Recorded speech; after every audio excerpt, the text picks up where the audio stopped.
Hello and welcome to the Women's Speed Chess Championships. My name is Fiona Steil-Anthony and I'm delighted to be joined by Women Grandmaster Katie Tsatsalaishvili. Katie, welcome. How are you today? I'm fantastic. How are you feeling today, Fiona?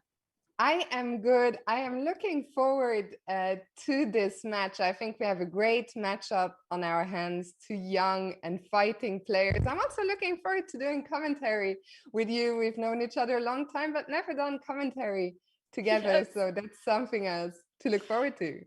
Yeah, I'm also excited about that. And it's gonna be a long day for all of us It's who are going to be a here. very long day. Today is a double header. So we have our match first, Lei Tingzhe against Vaishali. And let's have a quick look at the format. By the way, after that, there's the other header is Anna Muzychuk against Yulia Osmak. So an all-Ukrainian clash. Now, for the format, I think most of you will already be familiar with how it goes, but if it's your first match you are seeing, so we're first going to be looking at 75 minutes of 5+1. After that, we'll take a short break, then we'll see 45 minutes of 3+1, and then finally some bullet to cap it all off, 25 minutes of 1+1. So the timer will be running all the time. The last game, even if there's just 2 seconds on the timer, 1 second, if the game starts, we will get a full game. So this clock element, always very interesting. And Katie, tell us about the prizes. What are these ladies playing for? All right, this is a really good point because here we have prize fund 58 hundred $1,000. And the first place, the winner will get 20 oh my god. I That's want a to lot say of 20, money to play. 100,000, but for the moment, 20,000 is enough good money. And the prizes are for all the qualifiers who are playing and competing here in this at this phase of the tournament. I believe this is really, really good money for this kind of format of chess, and also Absolutely. for women chess. It's amazing. Yeah. And kudos to Chess.com and FIDE who are putting this on. Really, it's been such a great event to follow. And we're just getting into the thick of it. If we look at the tournament bracket, 5 players have already booked their seats into the quarterfinal. And today we are going to find out who is going to be playing against Antoaneta Stefanova next, the former women's world champion. Is it going to be Lei Tingzhe from China, or is it going to be Vaishali from India? I have to say, I only commentated on one match before. It was Conejo against Azarbayeva. And I was really surprised. Azarbayeva, she was the underdog, but she really dominated. I think today it's a bit similar. Vaishali is probably an underdog, but I'm curious to see what she can do. Oh yeah, this is of course online chess, and you need to be really fast and well prepared. And in case of BBC, I also watched that commentary, and I was really impressed how BBC managed to win the match against one of the strongest female chess player, and it was really, really amazing. So we're gonna see what's gonna happen today. But yeah, young girls are really tough. They're Absolutely. I really think, good. yeah, Vaishali, I think if the internet wasn't lying to me, it's her birthday in just 2 days. I think she's going to be 20 in 2 days. For now, she's still a teenager. Her opponent, Lei Tingzhe, she's a full-blown GM, one of the strongest players in the world. And I'm curious, Katy, what is your prediction for today? um I think it will be very tie fight here, Mm-hmm. like we had the other days, because lately she is very strong, rapid and blitz player over the Mm-hmm. board. That we know as a fact. She was very successful in Moscow World Rapid and Blitz Chess Championship. But on the other hand, we have here very talented Indian chess player who is also a sister, one of the best Indian grandmasters, and I bet they were training a lot during the pandemic time in Blitz format of chess. Yeah, stuck at home playing Blitz all day.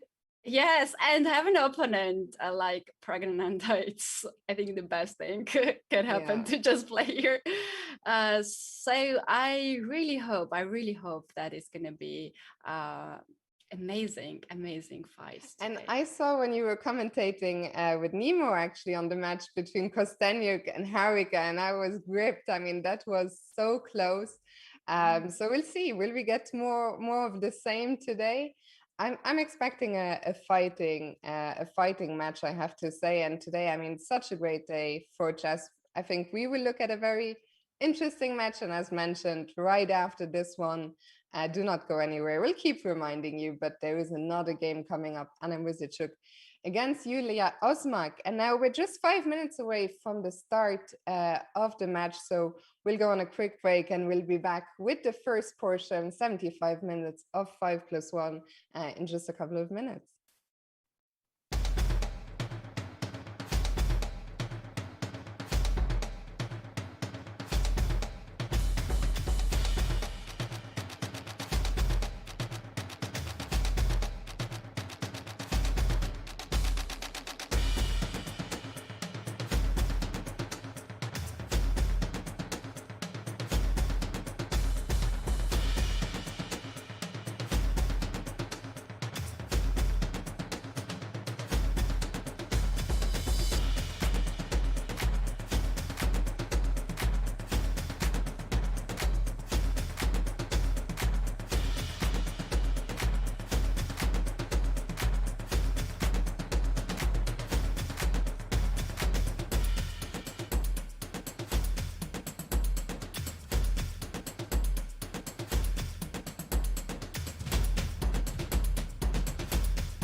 Welcome back. So it is 29 minutes past.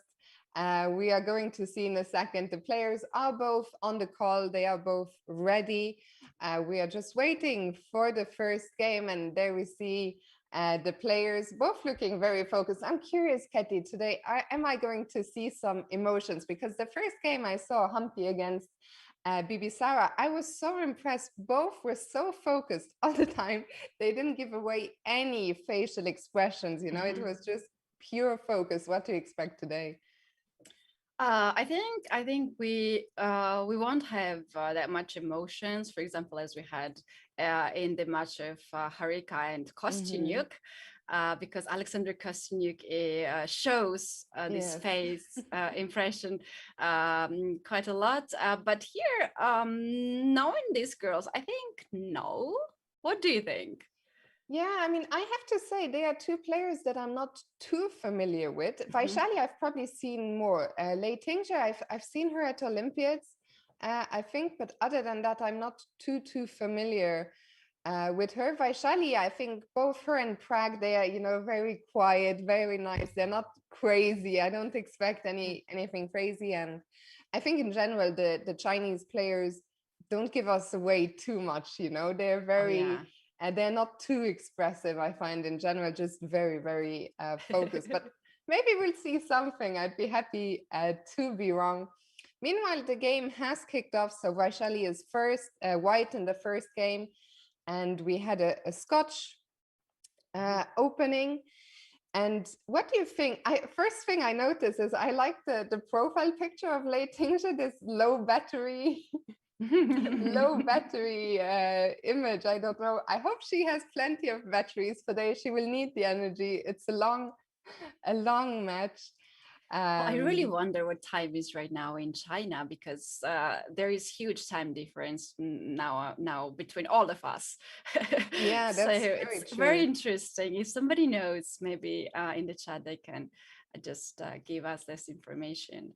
Absolutely. I don't know if you're familiar with this line. It seems to be some kind of theory, but I like this move, Rook H3, that Rook is preparing to swing across somewhere on the third rank. Possibly, you know, I'm seeing in the semi-open F file that bishop coming out to G5. I'm Mhm. always a big fan of attacking chess, so I'm kind of liking white, but I think things are not so easy. Both sides here are on the Mhm. attack. We see both kings stuck in the center, and this is going to be a wild first game. Yeah. I don't play this opening with any color, but I've seen this H4, Rook H3 idea before. Mhm. And this is something really new because you know we don't play we don't play chess like that. It's not the chess principle to just lose the right of castle and to play with the queen and the rook, the first moves. But this is online chess, and we have totally different face of chess. Absolutely. And looking at the clock, it seems like black is she was not really looking for this line, Mhm. and also itself the position is very interesting. It's not standard position, so For anything can sure. happen. One thing I'm wondering is, I guess Lei Tingzhe is thinking about can she Mhm. take that pawn on on B2, sorry, which is undefended, but the rook can probably then come to B1. I mean, the whole position is so messy. This knight is hanging. Of course, we cannot take it because of the pin, but it's so hard to understand this position in such a short time control because everything is Yeah. a mess basically. None of the kings are safe, and it's very hard to play this position on instinct. It requires a lot of calculation, and I think Mhm. maybe my feeling is that it is slightly easier to play for white. Firstly, Yeah. just because my king is a little bit, I feel oops, sorry, a little bit better protected than the black king. Yeah. And there are less pieces attacking the white king. Talking about BT pawn, we know that this pawn is poison pawn, we call it time to time that.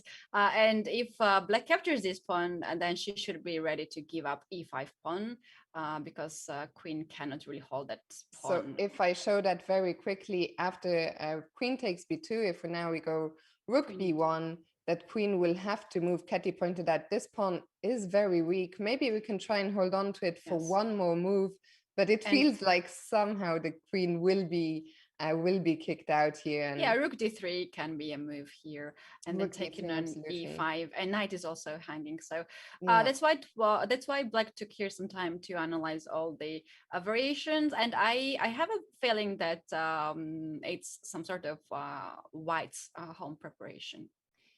Yeah, we see Vaishali now taking some time, but I mean, late English, she took a lot of time, and there goes rook b3 seems like the most natural move in the position, hitting the queen on b4, and that queen a5 is not the best square where we want to be. Also, the queen could potentially be running out of squares at some point. We still have the problem with the king in the center. I'm curious, how will Vaishali continue here? Is it time, do you think, to step out of this pin, to play a queen move and threaten the knight? Why not? For example, queen e4, queen f3, also pin this knight on c6 pawn. C6 pawn, if Black loses that, then also loses the rook on a8.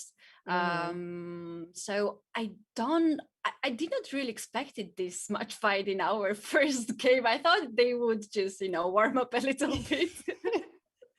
There is no time. They've come all warmed up. They went straight for it. I really hope that it is a sign of things to come. I would be happy. Of course, for us, it's harder when every game we have to, calculate and all this tactical madness. But I hope that we see. I hope this first game is a sign of a very exciting match to come. We see both players taking some time. Rook a3. I did not expect so much. The queen drops back to b6. Now rook takes a bishop, queen takes bishop, and c takes d5. That's her idea. That's what she has done. So now the position has actually simplified quite a bit, and it's easier to understand what is going on. I guess bishop c6 is probably coming, hitting both the pawn and the rook. So the pawn on d5 will drop, and Vaishali in control here. I would be really afraid of bishop on d5. This bishop is just this monster. Yeah. Have not opponent on the board. I mean, this bishop pair here. So first of all, White has two pieces for the rook, which is already an advantage for the side with the two pieces, but those two bishops are very, very strong. I suspect she will retreat the bishop to e3 and try and keep hold of the bishop here. Yes. I don't know what do you think about this, but myself, I prefer to have complicated position rather than to have a rook versus two pieces, because that's quite a struggle for the side. It's quite depressing, I think, especially in a position like this, as you highlighted. This bishop on d5 is such a monster. The problem for Black is she has no light squared bishop herself. She has no knight. So she can never really fight. And it's the rooks, it's impossible for them to attack this bishop because they would have to come here, which is covered by the bishop.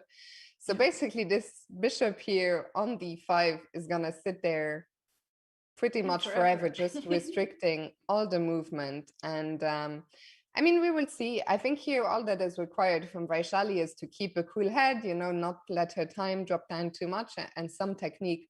But I think Vaishali, we also see the bar, it says it's a huge White advantage. So I think she should be getting her first win here. Yeah, and also her moves here, and also the plan is pretty much easier than late because she can make some moves and the position might not change dramatically. Exactly. But Black should be really careful even to change the pawn structures. So it's even hard to find. Actually, now that you say this, I was thinking, what do I even do here as Black? I cannot advance this pawn. Maybe that was an idea before, to at least try and open the b file. But now that the knight has jumped here, the stopping the pawn push a5, I can't really move any of these pawns without, well, she has moved one of those pawns, but of course that creates additional weaknesses along the light squares. Absolutely. But it's just so tough to advise anything, because it's the kind of position that is so tough. There's just no good moves here. You sort of have to sit. I mean, it's one of the most depressing kind of positions, I think, to play, and I think we all know this as chess players. We understand the position is pretty much lost, but we just have to sit and wait and try and defend passively, which is not a lot of fun. Yes, and there are lots of threats. Like for example, with the move Rook D1, White Hmm. created some sort of discovery checks and Hmm. capturing the pawns on E5, on C5 at some Yeah. point. So she has to think and look all these threats. And the next move, King F3, this is brilliant move. King is starting to activate and get in the center. I would not be surprised if King gets I don't know, even on Yeah. E4 and then gets on F5 She and so decided on. to go back first, but I Hmm. absolutely think there's a good chance that at some point, once Vaishali decides there's no more danger to a king, that this king, we could see the king, run all the way somewhere, Yeah. maybe to D5. And now you see all the white pieces are coming in. I wonder, is this check followed by knight d7? Can we Yeah. start forking those rooks? Is that anything? So she goes bishop c6, and there comes the knight fork. And we have a resignation, and Hmm. Vaishali getting the first win. Actually, I just noticed now, Katie, the game was so exciting. But Yeah. Vaishali is actually the higher rated player on Chess.com Blitz rating, which is interesting. Hmm. Yes, and also we talked about Bibisar earlier versus Yeah. Conor, and in that case, it was also a huge difference between those in ratings, online ratings between these players. And then when I saw this rating, I was like, hold on, who was the underdog in this match? Yeah. Yeah, because I think it's easy to, I think even I, although you and I, we've been around the chess world a long time, like I thought, Koneru, she's so much higher rated, so much more experienced. But I really think that, online chess is a completely Hmm. different game to classical chess, or even over the board rapid and blitz. Online, it's just not the same thing. I think it's so much more important to play a lot of online blitz and just to be used to even playing with the Yeah. mouse and calculating on a screen. So but I have to say, I don't know if but I don't know who of the two plays more. I had a feeling that I've seen Vaishali online more, but Hmm. as I said, I'm not too familiar with Lei Tingzhe, but I think that's a big factor. And also, Fiona, all these top players, they are not playing at their real account. They are usually playing with Yeah. some secret accounts because they are That practicing is true. their openings. They are practicing. They are not showing their games because nowadays everybody is preparing from Chess.com games. From the They are online. just I know. going and checking what you are playing. So, I and know. this is also a very good recommendation I got from my coach that if I'm playing new variation, it's always good to go with some secret accounts that we all of us have.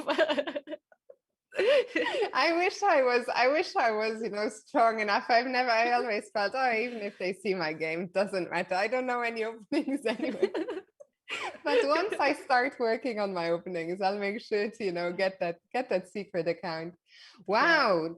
Okay, while we were talking, there was a little cute tactic here. Knight takes Hmm. e2, and the point is we're removing the defender of the knight on b3, and with that little tactic, black has just won a pawn, and it tells you, these tactics, they can always come out of nowhere, because it was Hmm. a position where it looked like there's not too much going on, and Yeah. suddenly there comes knight a2 out of nowhere. So always be on the lookout.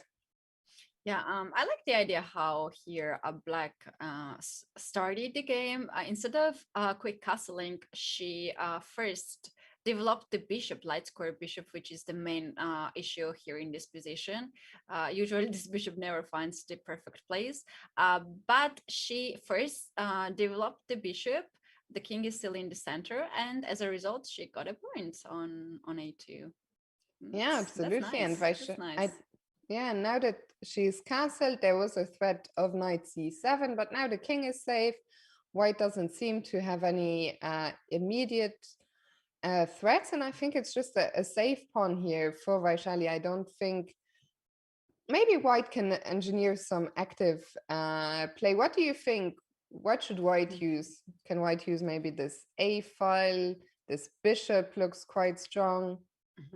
Here white can choose two strategy, either to go all in and start some crazy complications, or just to go into endgame and hope to get into rook endgame, where there's a huge chance for draw.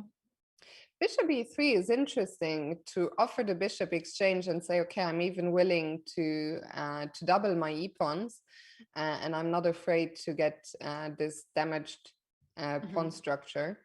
Yeah, she's going all in, as we see with bishop e3. So the bishops do come off. All right, now bishop c6 might be a move, might not be a move, because this knight might drop on a7. Yeah, I'm not quite sure why she played, but she's looking for some counterplay, maybe in future to attack f7 pawn, with some knight d6 rook a3 ideas. Yeah, she's looking for some counterplays. Yeah, and Vaishali just playing rook d8. So what were you saying? If we take the knight on, okay, can we analyze? Let's see, if we take this knight, can we take here? Is that too greedy? What's going on here? I would be scared of bishop d5 here. And this knight, drops the knight. Dangerously running out of square. We can try maybe to hold on to it somehow, but it's gonna be unpleasant. Yeah. Of course, white cannot get this knight just like this, but this knight is out of the game. So yeah, I don't think that Lei Tingzhe is planning to play this so passively. She probably has something more active in mind. And what she did in the first game, she resigned in the position where usually we play online chess, but as now every minute and every second costs a lot for both, she just gave up there. Today is gonna be a long day. Many games are ahead of her, so she quickly resigned in that position and started new one. So I think that's quite smart to use every second that is given right now. Absolutely. I see a comment in the chat that next month both Vaishali and Pragnananda will be playing in the World Cup in Sochi. Actually, funnily, I just saw it today, just before we went live, that Pragnananda and Nihal Savin both got wild cards. I didn't know about Vaishali, but that's great to hear. And I have to say, I'm very much looking forward to following the World Cup. I always find that those knockout events, when I'm sitting at home and I'm just a chess fan, just watching, I really enjoy watching this. It's nerve-wracking. I always get nervous when I watch the tie breaks, but they're great fun to follow. Yes, same. And I mostly love Armageddon games. I know. Or I don't play. Absolutely. I mean, I've never actually played. Have you played an Armageddon game before? No, and I don't even want to play it. I just want to commentate or just watch. That's it. It's so much nicer to be sitting in the commentary booth. I mean, sometimes I will literally feel nervous just from watching those. So I'm like, it's a good thing I'm not playing. By the way, Lei Tingzhe has, oh no, sorry, Katy, I was not keeping up. Oh, I was not keeping up. I was thinking she's thinking so long. Where she got this so time? long in this position. My apologies, guys. It will not happen again. So we had a lot of moves, and we have descending with a piece up for white. Where did piece? Yeah, okay, let me go back. Sorry, Lei Tingzhe is gonna win this. So what happened? We left the position here after rook d8. Rook c1 was played. So she took on a7 now. Now there's some back rank tactics. I think the back rank is weak. So h5, h5 creating some luft. And here I think there's just a tactic. Knight e7, king f8. I still don't see it, but no, I still know it. That's not. But I should just drop the piece here. Oh, okay. With the double attack, checking the king, and that's how the bishop dropped. Okay, so now we know it all, and now we're back with the live position. So that has changed around completely. And now it looks like Lei Tingzhe is gonna. Actually, Katy, you need to teach me how to pronounce the name because I think you're pronouncing it properly, and I'm just I'm not just sure if it's guessing. correct. Just I'm pronouncing it in a confident way. I call her Lei Tingley. Okay. We'll find out. Someday we'll find out. I mean, it's Yeah. crazy because she's been around for so long, of course, but sometimes some of these names it's just tough to Mm. tough to know how to pronounce. So yeah, no, I mean the in-depth commentary. Sorry, sorry, chat. I failed to see. But yeah, now we have a resignation. You see, Fiona, it's so hard to predict here anything. Like it's I just, know. and that's the beauty of online chess, that you cannot really predict anything, and anyone has a chance. Yeah, and one thing that's interesting, by the way, we're going down the same line of the Scotch here. So we will see who will be the first player to deviate. The first time it worked really well for Vaishali. It's funny because the first match that I was commentating on, Bibisara against Humpy, we didn't have we only had one draw, and it was in the very end of the match. Like for the first 2 hours we had 0 draws, and then I saw the match you commented on, because then you against Harika, and there were so many draws. So far we started with 2 decisive games, but it's interesting how, you know, different matchups just have such different dynamics. Yeah, that's true actually. In this position, in this game, Lei Tingley changed the line, and I think she now remembers, because it's so hard to remember all the lines. I'm sure she was prepared for something, and it was this was new, and just playing one game, she can recall all the lines back, and which you know, she is. She's having in her database, and she changed now this line. And what is also very interesting, they are keeping to play the same line so far, which is the other way as the match of Harika and Kostyuk. Harika changed her opening so many times. She tried all the possible openings against Kostyuk, and it was something unusual for me to see. Yeah, I have to say, yeah, the same Bibisao also. I was very impressed how she mixed it up every time. We will see here, because this game is actually the same line, but it's very different, as you say. Maybe Lei Tingzhe just remembered. I don't even know what the rules are, because I guess sometimes in some matches, you know, you can get help in between games from a second or some kind of coach. But here I think there is no time. You know, there is no break at all between the games. So I don't think she has time to receive some help onto what she should do. But I think, yeah, she probably just remembered. She remembered it, and she just doing it perfectly well in this game. She did not allow Rook to lift on the 3rd rank, and her pieces are absolutely.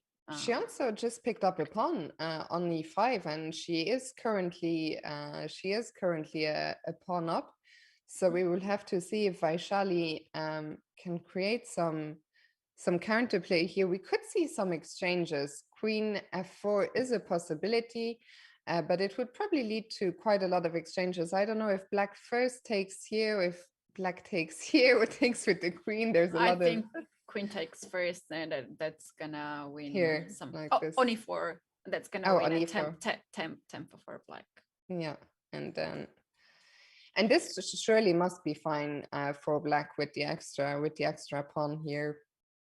So White decided...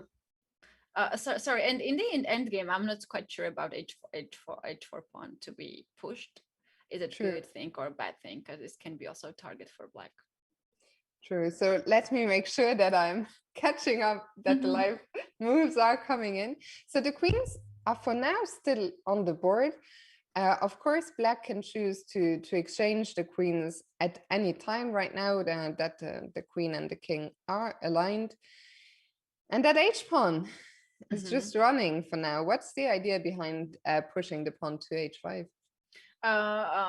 She wants to create some weaknesses on the king side. Otherwise, if she stops this pawn on h4, this pawn will be a target, like it happens in some positions like Karkan systems. So she wants to complicate more on the king side, just to have targets. Yeah, so probably the pawn will go all the way to h6, especially if black were to castle kingside, which I don't think she will do, but who knows? Who knows what is going on? And black has decided to strike in the center now with d5. Yeah, and the bar went very up dramatically, but came down. What was the reason for that?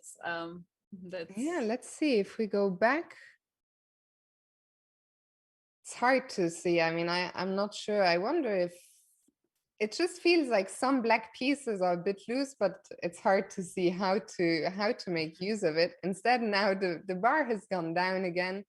White has picked up the pawn on f4 though. So what am I talking about? The knight. So we're gonna see some exchanges here. I love this bishop e4. Now bishop d2 is impossible because it loses the queen on f4 because of the pin. Knights d2 is impossible because it's already pinned.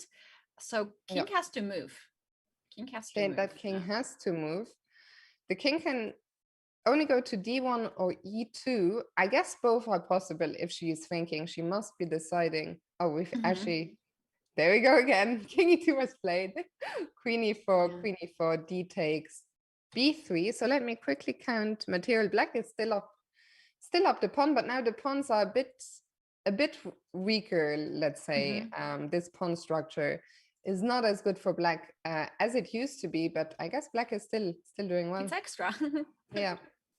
If we have an extra pawn, we're happy to take some weaknesses. Yeah. And black is just centralizing all the rooks. So we see the rooks on the two central files, the d file and the e file. One of the problems that white has is this bishop on f1 that is blocked in behind the king and the pawn. So we really, I feel as white, need to do something about that, but it's not so easy. What do we do? This king is also stuck. Yeah, that's a good point. Like now, bishop cannot really develop and rooks cannot connect. Because I don't see any way to do it. If you push g3, then it weakens light squares, bishop g4, bishop f3 comes immediately. It's actually a checkmate. And let's show it. That's beautiful. G3 was not an option. Well, actually, it's a pity. It's almost checkmate. But we have to play f3, but then, I mean, just everything falls. So yeah, g3 was not an option at all. She played rook h4, which makes sense to sort of cover this check. And f5 was played, g3, and now bishop e7, hitting the rook on h4. Oh, I think a4 is coming anyway. Maybe she's considering this f4 at some point when rook comes back on h1. F4, yeah. With bishop g4 idea. Yeah. See how fast here Lettingly came back to this line. She remembered in the first game. Yeah, and g5, a nice move. It looked at first like we're trapping the rook, but en passant, if you're newer to chess, you might want to look up what is en passant. It is one of the more mysterious moves in chess, but that's what happened here. And this rook, I mean, it's just, maybe we can we trap it immediately with some bishop d6 or bishop g5, maybe. Bishop g5. Yeah. But so wait, what happened here? Rook h8 was I think played. rook is already trapped there, so that's bad enough. So the rook gave itself up, and we have this position now. So white is now down in exchange. And yeah, that's I think most practical choice here for white, because all white pieces are so active, and now e4 pawn will be lost, I guess, which gives white some counterplay on the king side when pawns starting to rolling at g4, f4, f5. That's counterplay. So black is hitting both pawns, but I absolutely agree with you. I find this position I would rather have this position as white as the one before with the pawn down. Oh, that she has to give up AF to pawn, because if f4, then rook e2 was losing the rook. Oh, bishop. So Yeah, here, yeah. That is very nice. And now I guess she will take f2. yeah. In case of that, I think white counts on bishop a6, bishop b7 idea. Just But to can I get meet it just with rook b8? I think that's black's move there. So yeah, what? Yeah, that's exactly what happened. Okay. Confused. Okay, yes, that's she's trying to hold the position, but well, I don't know if it's enough. Yeah, it looks like this will actually be over soon. And the time situation, Katya, I didn't notice at all, but Vaishali is down to 3 seconds. Yeah. And in a lost Against position. 1 minute. Yeah. Rook f5, so targeting the pawn on c5. I guess she will just take it and probably just go back rook b8 again. We never want to allow this check here on b7, but everything is under control. The only, maybe white can keep annoying us, so we just have to be a bit careful to never allow any tricks here against the king in the corner. But I think, I think she's in control, and here come the king is out. That's brilliant idea. King b7, king b6, just get this king out of the corner, and there'll not be some mating threats anymore. And slowly black will grab g4 pawn as well. Yeah, that pawn. The rook. Maybe we're just looking for some kind of mate. For now, this square is covered by the bishop, but this. With mate coming, it was a timeout, but the position was also completely winning for Lei Tingzhe, who takes the lead 2-1, all decisive games and all very exciting. We haven't seen, a positional struggle or a maneuvering masterclass. Yeah, that's amazing. That's amazing. The time will run so fast with this game, so we will not feel that. I think we're not gonna see the time's just gonna go like this. And yeah, now we have a new opening. We see our first Ruy Lopez of the day. Yeah. What did Lei Tingzhe? She didn't play e4 in the second game, or what did she? There was d. Yeah, there was some d4 pawn was moving there. You know what is really nice about all these participants at this tournament? They play both lines, like a4, both main lines, e4 and d4. So that means that their knowledge is huge. And when usually you play d4 and e4 at the same level, then you play also knight f3 and c4. So and that's perfect thing for chess player. You can choose anything you want. If you don't feel confident in any line, you can just quickly start to play a new one. And most of the participants here play more than 2 lines, main lines, with both colors. I always dreamt of playing as white. I don't know about you. I've always played e4 more or less exclusively, and I always thought it would be so nice if I could just play everything. It's a lot of work.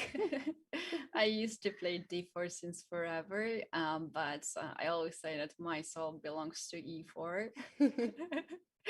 And just because I don't know, like I started to play e4. That's where like all the beginners are starting with e4, and that's absolutely understandable.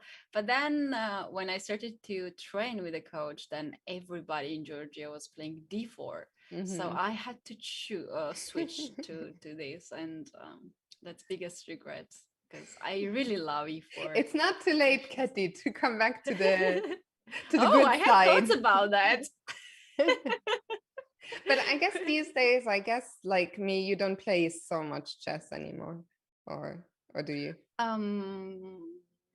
It's so hard to choose between commentary and Yes. to play, because there are some events when organizers just want me to do commentary, and this is so Mm. unpleasant for me, because uh I love to play, and I think all of Mm. us want to feel this Yeah. victory, and just the situation.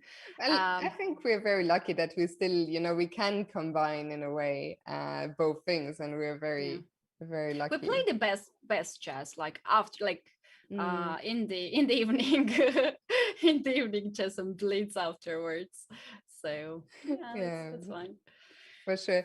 Meanwhile, what do you make of this position here? Material is even one thing I notice is probably instinctively. I mean, I'm not familiar with the position, but instinctively, I'd probably want to play white just to fight against this isolated pawn. But on the other hand, black has the bishop here. So how do you evaluate the position? Yeah, that compensates for sure, and it's up to the taste, I guess. Like if you are a player who is more let's say aggressive, like attacking, will choose Mm-hmm. the side of pair of bishop. But if you're like more technical player, of course you would like to choose to play against the isolated pawn, because there's some maneuvering there and Yeah. here, and you feel comfortable. I think it's just up to the taste of a player. Yeah, so far, I mean, I have to say, I don't know if I can either player, if I can put them into a category, because, we've seen a lot of different, we've seen some tactical exchanges, but also then some, I think both players, when they got winning advantages, had by, showed great technique. So yeah, I Yeah. think, as you say, really a matter of personal taste. I can't tell who will be happier right now in this position. Yeah. Well, and also at this level of the chess, which these girls are having, Hmm. they have combined both skills perfectly well. They are attackers. If there is some tactic, they will take it. But of course, they have a very good technique. So Okay, queen e6, and once again we noticed the weak back rank, because this pawn, I was wondering, after knight b3 on the next move, I could potentially take this pawn. I'm attacking it 2 times, but queen e6 is very sneaky, because now if you're wondering what would happen if white took that pawn on d6, well, it would be bad news. Queen e1 and rook e1 would be a back rank checkmate. So we don't want to fall for that. And the same thing, just to show very quickly, if you take with the bishop, well, it's not the same thing. There's no back rank mate, but now there's a different problem. Rook d8, pinning the bishop, and that bishop just cannot be defended and will be lost. So the pawn on d6 cannot be captured either way. That's why white decides to centralize the knight and plays knight d4. yeah, I like this move. 94, just getting light square bishop. And when there are only one color bishop, maybe then this isolated pawn on d6 will be a weakness in that case. Yeah, I wonder if black just takes the knight. Once again, we have to take with the pawn. Remember the back rank, the back rank. So after pawn takes here, my feeling is often with the opposite color bishops. So we see one bishop on the light squares, one of the dark squares. My feeling is this should be a draw. I don't know if I see the bar is giving black a tiniest something, but this should just be a draw now. This is going because black is first to start the attack. We have this in game? We have this, yeah. Oh, cool. Yeah. So the thing is that black started to first to make attacking moves, so it means that black is in attack, and in that case opposite color bishop is on the is advantage for black, Favoring the because attacking side, favor, yeah. yes, because in that case black has one extra piece in attack, and dark square bishop cannot really cannot be a good opponent for the bishop. But I like the move of late hinge f3. At first it looks, but just defending everything, and it's hard to see how maybe black has to try and do something, if black wants to continue the attack, probably push either f5 or h5 at some point. And once again we see the rook swing, rook a3. Yeah, The rook that's nice move, I might guess. come to c3, maybe at some point if we can get a grip on e3. I'm sure white would be happy to exchange the rooks. Also the black king, I mean, we haven't talked about that so much, but this bishop on the dark squared bishop does a great job controlling these squares. So black also has to be a little bit careful, you know, to not allow any danger to her king. Yeah, yeah. If bishop gets on the, for example, f6 or h6, then Yeah. can create some mating threats too. But for the moment, I think black has risk-free position, and she can do some moves which will not change much, but white has to defense because somehow all these pieces are not connecting much. Bishop on j3, rook on the third rank. Agreed. I don't know.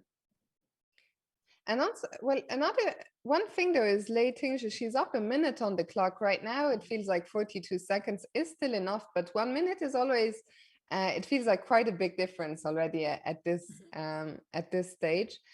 But Vaishali, she's playing some logical moves, King G7, you know, just covering, making sure there's no entries here, making sure the king is safe. Oh, and very interesting. Lei Tingzhi also still wants to, you know, create some play h4. I did not expect, but I like it. Yeah, yeah, because it's so hard to wait here for black to play, because you also have to make a move, and the white is running out from the moves because all the pieces are defending something. Queen is defending d4 and b3. Rook is defending b3. A bishop does not much there, but it's there. So yeah, it's funny, you know. The engine says 0-0-0, but somehow I have a feeling that this will end. I think we will have a winner.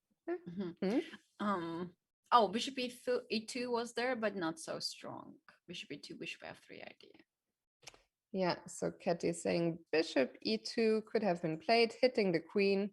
But queen c1, I think. And that's yeah, queen c1 was probably necessary, because just to show Katy's idea, if the queen goes, for example, to e1, bishop f3, very nicely spotted, making use of the pin, and black would be winning here. So very nice tactic, Katy. So that's why, well, she didn't go for this because queen c1, as you said, was a defense. And now white is trying to exchange those rooks, I think. If she manages to exchange the rooks, there should be not too much danger left here. Yes, and on the other hand, I think white will have some counterplay on the dark squares, which you mentioned earlier. That's dark squares are, you know, really weak there, and at the same time, white doesn't have any weaknesses on the light squares. Absolutely, and here we see rook e2 desperately trying to get the rooks off, and the rooks are off now. Just over 10 seconds. Oh, but Vaishali, okay, 10 seconds. I was so focused on the position, I didn't notice the time. Are the queens gonna come off? d6 is falling, actually. I don't know how big a problem it is. I think Lei Tingzhi decided that pawn was not enough, that the ending would still be a draw. And I think queen e2 shows that she wants to keep playing for a win, probably. Yeah.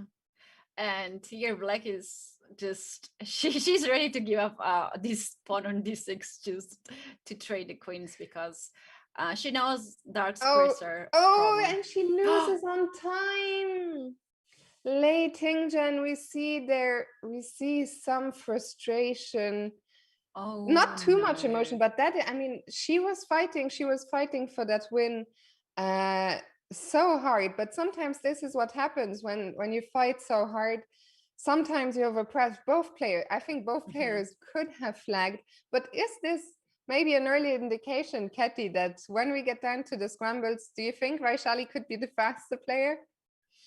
I think yes, it can be, because Lei Tingzhi and her supporters won't be mad at me if I say that she's younger, and of course it makes sense that she plays faster. We're allowed to say facts. She's younger, surely nobody can fight us. on that. Yeah, so oh wow, I didn't really expect that was coming, but Yeah, now they have incredible. some time to, take a deep breath and come back with the next games. Yeah, so we're just over the first half of the first time control. So Kathy, we are also going to take a breather, and then we'll be back with the rest of the 5+1 portion. Very exciting match, tied 2-2 between Lei Tingzhe and Vaishali. So we'll see you in just a few minutes.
Hello and welcome back to this very exciting Women's Speed Chess Championship matchup between Lei Tingzhe from China and Vaishali from India that is currently tied 2-2.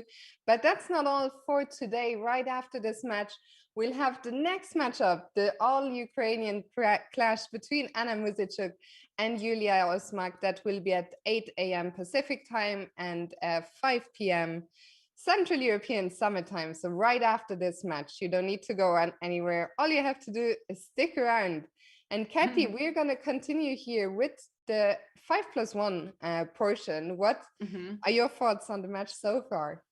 Oh, I think we're really lucky to have these two players playing amazing chess. And time is really flying. It Time really flying. is. Yes, it's interesting. They are getting ready. Here we see. some strategies. And yeah, it's also very nice to have chess players on the screen, but somehow I believe they don't feel like they are watched. Yeah, I Right. feel very often, I think a lot of players who haven't competed, by the way, we have the same line in the Scotch again. And this time they had some time during the break, you know, to both of them to look up, you know, what were my lines exactly, where can I improve? So I'm curious Yeah, to let's see see where what we go. Pragnananda recommended her sister to improve. To It's improve. very helpful, actually. I'd forgotten about it, but to have like an in-house helper is very helpful. Yes. So for those, once again, if you're just joining us, if you are not too familiar with who the players are, what Kathy is referencing is that Vaishali, she's the older sister of Pragnananda. And yeah, for sure, they have, you know, played a lot of tournaments together, but also probably worked on chess together. And what do we make of this? We have, once again, we had a rook lift. The rook has made its way to e3. And white has this pressure along the e-file, and now black castles kingside. Okay, this is gonna be crazy. Oh wow, it seems like Lei Tingli also checked her base Yeah. and find out that long castle is fine there. That is really nice for us, for viewers, because this game won't end in a draw. That's For for sure. sure. For sure. So we have here long castle king, but also ruined pawn structure on the queen side for black, but centralized king in the Yeah. middle game. Yeah. So this is double-edged position. And she just Oh, took that what? pawn on a7. She said, there's a pawn hanging there. I will just take it. Oh, that is really tricky because their queen comes on b4 with a check. Yeah. Um, Excuse me. So queen b4. Queen b4 check absolutely is an option. And let's see. Okay, let's just analyze quickly. So queen b4 check.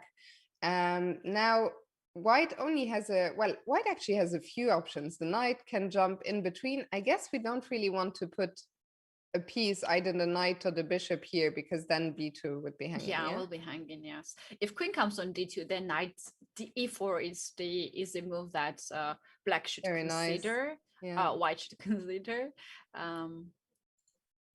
Yeah, I mean, this king is so messy. For example, even here, it's not over yet, thankfully, but it, you know, the king is starting to be quite uncomfortable already.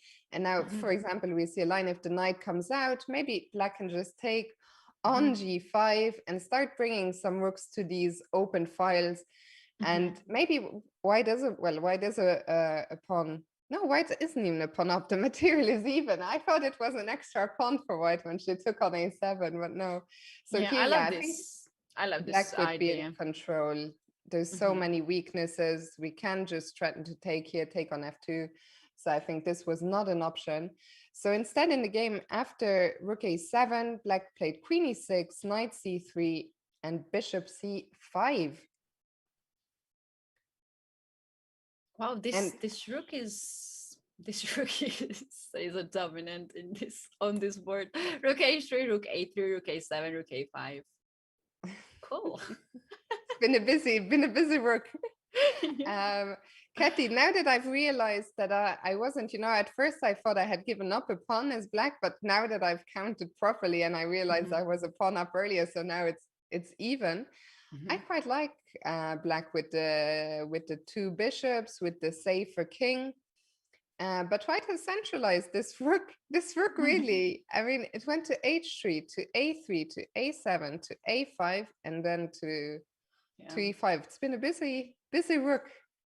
Yeah, black has to get rid of this rook because it's not going to stop on e5 for sure. It's going somewhere else later on. I don't know. Is she considering Oh, okay. tactics. I think the idea is, no, sorry, just to go to it, because I also saw that if we just take 1 second here to analyze, I saw that the bar was going a little bit in black's favor. I wondered why. So with a little help from my silicon friend, bishop f2 was apparently an option here, which is a move that is very hard to see. You have to take with the king, otherwise the rook would be hanging. And now knight g4, the fork here, and white cannot capture, because then well, actually, just because it's defended. I was gonna say because we take the rook, but no, just because I it's know defended. we're really annoyed by this rook, but queen is actually two rooks. Yeah. So but after king like g1, now we recapture the rook, and this, okay, it's an exchange up for black, but not any longer after white takes here. So this would just be a huge mess.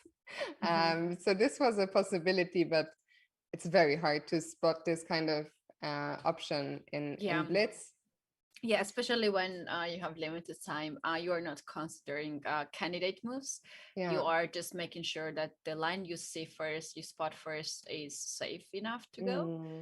And somehow you're looking some variations in that line, like after 3 moves, but you might have something immediately at this point. So this is happening to everyone, all of us. That's why we are missing a lot of tactical motives. Every time the players are taking some time to think now, I'm always worried that they've played like 10 more moves. So I'm always refreshing. But no, she took some time, played queen e2. And now let's look at this position again, because it has changed quite a lot. Now white is up a pawn. And I'm not sure, does black have any compensation here?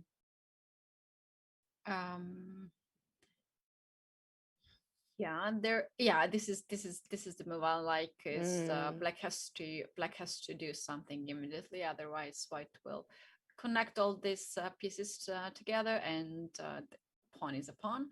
But what she's doing right now, she wants to control the center and then start to push maybe d pawn more, d4, and open up the bishop as well from b7. I like this move very much. Yeah, you're right. This bishop here, if we can get that to life, then life will be very, very good. Life will at least be better if we can activate our bishop here. But for now, I think white rook d1 makes a lot of sense, trying to control this d file. I wonder if you move. I wonder if d4 is an option. d4, knight comes on a4. That's the thing. That's knight a4. Then shall we have a quick look? So if d4, knight a4, you were saying? Yeah, now bishop is hanging, and if you think that, oh my god, I have to save my bishop and go on a7, then after c5, I think this bishop gonna stay there forever. It's gonna be very sad. Very sad bishop over there. Second sad bishop. Yeah, actually that's true. I mean, both bishops would be quite sad here. If you push a c5, that it's also not a big hope, then this bishop on b6 is now a pawn, basically. So this didn't look, probably d4 was not the right move here, and she didn't go. She played instead bishop a5, and now white gave up her bishop for the knight on f6, but once again damaging the black pawn structure a little bit. And now we're just going to get into an equal same colored bishop ending with an extra pawn for white. And I think both players, as I mentioned earlier, have shown very good technique to convert these advantages. And 50 seconds on the clock should be enough. I think black is calling on bishop g2 move. After c takes b takes c, bishop g2 wins a pawn back, 1 pawn back. Very tricky. But so Vaishali spotted it, and she gives a check first. Let's just very quickly show the tactic, because that was quite nice. Here you might automatically have to bishop c6, want to recapture the bishop on c3, but here that is a nice tactic. Bishop g2, winning back 1 pawn after king takes and rook takes e2. It's still an extra pawn, but these rook endings are never so easy, so we don't want that. But Vaishali, the game is over. Let's quickly see Can I go back to the previous game? Let's quickly see how it finished.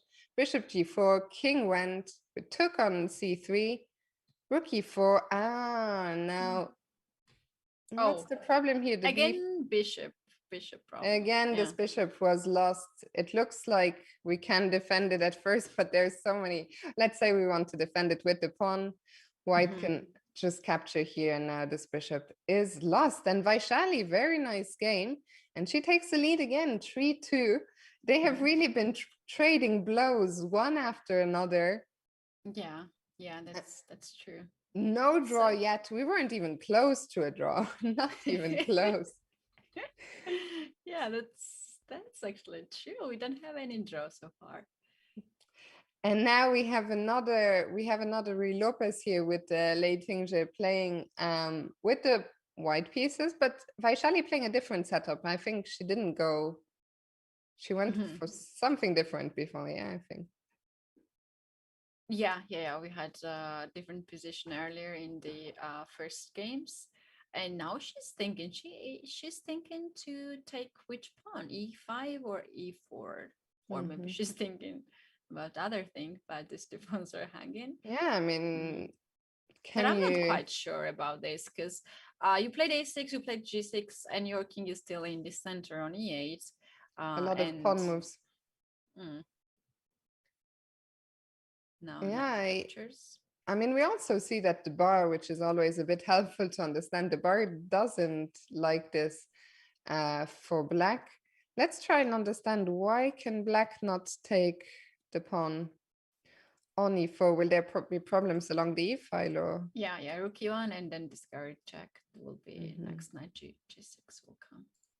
So yeah, that king stuck in the center is a big problem, I think, for black here. Yeah, and also white has an extra pawn. Next move will be knight c3, probably to get this pawn safer. Knight d5, bishop will come on f4. I like it, Katy. Yeah, I think there was some misclick or something from black maybe earlier, because you don't like to play this kind of moves. I wonder what could be, because it's hard to find any move that could have been a mouse slip. Okay, bishop h6, bishop c6 is the move that it's not easy to spot when you move when you play moves like g6, because this bishop is not hanging, and we don't voluntarily give the bishop for the knight. So I think she just missed that option. You're probably right. And now, I mean, difficult position for Vaishali. Not only is she a pawn down, but her pawn structure is completely ruined. The king is still stuck in the center. I mean, this looks absolutely terrible. Yeah, knight, I think, is yeah. Sorry, I interrupted you. What are you gonna say? I did. No, I agree with these things, but I wanted to add that what black is here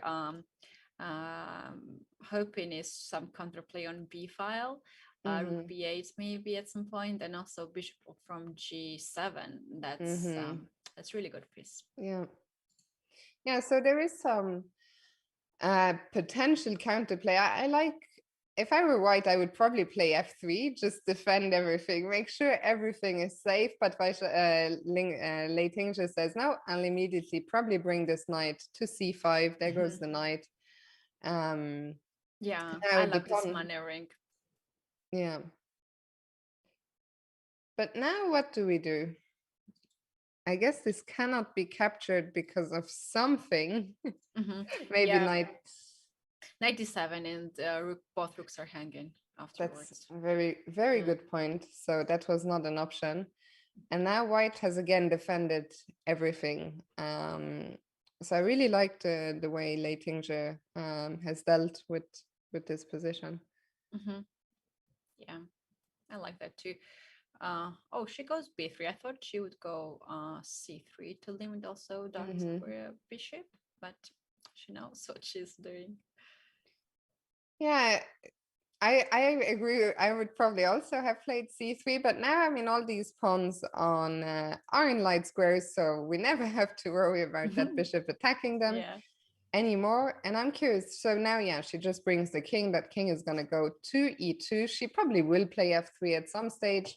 And the white position is just so solid, and it's very difficult for black to create any counterplay here. She's also played so quickly. She's 2 minutes up on the clock. She still has almost 4 minutes. Yeah. And she looks like she's well on her way to equalizing the match once again. Yeah. She played.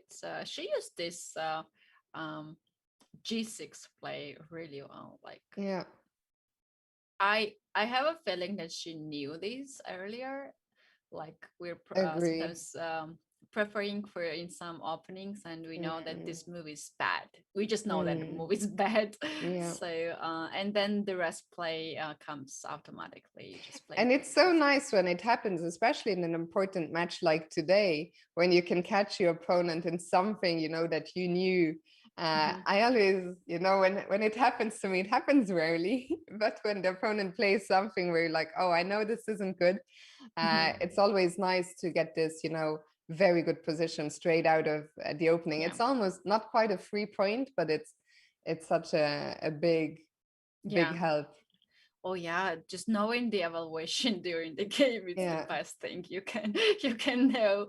So sometimes there are positions that I just think like, I wish to know like what I'm really fighting for. Should I make a draw, or I can win this position? So yeah, because you know, when you play over the board, especially, you have this communication with the opponent, and in many cases opponents are acting different ways. And sometimes they are like shaking a bit, and you think that they are nervous.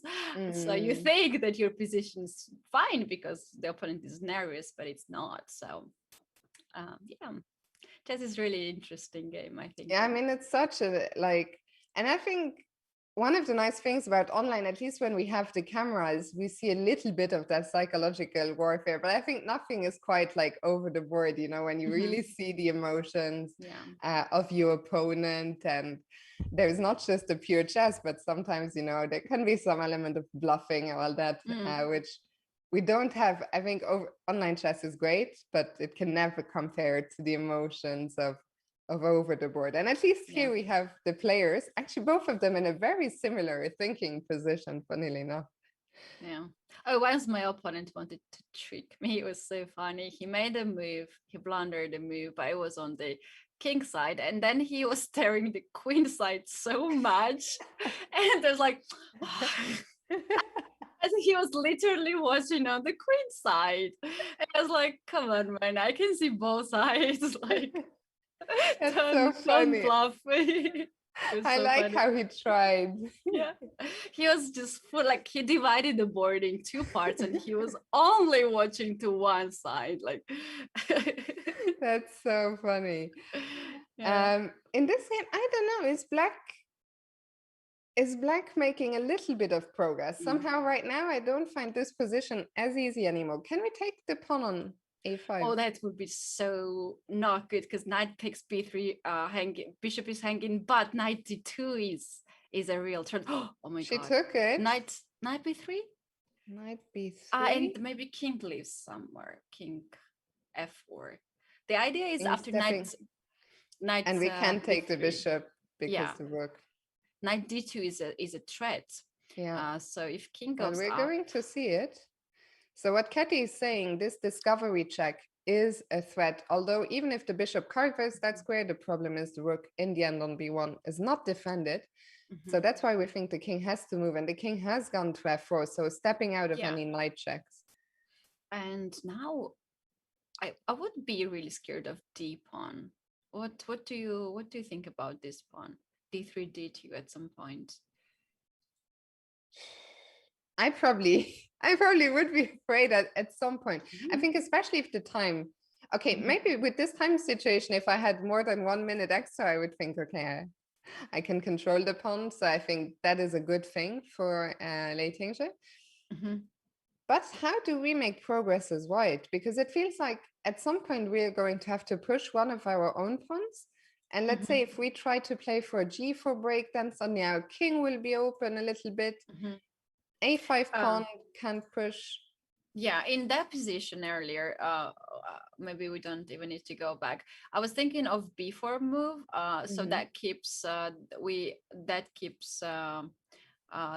steal some pawns on the and more on the board. tension also. Yeah, and you could take with the rook, and bishop versus knight in this endgame is winning for white for sure.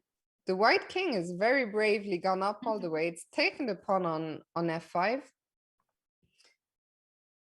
But this is still, it's not so clear. The a pawn is probably going to drop, and this d pawn, I mean, now the problem is this white king is quite far away from the king, is not going to be able to help. This knight on b3 is actually doing a great job controlling the square on c1, so there is no checks. It's also supporting the pawn push. And this is a real mess now, Katie. Yeah, d3, now d2 is oh, what? Why bar is not shaking? Bar is not shaking. And now she's gonna play a piece down. White still has a lot of pawns. Let's remind everyone, if white just can get rid of this last pawn, she is never going to lose, because rook and knight against rook, it's one of the easier endgames to hold. It's not like rook and bishop versus rook. Of course, in blitz, anything could still happen, but I mean, Vaishali fought so well in this game. This was really, really impressive defense. Yes, true. And knight is so tricky piece in the end game, or might see some unpleasant jumps. Yeah. I think Leitinga, I think this makes a lot of sense to now just, eliminate this last pawn. I would probably be a little bit afraid as black of these pawns, because I feel, okay, I'm never gonna. But the knight is also tricky. I don't know. With this time situation, by the way, 2 seconds for Vaishali. That pawn is running. How far can it get? Yeah, it's a good question. Oh, did you see for 1 second the bar jumped? I don't know if white missed something. Knight f5, I guess. But again, and now, apparently now it's just over. The pawns are going to... They're going to run. How do we queen them? Just like this. Can we give up? Yeah. Oh, this is even better. Oh. Yeah. And Leitinga is gonna get the win after all. What a crazy, crazy game to tie the score 3-all. I mean, those games, Katie, I think we're really being spoiled here today with some fantastic. And again, it's funny, we've had a lot of different openings when Leitinga is white, but when Vaishali is white, we've had this discussion in this line every single time. Yeah, she's prepared for this line clearly against her, and that's why she's not changing it. And she's getting some points out of it. Yeah. And still we haven't seen a single draw yet. And I feel like as long as they keep playing this line in the Scotch, it's really hard to see how are we gonna get any draw out of this, because it's just completely crazy every time. So my guess is as long as Vaishali is white and we have this Scotch line, we will get no draws. Maybe when Leitinga is white, we can get a draw, but here I don't believe it. Yeah, in this position. Oh, we have for the first time short castle here. So Leitinga came up with this idea now to short castle. Let's see how it's gonna end for her. But did I jinx it? Sorry? Katie, did I jinx it? I was saying we're always getting crazy positions. This is the most normal, let's say, position we've had out of this line. Yes. Yeah, but still something might happen. I would not be surprised if something might happen still. But this is, we already have like 7 minutes, right? Until the end of this format. So if this is this could be the last game. Yeah, this could be the last game. Like they cannot make even another game, right? Yeah, so unless it is somehow ends in a draw quickly, which the way the players have been playing, we haven't seen any quick draws or friendly, let's just exchange all the pieces. Even I think that one game was interesting when Leitinga, when she could have had this opposite colored bishops, and both players were short on time, and she just didn't want to have the draw, even if she could play this endgame with a pawn up with no risk. And then she lost on time. So I think that really tells you something about the mentality of the players. Like, they want to fight, and we're here for it. Yeah, that's true. This, would you agree, is just slightly more comfortable for white, maybe just because of this pawn structure? Yeah. It's pawn structure here. And what's most important is that white is attacking to these pawns. In the previous games, we had same position, almost same structure, but white was not attacking the pawns. But now we can see that bishop is attacking the pawn, knight is also attacking the pawn. So, yeah. So rook b8, black is looking for some counterplay along the b file. b4 is a move that, at first sight, we would like to play, both defending our pawn and attacking the bishop. Okay, she starts with c4, interesting. Maybe she will still play b4 on the next move. Yeah, I think that's very nice idea to play first c4 pawn and now b4 pawn. And there she goes. Yeah, b4 is on the board. And now what do we do with this bishop? I think bishop d4 right now, but after rook d1, there is a threat of bishop h7, and still the bishop on c7, pawn on c7 is hanging. So she goes on d6. All right. Here. Let me just show that very quickly. Just a line here after bishop d4, rook d1. The problem is we're looking down at this d file and we're threatening. So in case black makes a random move, what's a random move? It's hard to find a random move. Rook C, yeah. Like this. Although this is a very bad random move because now. Okay, let's say like this. Or rook c8. It's hard to find a random move, but bishop takes h7 and then picking up the bishop on d4. Katy, I butchered your tactic, but that was a nice spot. So yeah, instead she went to d6. And now Vaishali just jumped back to b3. Yeah, she's also ready to double the pawns on g file, but in that case, f file is semi-open, and also knight will have perfect square on outpost on c5. Yeah, so I guess if you're white, you don't want to give up this bishop, because I think, as you mentioned, you don't want this knight jumping into that very nice outpost. But then if we don't want to take on g3, what do we do? Late Hirscher decides to go for knight e4, jumping into the center. And now white has to decide,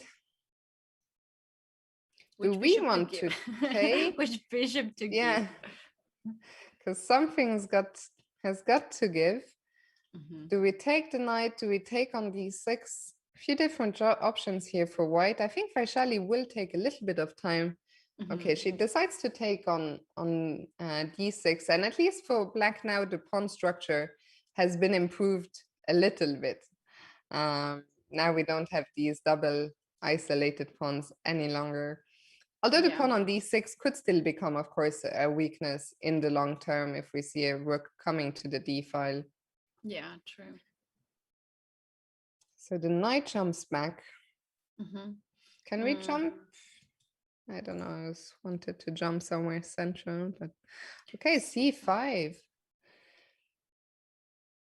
That's I think it's a nice move, because now it's a fixed structure, and clearly d7 bishop is not the best bishop on the board. Now knight d4 makes a lot of sense, because it's just perfect piece on d4, and white will slowly start to play king f2, maybe g4 also, to get some space advantage on the king side. And I believe that even endgame without rooks is just fine for white to fight for win. Also, after the knight lands on b4, which it will go to some point, the c6 point will be very weak. We could even, in the future see some lines where the knight could sacrifice, and these 2 pawns could become very, very strong. So I'm projecting a long way into the future, but I think this pawn structure here is giving white quite a big advantage. But the black knight is looking for some counterplay. jumping into f4. Bishop f1, maybe with idea to g3, just to play a bit quite. Oh no, she goes bishop for a6. Yeah, that's even so better. Interesting. Yeah. Yeah, and you know why I wanted rooks to be off the board, because these rooks might be really good pieces for counterplay, but if just imagine rooks are off the board, then you have an access to a b7 square with a bishop, and you have two pieces to attack Looking c6. at Yes, and if black managed to get the knight also in defense, then gonna be b5 breakthrough and c6, c7, and c8 queen. Just I like that. the way you think, Katie. I like the way you think.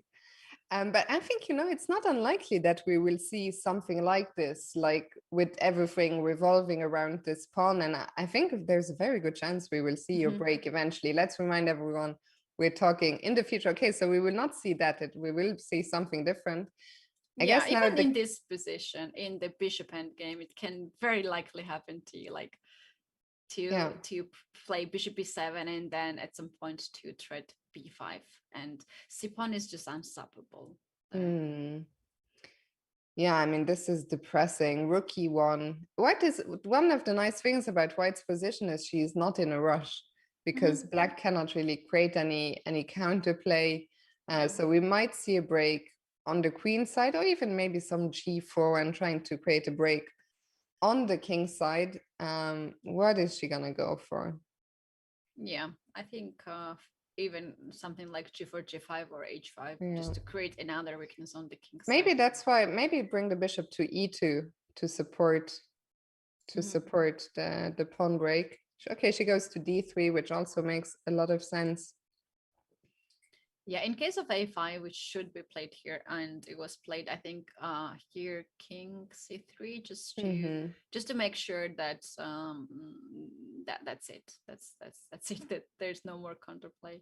Oh, but they're gonna be d4. Black will or d4, yeah, or take. And I was thinking maybe we can take the a file. I like actually what Lei Tingzhe has done. It looked early like there will never be any counterplay for black. Will we see now? I think d4 is very interesting. Which you suggested. Oh, rook a8 taking the a file, and suddenly this is not so easy any longer for Vaishali. Yeah, you're okay. Rook is looking for some counterplay. Yeah, because if we imagine, for example, this g3 pawn, if that were to ever drop, then White could even end up in some trouble in this endgame.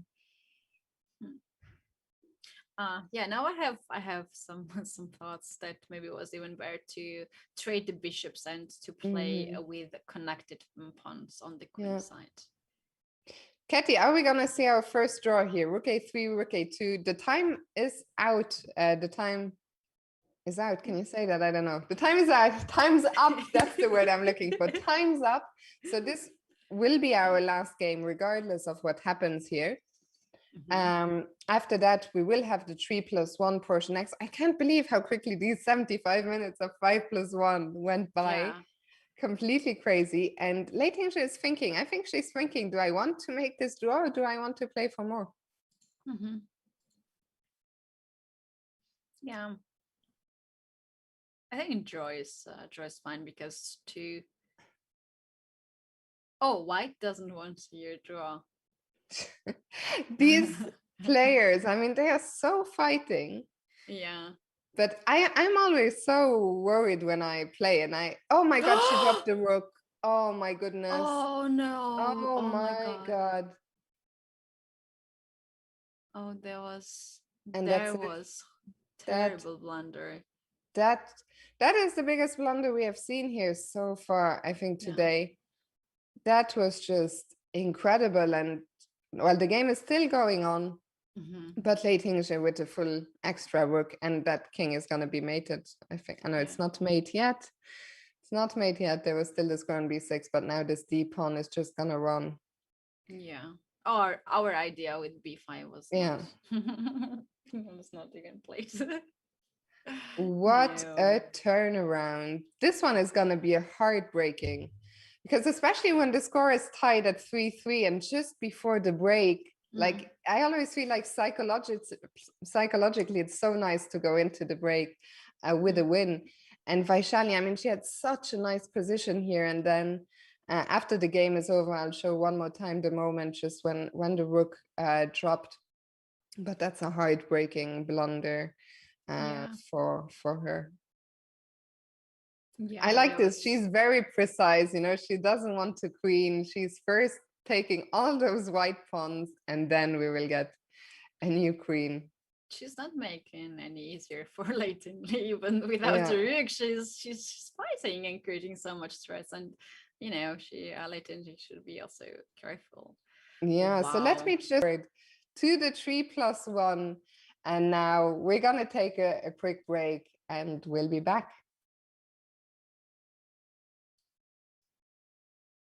We're down, yeah?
Hello and welcome back to this very exciting match here at the Women's Speed Chess Championship between Vaishali and Lei Tingzhe. Lei Tingzhe has taken a 4-3 lead, but before we come back to that, Kathy, a big match to be looking forward to, the World Championship match between Jan Nepomniachtchi and Magnus Carlsen taking place in Dubai this coming November. Cannot wait to see that match. It's going to be really tense match, especially knowing that these two players are so good friends. Absolutely. And yeah, I think we will be covering it over here on Chess.com in so many different languages. We will also have exclusive access to the player cameras here on Twitch, so you won't be seeing the player cameras anywhere else. So a lot to look forward to. What is your prediction, actually, Kathy? Who's gonna win this World Championship match? Oh, I have no idea. All I know that it's gonna be a really cool match, and I'm sure that both teams already started preparation. And I believe that this gonna be not only the match between two players, but also between two teams. So Yeah. I don't know. I'm really looking forward to see cool chess.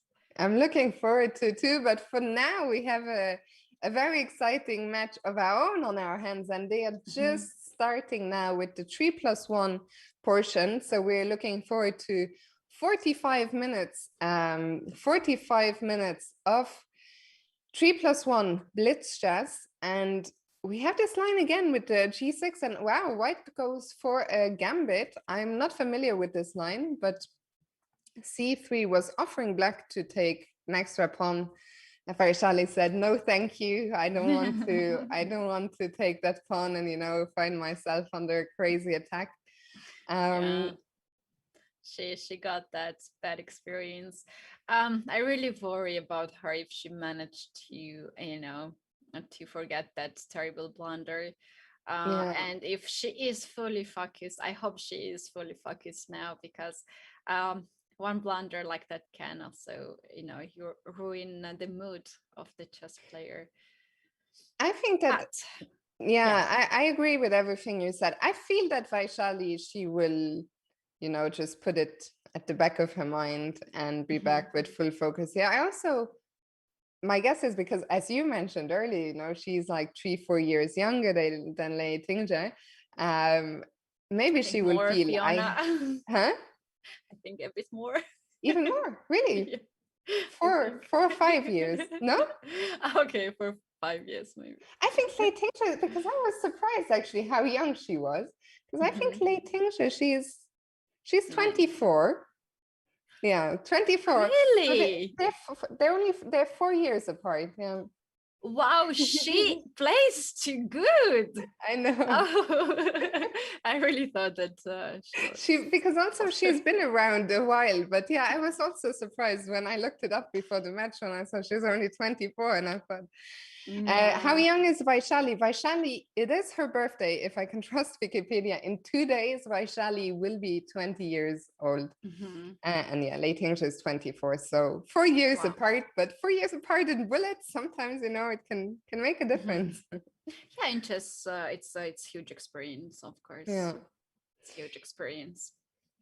Yeah, right. So we will see the experience against the mouse skills maybe in the bullet portion, which will be a lot of fun. But even this 3+1, of course, is quite a lot faster than 5+1. What do you make of the position we have on the board here? That's really a tricky position here, because white has an advantage in the center, as you can see, with this e5 d4 pawn, but those pawns are so well blocked for the moment. Knight is very active on d5, bishop is also very active on f5, and there might be some breakthroughs like c5 at some point, not right here, it's hanging, and also f6. There can be some moves like this. For them, I don't know, I'm a player who likes to have more space, so I would prefer here to play with whites, but it doesn't mean that black has any bad position.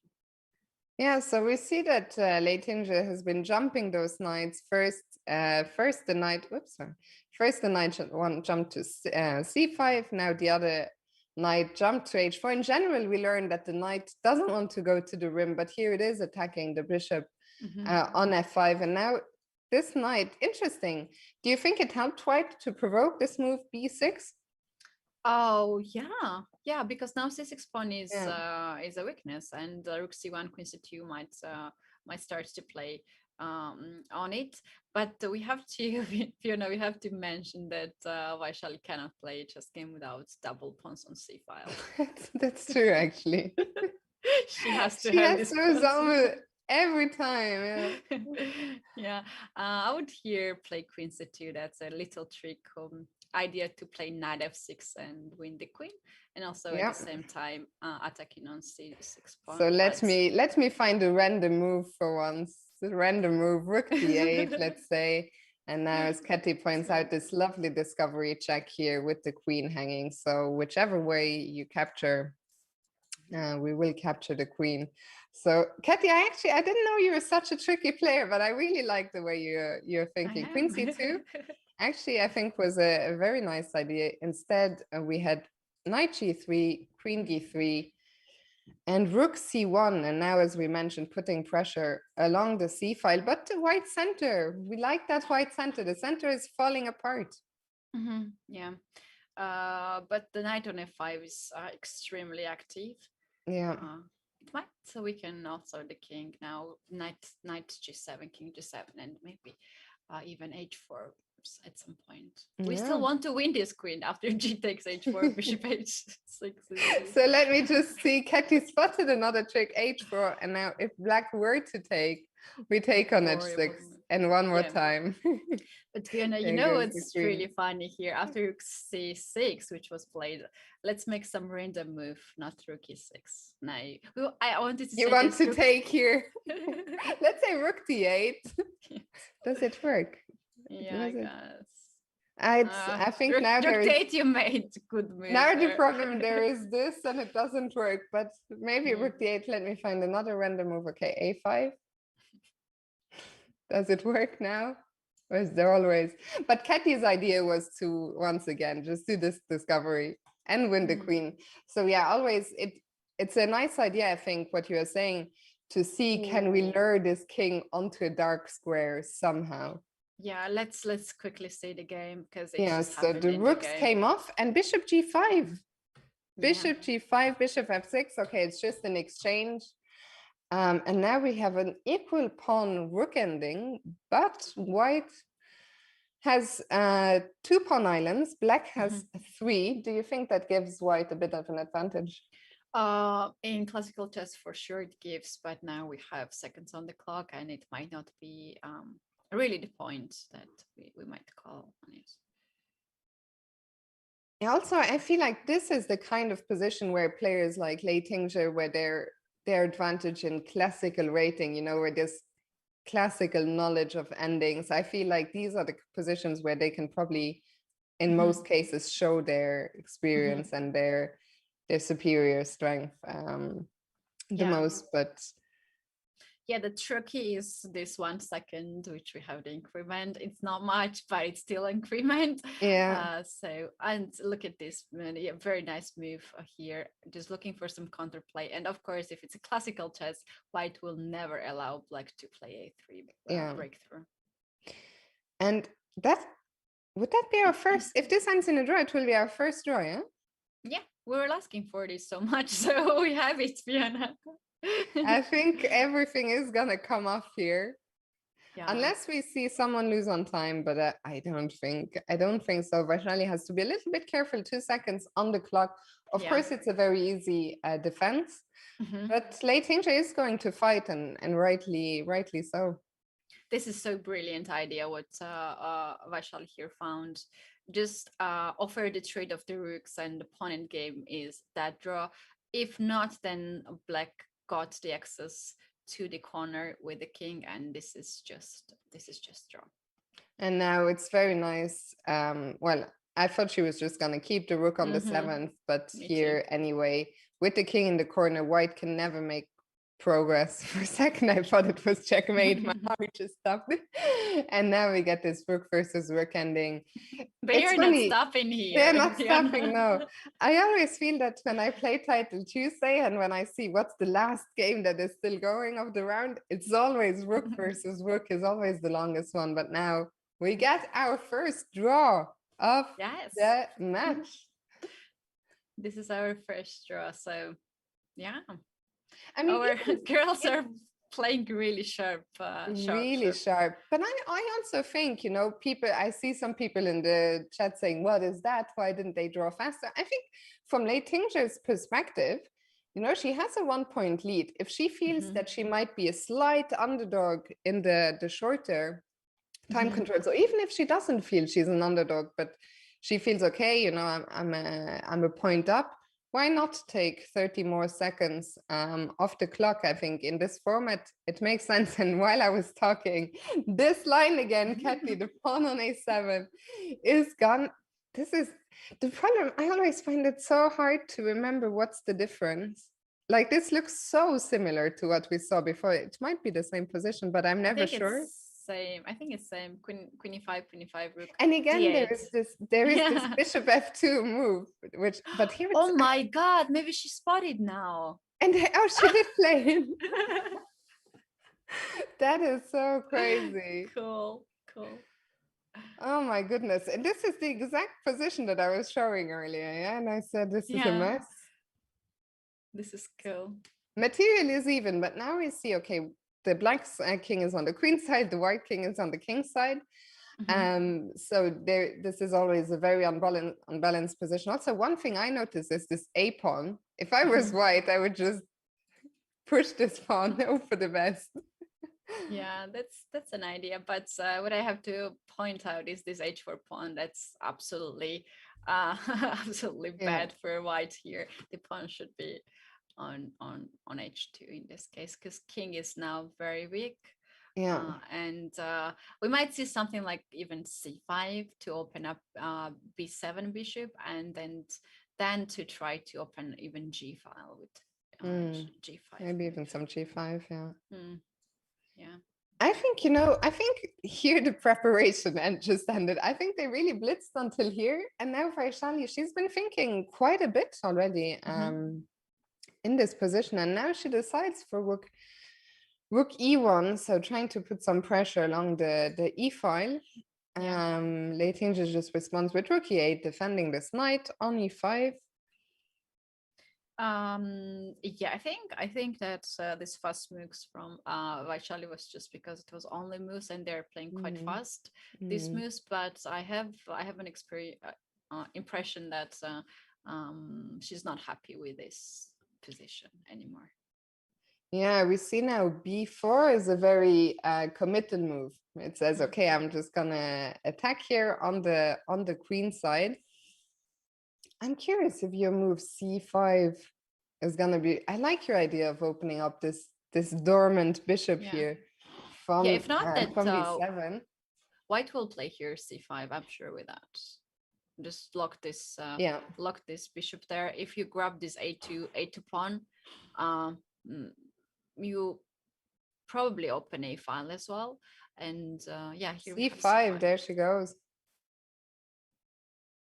c5, so not allowing white to close things up. Yeah, about that draw with how we had the first draw and only draw in this match, I think it makes sense for both players. You mentioned already about Lei Tingzhe, but also for Vaishali, she needs to come back. She needs to come back and recover for this blunder. And she needs to not to lose next games. And if it's one draw or two draws, that's fine. Absolutely. So that's okay to make one or two draws, just to keep the energy for the best positions. I agree. I'm really curious what's gonna happen in this game, because I feel Vaishali is probably under some pressure, and she's also down a minute on the clock. I really like Black's last move, bishop c6, now blocking White's c pawn, because maybe at some point, you know, we wanted to give up that pawn and try and get into the position with the queen.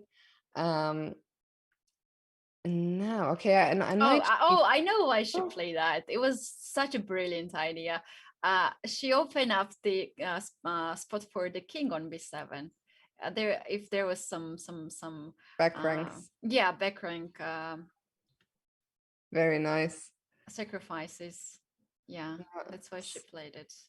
So now the rooks have come off. But I don't think the danger is over yet for white, because always the same problem. Oh, and wait, we're not with the live position yet. So after rook queen e8, we had one more move. Queen e2, and black said, I do not want to swap queens because I'm on the attack. And the c5 pawn dropped, and now the white king is really in a lot of trouble. Plus white is not a pawn down. No, white was a pawn up. Sorry, Katie, I'm so bad at counting pawns. So material is even. Oh, you don't worry about that. I don't even count. So material is even, but the king is still a problem. Yeah, it feels like. And the time, 4 seconds for Vaishali. There should be some quick win here for black. Because there is a paradise on dark squares for black.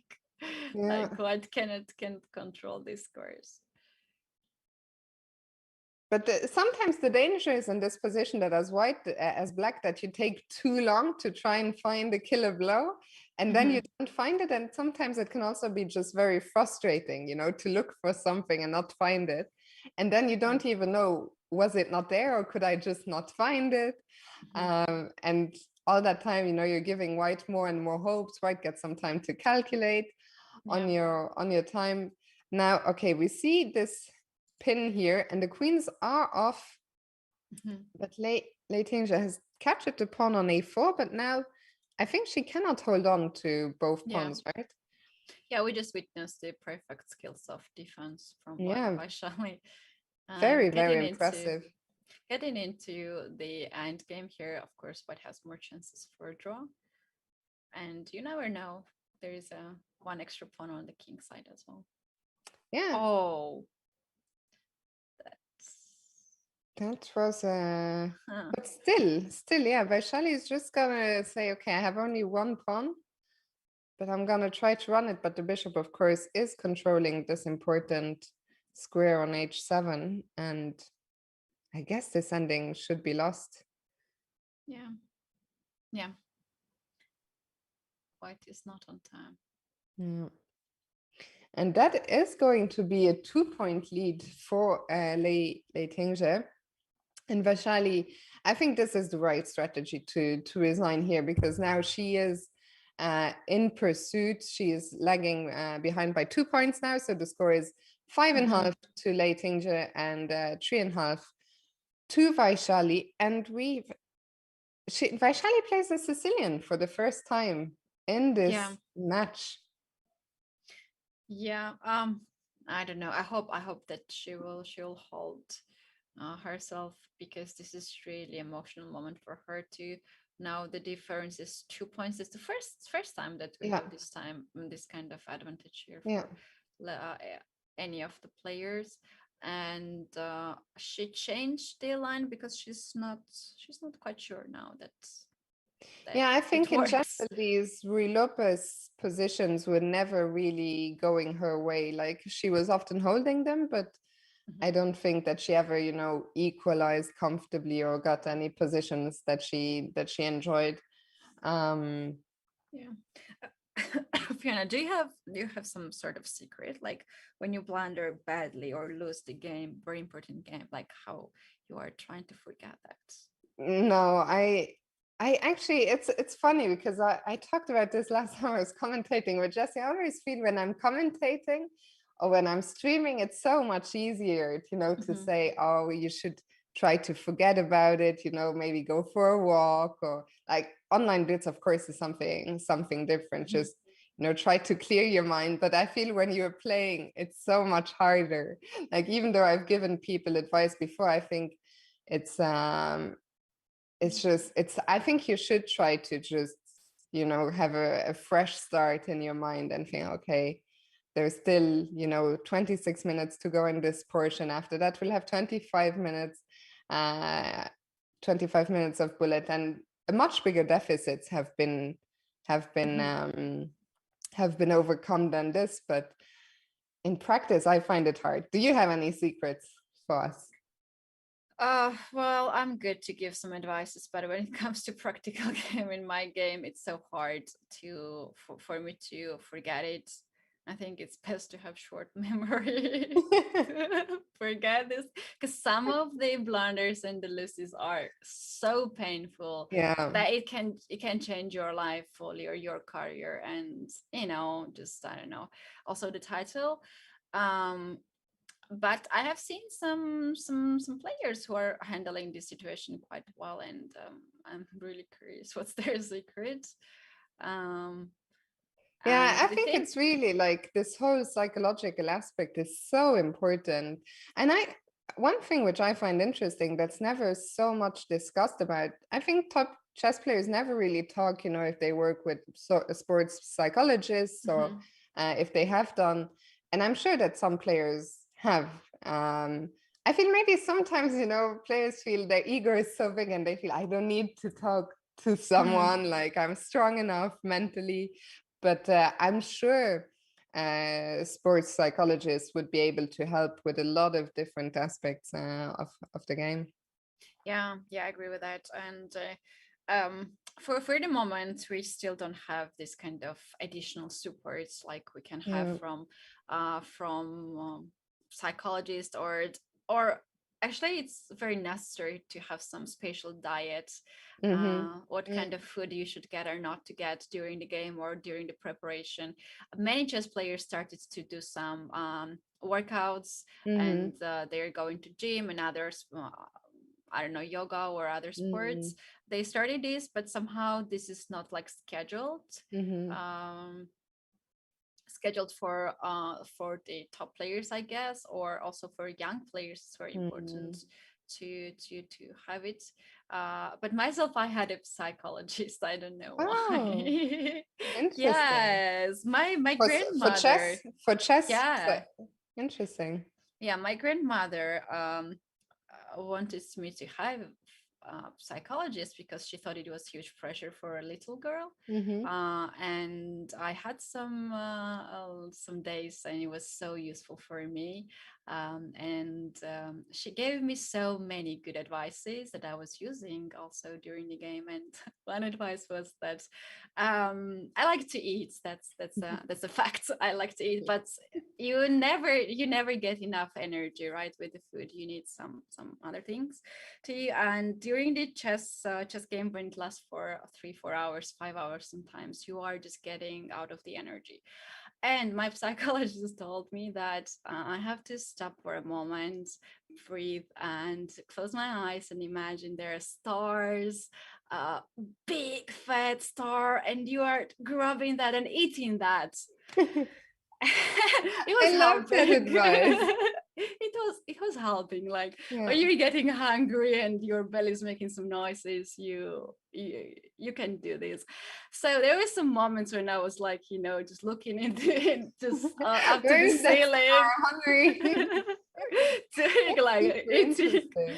Yes, and there was an accident when one of my opponent called the arbiter and told the arbiter that I was looking up and doing so. That's such a funny story. By the way, Katie, I think that Lei Tingzhe is getting closer to getting another win, because earlier, so from an early stage, even if I go back some move, we had this material imbalance of the knight against the bishop. But usually what they say is that the bishop, the knight and the queen is a very dangerous attacking pair. And especially here, we see the weaknesses on the dark squares around the Black King. Vaishali decided to give up a pawn,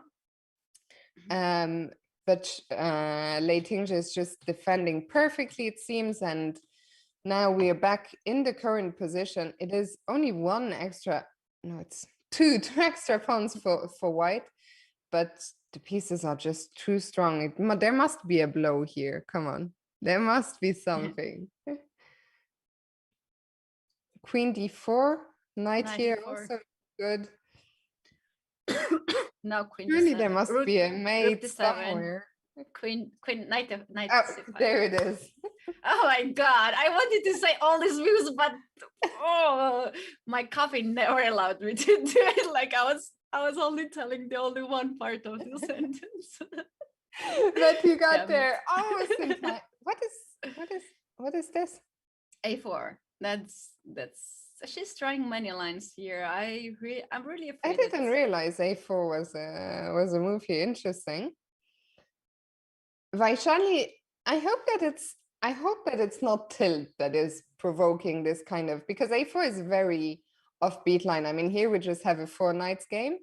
Maybe a4 is one of the moves, but it's not one of the main moves. But maybe she also just wants to, not meet any more preparation, because I think the last couple of games have just gone wrong straight out of the opening. So maybe what Vaishali is saying, I just don't want to meet anymore, the like main opening lines. prep. Yeah, that's true. Well, now we have a pin on c3. Yeah. I see that the bar is gone up very high, and I was just wondering, queen g4. Is this a4 going to pay off immediately, Katie? So what's the point? If black takes on c3, we would take the bishop on b4, I think, and white would be doing great. And now, so black plays d5, defending this knight. Yeah, well, g7 pawn is hanging. That's the one thing that and she has taken it. Mhm. I'm seeing in the chat that a4 is apparently a Lucas Van Foreest move. Somehow I'm not surprised. Lucas has some very interesting opening ideas. For those of you who don't know, Lucas Van Foreest, he is the younger brother of Jordan. He's also a grandmaster, and he has a very interesting style of playing chess. So Vaishali following in the footsteps. And what is this mess now? The knight on c3. You like this for white, I guess. I like it for white. I like this move because now the bishop on b4 is stuck to defend the rook on f8. Do you like it with white as well, or? Yeah, I also like it for white. I wonder if is she going to maybe castle queenside or something crazy like this, or how do we proceed? Because the only thing I don't like about my position as white is this king on e1. Yeah, pin. Yeah. I love long castle here because there is the immediate threat 94. Yeah. But no, she's going to the. She's going bishop d3, which is also a natural square for the bishop. We're looking down at h7. We're also trying to force matters, because maybe now if black doesn't do anything, maybe we will just take on e4 and bring a rook to d1 and stabilize. So black has to make a decision. Queen d7, and we see the bar is jumping all the way. I like your idea, bishop b4 and rook d1 immediately, and that doesn't allow black to castle also on the long side. Okay, Vaishali castles kingside, which also seems to be good. So now we have opposite sides castling. Now as white, I think I would for sure take this pawn. I don't know which way to capture first, but she has captured with the knight, and now Vaishali is just two full pawns up. And I guess black will try and create some counterplay somehow along the g file. Oh yeah, bishop h3 can be a move. Bishop d5 can be a move as well. So kicking the queen back, it's so important. Vaishali now, she is attacking the pawn on b7. I think it's such an important game for Vaishali, this one. She's now trailing by 3 points, and with such a good position, I feel it would be so important for her to get the win here and get back into it. Only 17 minutes remain. The time always just goes so fast in these. But I think that's sort of Indian style. Also, Harika had 3 points difference, but then he won most of the games in this time control 3+1. So anything can happen. Anything can happen. All she needs right now, Vaishali, is just one win. That's it, Yeah. and she can, feel much better because right now we might don't see much of chess from her side, but Mm. more of the emotions, and sometimes this can be really um, emotional for a player to know. I'm sure she's also considering like, oh no, this is the last chance for me. I can't have another chance because I Yeah. have this knockout. And by the way, interesting, we see the bar has just dropped down. I saw someone in the chat saying this must be easy to convert. I think it's absolutely not easy at all because yes, it is 2 pawns, but you always have black always has so many threats. She also has 15 seconds on the clock. And actually this move could be what she missed. Bishop c5 is such a lovely shot. Let's quickly show what would happen if she takes the bishop here. Bishop g2 looks to be Oh, if white recaptures, queen h3 and the bishop on g2 cannot be defended, and that would be checkmate. So Lei Tingzhe is incredibly sharp on these tactics, and the problem is, so now bishop g2. Apparently, in this position, rook g4 was very, very strong, but also not so easy to see. Instead, let's stick with the game. She took on g2, takes, now rook g4, but now it's not the same story. The queen can go back to defend, rook g8, king h1, and now, okay, things have changed a lot now, Ketty. This is the position on the board, bishop e3. yeah. I'm still confused, to be honest. What is happening here? Some sacrifices. The problem, Some Vaishali was playing with sacrifices. 2 seconds. Yeah, I believe that if yeah, and rook h2 idea somewhere. Rook Rook g1 h2, is mate, yeah? rook g1. Oh my god, and queen Both g2. of them, she found rook h2. Ooh. This one, and we see Vaishali there. She doesn't give much away, but there was a little bit of, I don't know if it's exasperation, but it's just like she has had some really painful losses. There were 2 or 3 games where from a winning position, it turned into a loss. And now she's in a tough spot here. She's down 4 points. She can still make it up. Yeah. She can still make it up, but she has to start winning pretty much now. She needs to win one game, I feel, just to get her confidence back. Yeah, even quick draws might be okay. Yeah, Not just to to stop lose too much the time and yeah. to get this um confidence back. And we saw her play the Sicilian once again. I mean, this previous game, it had worked. This a4 had actually worked so well. She'd gotten such a nice position, but I think it's always so tough, especially for viewers, who are watching the game with the engine and the bar says, +3, plus whatever. But if you look at the position on the board, whenever your king is under attack and you have little time, it's never that Oh straightforward. no, not at all. And I think many players even choose the side who has less points, but so they attack on the king Yeah. side because that's what matters in when you don't have enough time. Yeah. And here, what do we make of this position? All the pieces still on the board. Only one pawn has been exchanged. I spot for white, I guess we have to be a bit careful about this pawn on d3 because we can never afford to drop that. That's sort of our one central pawn that holds everything together. What could white be looking at to attack? Where do we want to maneuver our pieces? White's counterplay, right? In this kind of pawn structure, there is some breakthrough with d4, but of course it should be well prepared from white. Yeah, maybe bishop e3, attacking on c5. We're giving up the That's bishop. what she does. I know, I know. But on the other hand, then there is a hole on b6, so knight will occupy there, and you are getting d4 ready. Okay, so black is opening she's opening up Faishali everything with e4. What is this? Such a messy. That's a pawn sacrifice, right? Now Yes. white can take on c5. Yeah, she could have taken. Yes. What was the idea? If we go back after bishop takes, maybe she just wanted to take that knight and just weaken the king, and maybe black probably has some play here. We saw that Lei Tingzhe, she's very dangerous when she's on the attack. So Vaishali decided not to no, sorry, the other way around. I got the players confused for a second. I just pretend everything I said with the names the other way around. So Lei Tingzhe decided not to take the pawn.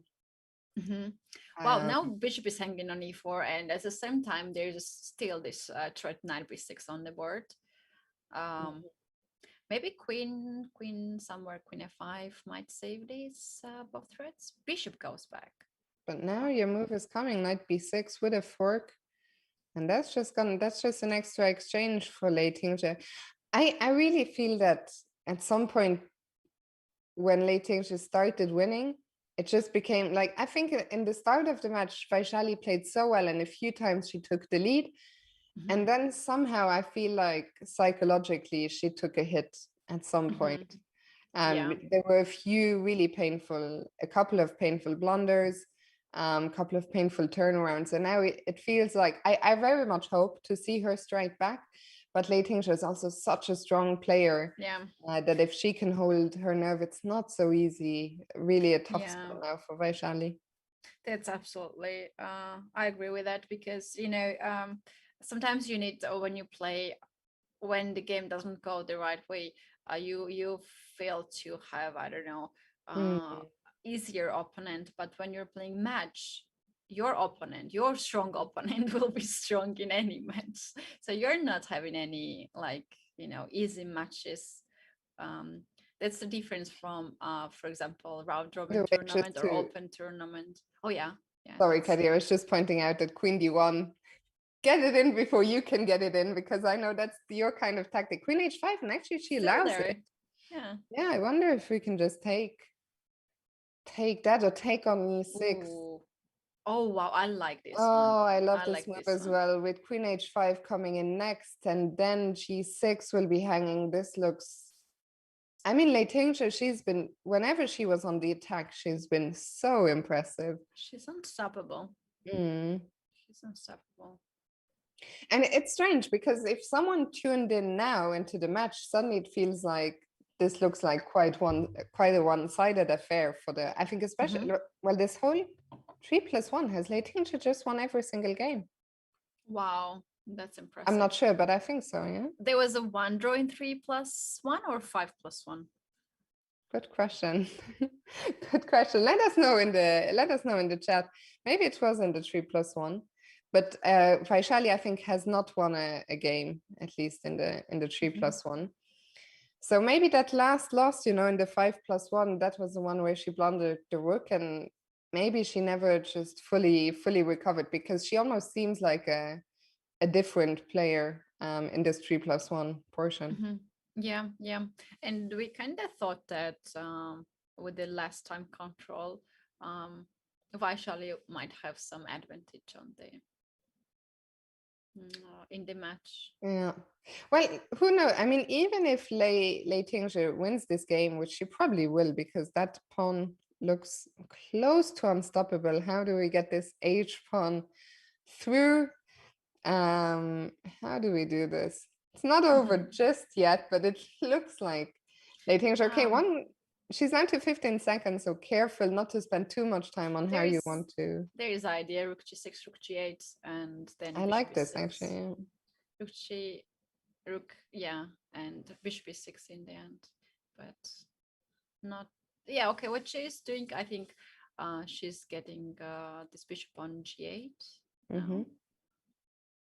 Yeah, that's gonna stuck the king there, and rook e7 check, picking up the pawn on b7. And it's 3 extra pawns, with one of these 3 extra pawns being already on h7. And There goes another one, and that will be that. Maybe even better for Vaishali to resign Fiona, here. well, I should be really careful here of these stalemate ideas. If white gets Oh, too much pieces, then rook that's is a very good point. That is a very good point. what is the term of, like, in our language we have this when it's a stalemate position and you have on the rook on the board, rook gets mad and we call it Actually, mad rook. I don't know in English, but in French it's also like Mad. la tour folle, like the crazy or mad rook. Crazy rook. Let us know in the chat, is it in English, is it also called the crazy rook? So what we're talking about, let's imagine this king is stuck here in the corner and black has only one rook left, and that rook gives checks non-stop, and if white takes it, it's a stalemate. Let us know, what is that called in English? Is it called the mad rook or the crazy rook? And Vaishali switches to d4 for the first time in the match. Okay, I don't know if it's good or bad, but it clearly shows that she's trying everything, because the other things that she played did not really work. Yeah, and what is this? So we started this game around the 6-minute mark. It could be, if this game goes down to the wire, it could be our last 3+1 game. So Leitinge offering the bishop exchange with bishop e6. What do we do as white? Do we take that bishop? Do we drop the bishop back? So she decides to take. Yeah, this is the easiest way for with like to play against London system, to get rid of the dark square bishop. So now we won't see any attack that we are all afraid of in London system. And the position is quiet. It doesn't have any like character, but now black has this issue with the bishop. And we might see bishop d7, bishop e8. This is Pierre Crumlin plays in these positions a lot. I would be afraid to go with b6 because this weakens the light squares. And yeah, here we have bishop d7. For a moment, bishop goes for e8. It's not passive. It's just where it is. Can be there too. Rook comes on c8, and yeah, that's the position we have. Rook c4. Actually, I saw that the bar jumped for a moment, and that's a good thing that Vaishali played a3, because here apparently knight to b4 was an option, and maybe this bishop. What is the problem actually if we go back all the way? There was this trick with the bishop coming to b5, so that's why knight b4 could have been quite strong for black, but Vaishali sees it, plays a3 to stop it, and now white has doubled on the c file. This is one of the most positional games that we've had here today. Yeah, seems like Lettingly is very strong in tactics, and it's also quite tiring when you have this kind of position when it has tactical motives. You have to be very much focused, and this one is easy. I think this is very correct approach for Vaishali, and she had to did this earlier than now. Like when there was like 2 points, 2 points difference, she has to make some draws. She has to get this confident back and make the opponent a little bit tired as well. I think this is one of the things. I think Vaishali, she has been playing chess for a very long time, but still at 19 years of age, she only has so much experience. So I really think that's something that just comes with the years. And Vaishali, I mean, this match today is far from over, but I'm sure she will be back in this competition, year after year. I'm sure she's going to go places, especially after the pandemic. Like, who knows how strong Vaishali really is, because like so many other young players, she didn't get a chance to play much during the pandemic. Do you think Vaishali can push here in this endgame, actually? Probably, yeah. I think she just learned a lot with this match, and it's a good experience for her. She's very young player, not having too much tournaments. Let be honest, because chess players, girls at this age should have way more tournament that she's having. So this is a good experience, and she made it right on time already here to And I get mean, this. even here, I mean, if Queen b7, Queen b7. Huh? Oh no! First take the bishop on Take the b5, bishop, then yeah. Queen b7, knight e6. That wins a pawn. Let's see if she goes for it. Then I don't have to show Queen b7. Queen b7. I love it. So Queen b7, we are saying, and then the fork, and she goes for it. She goes for it. This little tactic, beautifully spotted by Vaishali, wins her a pawn. Now the question is that enough? Knight endings, they are tricky. They're tricky. There's one extra pawn, so it should be winning, and their other side there are more pawns. I would personally play knight c5, a4. But she goes this way. This is also okay. She's stopping knight c4 move. Now she needs to get the king also very active. King e2, king d3, and slowly. What is this? Oh yeah, that's the thing. Oh my god! Really afraid. We can't take, because then after king takes, that pawn king is gets going really to drop. active. That's gonna be a loss for white. Yeah, she has to give up this pawn. Okay, it's still not over, but obviously we'd rather have an extra pawn. Yeah, she could play knight c5 and a4 there, and to have extra pawn on the king side. But still, he don't know. He don't know. Now she's kicking the king back, and the knight is stuck on a3. Right. So the king will have to drop back probably to d6. And now that knight for now is stuck to the defense of the pawn on b5. And I guess Vaishali is going to try and create the passed pawn on the other side. Somehow it feels like it's not quite enough. By the way, Katy, time is up. So this is officially our last game in this 3+1 portion. And yeah, I think that Lei Tingzhe just defended very well, but who knows? I mean, anything, when knight's on the board, I always feel like anything can happen. They're such tricky pieces. Yeah. I like knights to have in the end game. What I want to point out is that Vaishali is the player who qualified to play here, and Lei Tingzhe is the player who was invited. So that says a lot of facts. That's Vaishali is a fighter, but she has to play to get in these tournaments, right? And meanwhile, Lei Tingzhe was invited, so because of all the success he has achieved so far. And the qualifiers were so tough, every single one of them. And we see now this game is going to end in a draw. I mean, all the games have been so fighting. They started another game, but I think that's going to be aborted because we are at the end of the 3+1 portion. I like how they wanted to continue, but no, this is it. Lei Tingzhe play d4 here. Come on, play. Let's play. I don't want to break here. She's ready to continue. Lei Tingzhe, she has a 5-point lead. 5-point lead going into the bullet. That's a big lead. It's not impossible to come back from, but Vaishali will really now need to, get her head straight and just try and approach this bullet session like a whole new event. 25 minutes of that to look forward to, Katy. We will be back in a few minutes.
and we are back with the information that is the tournament is coming up very soon, July 4.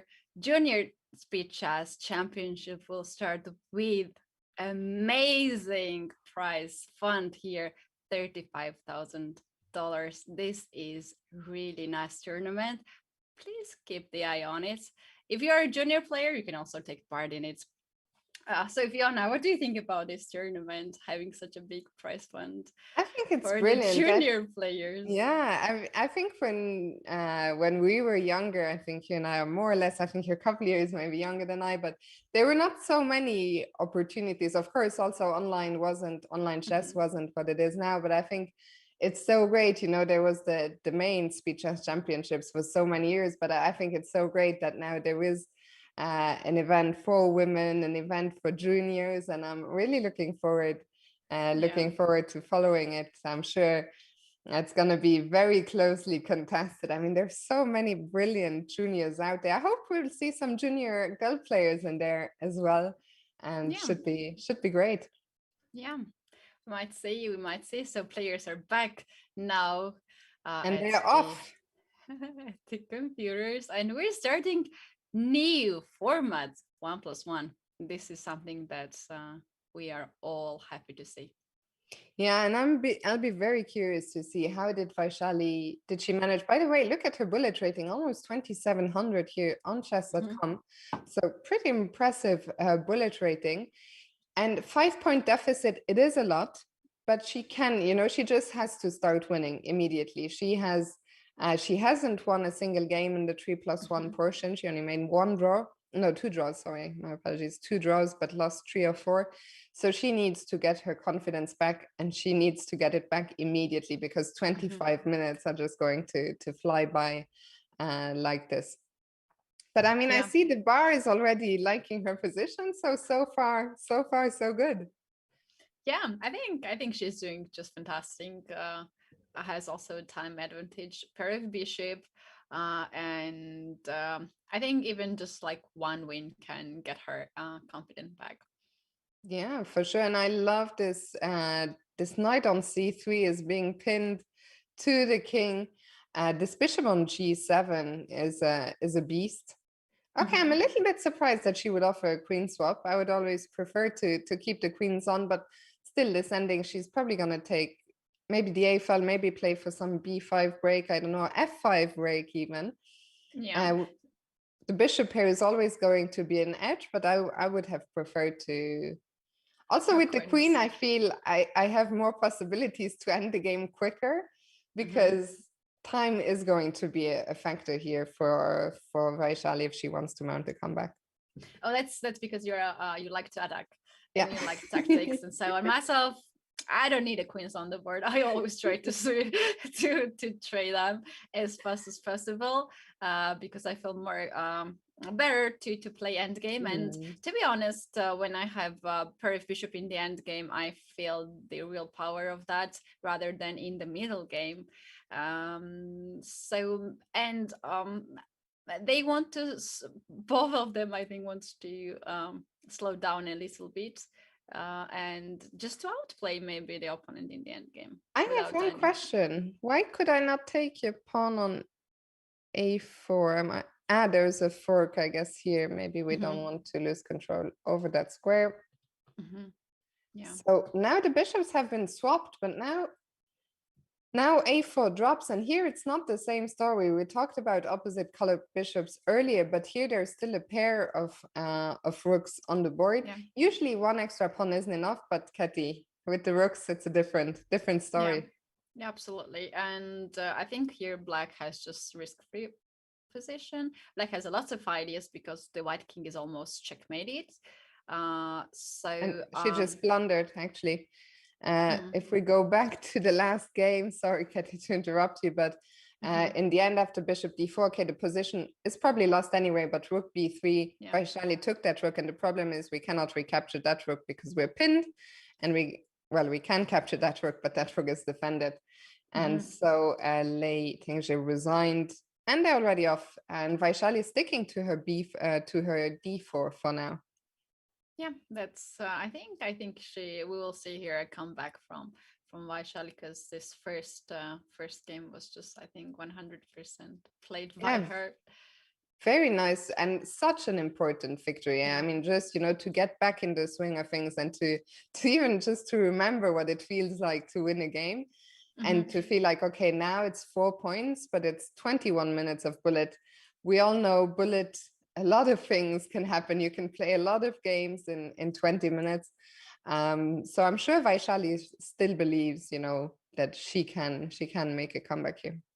Yeah, and also let's keep in mind that Lei Tingli is very strong in Yeah. tactics, very very strong, and all Vaishali is hoping now is to simplify the position and get a very small edge that can be enough Hmm. to go ahead and play for her. That's how I feel. Um, that she's trying to play last two games already. Yeah. She is quickly trying to get into the end game with a very small edge, and then she's playing very good in the end game.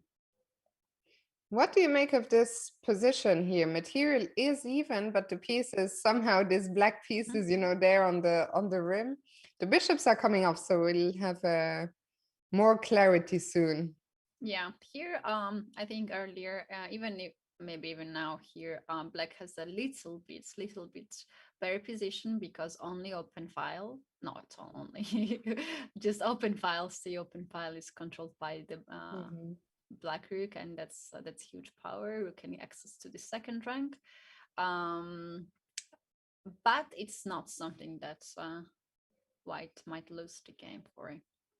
Also, for Leiting, it might be good news that this is a kind of endgame that could go on for a very long time, and every long game, of course, is great news for Leiting because it will take her Yeah, to that's right. the closer to the finish line. Yeah, now for what draws make sense for her to make as much draws as possible. Oh, what is happening? Okay, tactics. Knight. But those rooks are gonna Oh, come off, and now we have just a pure double knight ending, which I guess should be equal, but I mean, one knight is already tricky. So two knights and four knights. There's so many tricks. Lei Tingzhe has picked up a pawn, which I don't know if we had to lose that pawn. But now a5 and e5 are both weak. It looks like Vaishali is gonna either yes, go and into a rook a king ending where she would pick up the pawn oh, or that's just gonna be losing for black for sure, because white king is so active. That's what white was yeah. looking for, to get the knights off the board, and with the active king, and the end game will be winning for white. Yeah, so And now I think with this 4 against 4, it should just be a draw, but I think yeah, Lei Tingzhe will play as long as she can. yeah, And yeah, a of lot of, course. let's see, so we're now at 18. So we started playing this around the 18-minute mark with both players down to under 10 seconds. And I'm curious, how long is this end game going to go? Also, let us know, because we will have the players for an interview. So maybe let me know already. Uh, Lei Tingzhe, did she play last year?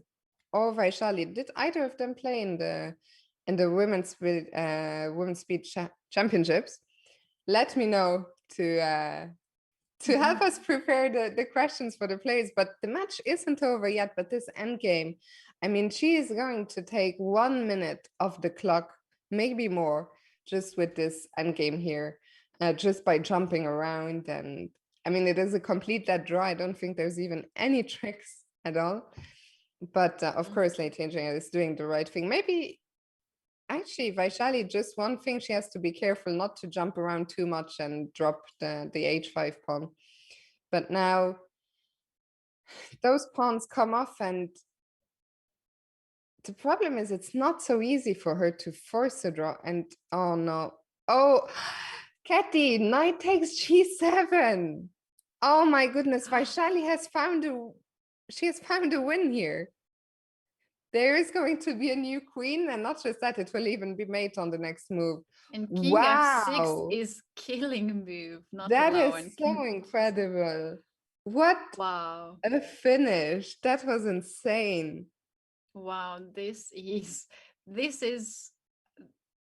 is beautiful. Knight G7 I did not sacrifice. have that on my radar at all.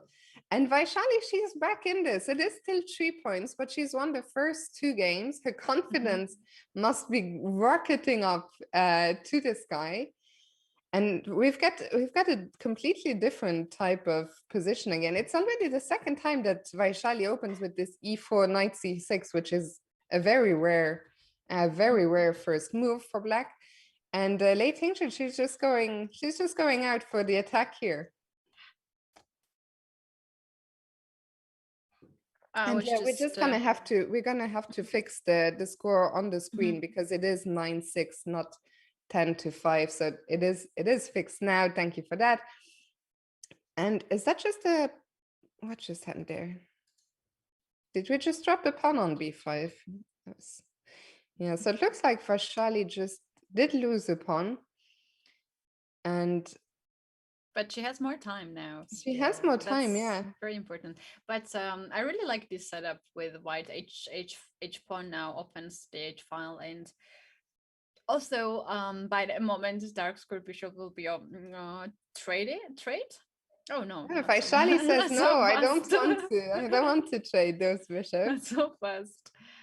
But yes, h5 is still on the board. We might see queen e2, long castle, h5, then change the trade the pawns on h file, and then some beautiful checkmating ideas. Queen d3. What's her idea there? I like the way Vaishali is going on about this. Like, I am going to open the center now. And I'm a bit surprised that Lei Tingzhen gave up both her bishops. I would be a little bit concerned. Oh, so many tactics. So many tactics, Katie. I cannot follow what is going on. We'll have to, after the match is over, we can all come back to this game and analyze it in depth. But here, it's impossible. But the queen is trapped. Queen is trapped. The queen was trapped. Oh my goodness. And Lei Tingzhen is going to get a win here after. That's been a crazy game. Okay, this is not over yet. We saw that a lot of things can still happen, but especially now with this king here. Yeah. On G8. There is some idea, queen d2, queen h6. That's why h6 was played. Yeah. But still, this queen got in there. Maybe h5 now. Also, these 2 pawns. Yeah, I like your move h5 as well. Wow. Maybe even best to resign actually for Vaishali, I think. Yeah. It's more practical decision, but sometimes it's so hard to stop the clock. It's so hard. Oh, checkmate is coming now. No, it's not. It's not yet. I really think, and I think this is also a thing of experience. She's losing like 30, possibly precious seconds, because there is really like the chances that you're going to find a trick here are so tiny. And do you remember first game in this match, Lei Tingzhen resigned in the position where all of us will continue to play.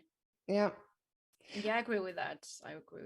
Experience. And now a new queen is coming, and that's gonna be the end. But she should have resigned soon anyway. Lei Tingzhen is back to a 4-point lead, and we have 12 minutes remaining on the clock. Vaishali is approaching territory of having to win every single game now. I think she cannot afford to lose another game here. We're back to these kind of London systems, which have been working quite well actually for Vaishali so far. Yeah, that's true. That's why she's still keeping to play these lines, and that also gives less tactical motives to the opponent. I still believe that's the main idea why she's keeping to play d4. Yeah, so oh, she didn't pick up the pawn. Very interesting. So Lei Tingzhen giving up. Okay, now this pawn is something that white will attack with queen c2, rook c1. Yeah, and also there's some ideas when pawn on h7 is hanging badly after knight g5. That can be some mating threats there. But the main question comes how black is going to defense it. Yeah. No, she can't. C4. Okay, so she's giving up a pawn. How do we take? With the queen or with the bishop? Well, she takes with the queen. And the queen goes back to a2 and knight e3. More tactics. But she's just so sharp at these. She identified here's a bishop that was undefended. And it looks like she's in control now. Material is even, but the black pieces just look so much more active. We just need to bring back maybe this knight into the game, but there goes another pawn. Yeah. I see a comment in the chat, lots of tactics in my brain. Yeah, I mean, today we've all been trained.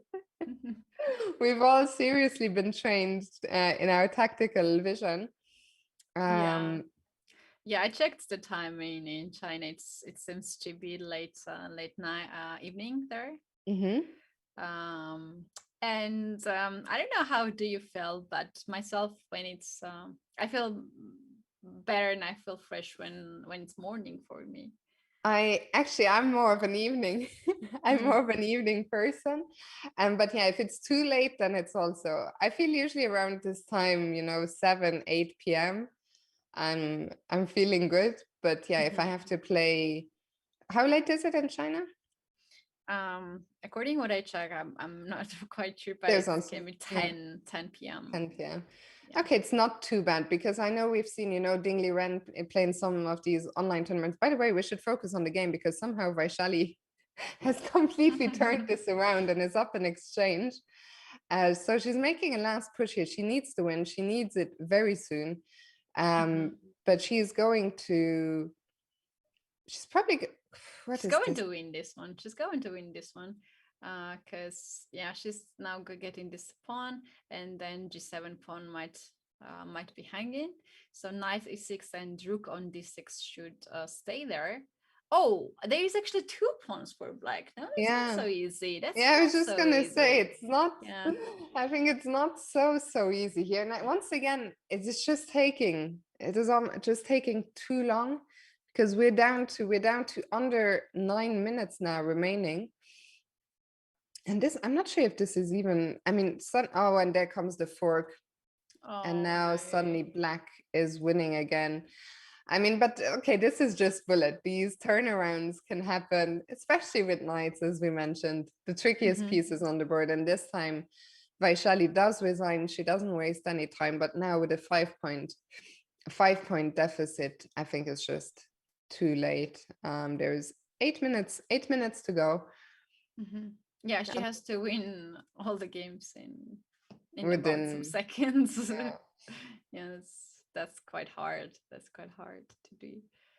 And I mean, Lei Tingshu has shown, she's even in bullet. Like, I don't think she has been slower than Vaishali. I think this bullet match has been very quite even overall. Yeah, true. That's a very good point, actually, to what we saw here, to be really good at tactics and attacking. So that pays off in plates. For sure. So all of us gonna train a lot. We're gonna do some puzzles from tomorrow. Every day. Not today, because we have another match coming up. So reminded that after this, don't go anywhere. There will be another match coming up. Anna Muzychuk will be taking on Yulia Osmak. So the all-Ukrainian clash. I think your commentators will be Nemo and Elizabeth Pitts. So that will start in just under an hour at 8 a.m. Pacific, 5 p.m. European Central Time. Meanwhile, here we have what is probably an equal endgame. Once again, opposite colored bishop. White is going to take that pawn on g6, but black is probably going to take on c2. And this is the bad news, is that no matter what happens here, even if Vaishali can somehow win it, this is going to be another super long game. The time is just ticking down. Yeah. The main time, not the clock down of the board. Yeah, the main, the tournament clock. Yes. That is now down to 6 minutes. And if anything, I mean, white is suddenly up a pawn. We need to be a bit careful. This is hanging. Rook takes, rook e1, but black can maybe not defend. If rook f4, what's the problem then? Yeah, rook f4 looks good, but just the problem is that that's going to be another draw. Yeah. Which is not enough. And now, I mean, this is, of course, the worst case scenario for Vaishali. The end game is either winning or a draw. It's not easy to hold the draw. It might be a draw, but whatever happens, it's going to take forever, but not here. Very nice tactics by Lei Tingzhe if I just go back to that final position, because that was actually quite nice. After bishop d4, very nicely spotted check. The rook king has to go here to keep an eye on the bishop, but now c4, and the king will have to go back, and then the bishop drops. So very nicely spotted by Lei Tingzhe, who's now, you know, taking chess can be cruel sometimes, because the 5+1 portion was so fighting. Vaishali often took the lead, and then somehow from there, I also think kudos to Lei Tingzhe, who really found her rhythm. You know, sometimes it takes some time to get into a match, but I really think that Lei Tingzhe also picked up the tempo. Yeah, I have a feeling like Vaishali started with all the energy and she lost it through all these formats, and Lei Tingzhe just got all the energy and she's ready to play another match today. Yeah, just like that. I think the next match is going to be great, by the way, and I'm looking forward to asking her about it in the interview. She will be playing Stefanova next, which will be, I think, both players, you know, from what I saw today, I think both are very tactical and very fighting. So I think we'll have a very close match there. We see the bracket. So Lei Tingzhe, I think it's almost as good as official. She is going to advance to play Stefanova. And then tonight, well, right after this match, we'll find our second last qualifier for the quarterfinals. And tomorrow, Hu Yifan will be playing her match of this round of 16. And I have to say, I'm very much looking forward to seeing Hu Yifan make her debut in this competition. Heavy Force is coming after that tomorrow. I'm also happy to see her playing chess and have her back into the chess, because they stole us from us. Those students, those Shenzhen students, let's remind everyone, Hu Yifan, she is these days a lecturer at the University of Shenzhen, and not playing so much, but that's why Kat is saying it will be great to see her in action and have her back. What is this position, Katie? They are not making life easy for us. So many pieces on the board, such a big mess. No, not at all. But well, Black picked up some pawn. That's something really good for Black for sure. There's one thing. This bishop on c2 is looking down at the king on h7. This queen is looking down the g file. The bar has jumped completely up. I don't know. I'm not sure why. I guess this king is just bishop h6. Bishop now. h6. Yeah. Very nice. And there should be 97 knight f7 might be a checkmate. No, she's going that way. Okay, this knight will try many moves. Rook g3, bringing one more attacking piece. It must be over. Surely it's over. But where is it's so annoying, these spots where it's like, I know it's over, but I can't find the knockout blow. Oh my goodness. Oh my God. What's no. Oh no.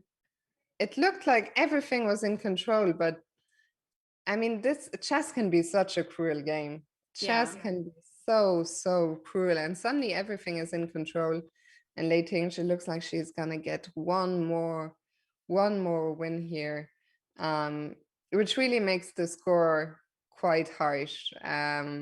I think the score doesn't reflect, you know, how well Vaishali was playing. Of course, Lei Tingzhe, I think she absolutely dominated the match overall and will move on deservedly. But I think also what you said earlier, Vaishali, a great learning experience for her. Yeah, absolutely.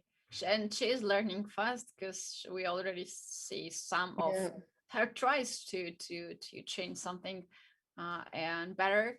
But let's be honest, also it's very hard. It's so tiring, and we have 3 different formats, and you're adjusting one format, then you have another format, and your opponent still remains as strong as the previous games. So yeah, that's what we have right now. But it's anyways, a very tough and tiring format. And I think, you know, what you mentioned earlier about not just psychologists, but also nutritionists. Like, I think especially for a match like today, it's really important to arrive in a good physical shape. But also, I really think that things like having eaten the right thing and having eaten it at the right time before the match starts, so that you're not too full, but you also don't get hungry, and know what is a good snack for during the match. I think those are all really important factors that I think are often underestimated by some of even the top GMs. Yes, absolutely agree with that, because we still don't have this kind of culture like most of the players. But that's need. Although we have seen some players always with some chocolate bars and bananas with coffee and so on. But also interesting that Magnus Carlsen, you know, he used to be so famous for drinking orange juice, and he learned, I guess he found out that it's not good or not the best drink he can have, because he stopped at some point, and now I only ever see him drink water during games. So I think Magnus is one of the guys who probably has done a lot of these things correctly. Very often for the World Championship match, he brings his own cook. But of course it's easier when you're world champion to be able, you know, when you have a team and you can afford all these things. Oh, he has to do this. He has to do this for sure. Well, the time is up, and this is final game for this match. We know already the result, but we had amazing games. We cannot complain, right, Fiona? No, I mean, really, we only had 2 draws in the whole match, and we had really some fantastically entertaining and fighting games. And fittingly, I think this game is gonna be aborted. They started. They still want to play. They still want to play. The game has just been aborted, and somewhat fittingly, we ended with a checkmate on the board, and Lei Tingzhe winning this match 14-6. A big score on paper, but I think Vaishali in the 5+1, she was really impressive, and then a couple of blunders, and I think she just lost her confidence a bit, lost her play. But yeah. Katty, I have to do it. Too much excitement. Well, we had breath. We had amazing fight, and I'm sure everybody enjoyed it. And yes, still there is a huge future ahead of her, and this is not that I think she would be worried for a long period. She already won the qualifier, which was also a very strong tournament, and she tried in many in 2 qualifiers. I think she was the second person who qualified. And World Cup is coming up for her. So I think we will ask her about that in a second, since the players will join us for an interview. So we are going to take a very quick break, and we'll be back with the players in just a couple of minutes.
Vaishali and Lei Tingzhe, thank you so much for joining us. Tingzhe, congratulations on winning the match. Vaishali, let me start with you. I know the final result is probably a bit of a disappointment because let's talk about the first portion of the match, the 5+1. You were both trading blows and you seem to be doing so well. And what happened after that? Somehow things seem to go downhill a little bit. Yeah, in 3+1, I was unable to score a point. Yeah, it was bad. Is maybe the last game of the 5+1 was the one where you lost the rook with this f takes g5, yeah? Did you feel that impacted you a lot, or were you able to move past that? Yes, I think it was fine. I was able to recover that, but somehow I was unable to get the result in the 3+1. And maybe just overall walking away from the match, I'm sure you will still feel it was a great experience and for sure a lot of positives to take away from the 5+1 portion, huh? Yes. Yeah. And maybe Kathy, I don't know if you have a question for Lei Tingzhe. Oh yeah, my first question comes to my head, like, how late is it in China? Because you seemed so fresh to us. You made so many tactical motives and brilliant ideas. And just share your thoughts about this match. Okay, I think my opponents played a lot of great games, and she also gave me a lot of pressure. Like Scotch game, we played a lot of this, and she won some games, and I thought maybe she felt upset about it. But I think this tournament, like we have a lot of games to play, so if I lose one game, I can recover it, and just a new one is coming. So yeah, it was a tough tournament. Okay. Maybe quick question to both of you. How do you enjoy the format of this Women's Speed Chess Championship? I enjoy very much playing. As Lee said, it's a long format. If something goes wrong, I can come back again. I enjoy playing. That's great to hear. And this is my first time to play this format, and actually I'm not good at playing bullet because of 1+1. You always play like crazy games and your pieces are flying. So yeah, so I enjoy playing because just play for fun. Lei Tingzhe, just one question for you. You moved on to the quarterfinals, and congratulations one more time, where you will be playing against Antonetta Stefanova. So what are your thoughts about that next match? I don't know it because she's a nice person, and she is also like world champion. So yeah, we will see because there are a lot of fun. Great. And maybe last question, just Vaishali, you will be playing in the World Cup in Sochi next month, I believe. Yes. And also I saw your brother Pragnananda also got a wild card. So first of all, how are you looking forward to playing there, and especially going with your brother? Yeah, this will be my first World Cup participation. I'm very much looking forward to it. Especially I'm playing an over-the-board tournament after 1.5 years almost. So I'm looking forward. Well, we'll be cheering you on. Kathy, I don't know if you have any final questions or remarks. Well, I would like to congratulate once again letting Lee to get into the next stage of the event. It was brilliant game from both of you, and hoping for the best for the amazing chess family from India at World Cup to Pragnanda and Vaishali. Thank you so much to both of you for a really brilliant match. It was so much fun watching you, and yeah, Lei Tingzhe, best of luck in the next round. Thank you for joining us. Thank you. Okay, so Kathy, it was yes. great to hear from both players, and I'm really Yes. excited to see more of them, both of them very soon. Yes. And even Vaishali lost the match. She just said that she enjoyed this format and she looked quite happy. Yeah, So both this is of really them. nice. Yeah, Yeah. and it was really a pleasure to hear from both of them, and not just, fantastically strong chess players, but such nice people as well. And we wish them the best. We just saw the poster up there for a second. Remember, don't go anywhere. The next match will be coming up on this channel, so you don't have to click anything. You don't have to go anywhere. Just stay right here. We'll have a switch in commentary teams. Nemo and Elizabeth Pates will be here to take you through the match between Anna Muzychuk and Julia Osmak. Katy! I thought it was the end, but seems like not. So thank you, Fiona, for being such a joy to commentate with a pleasure. And well, I'm myself looking forward for the next match between Muzychuk and Osmak Julia. They are the teammates, and they have fighted many events together. So I'll be here still. Yeah, I'll be watching. I need to get a lot more water, because it's so hot, and I'm supporting France in the Euros. They're not doing so well so far, so I'm gonna run, catch the end of that. But Katy, it was an absolute joy, indeed, working with you, and what a great match it was. So yeah, thank you to you guys out there who've been watching us, staying with us for all these hours. And remember, don't go anywhere. Katy, thank you so much. Everyone, have a lovely rest of your day, and we'll see you very soon. Bye.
Good morning, good evening, good afternoon, wherever you are. Hello, everybody, and welcome to another amazing match today in the Women's Speed Chess Championship. I am here together with Elizabeth Patz.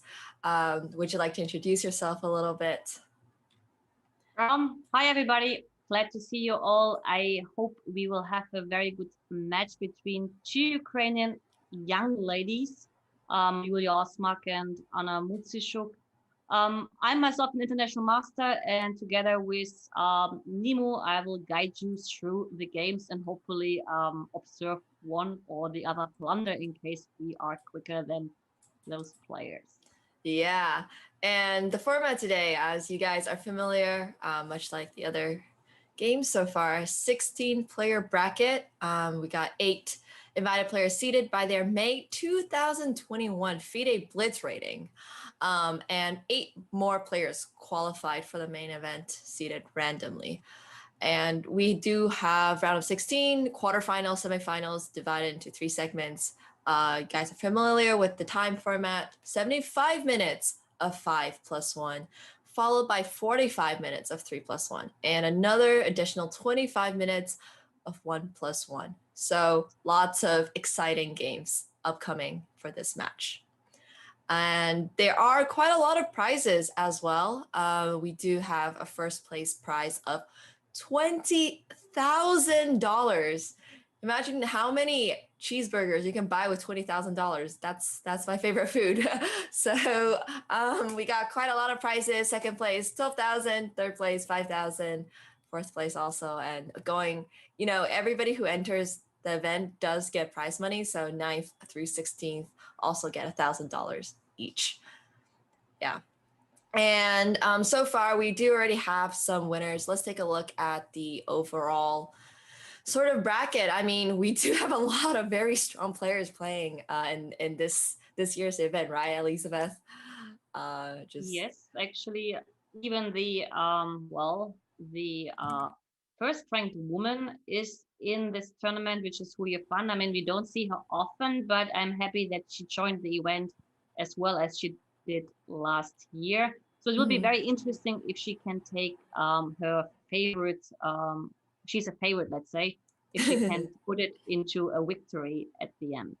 Yeah, absolutely. And I mean, if you guys are going to be following closely all of the rounds of 16, we're approximately, we're getting close to the end of the round of 16. Today is the match between Anna Muzychuk and Julia Osmak, but there will also be Holy Fan versus Golna Mamadova coming up tomorrow. So, we got lots of exciting games that have already happened, and today, I'm expecting absolutely nothing less from former world champion Anna Muzychuk. So we got some really exciting games. And yeah, before we do go into the games, we'll go on a very, very, very brief break. So hopefully you guys are all staying tuned.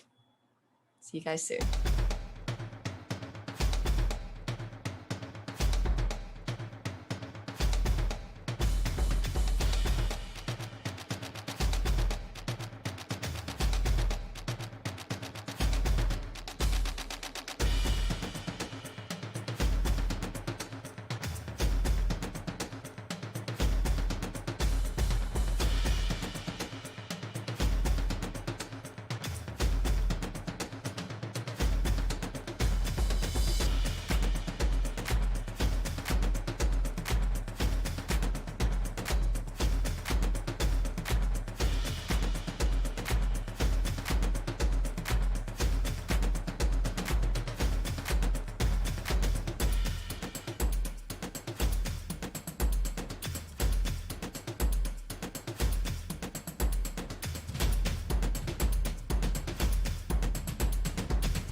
All right, so we're ready to dive into the match, but before we get there, let's talk very, very briefly about the players. As most of you guys probably do know, Anna Muzychuk has won a Women's World Cup before, and Elizabeth is actually much more of an expert than me on both of these Ukrainian players. Do you have anything you want to mention about Julia?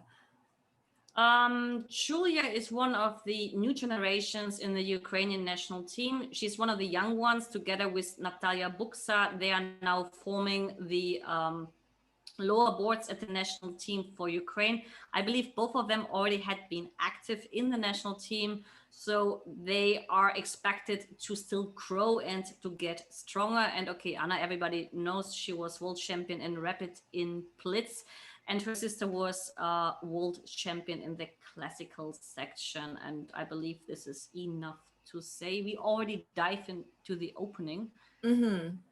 Yeah, this is one of those lines that I see people play, but I always tell my own viewers, hey, I don't really recommend playing this line because you do get the very well-known French bishop. Of course, you're trying to exchange it, but playing your bishop out to b4 and then moving it back, although it is theory, it's not something that I personally enjoy. But yes, you're right.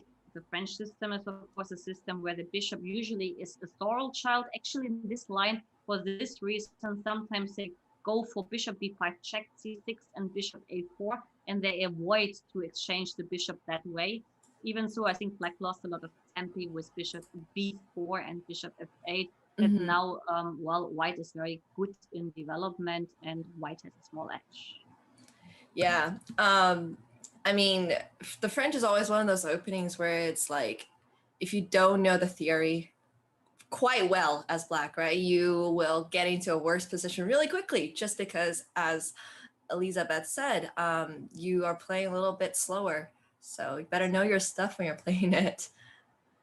But actually, the funny part is, like, if you don't know the theory as a White part, you may get in troubles too. Because the French opening is very positional, which means basically by doing some major positional mistakes, you can be in trouble with both colors. It's a very difficult structure, and that's why I wouldn't recommend it for beginners.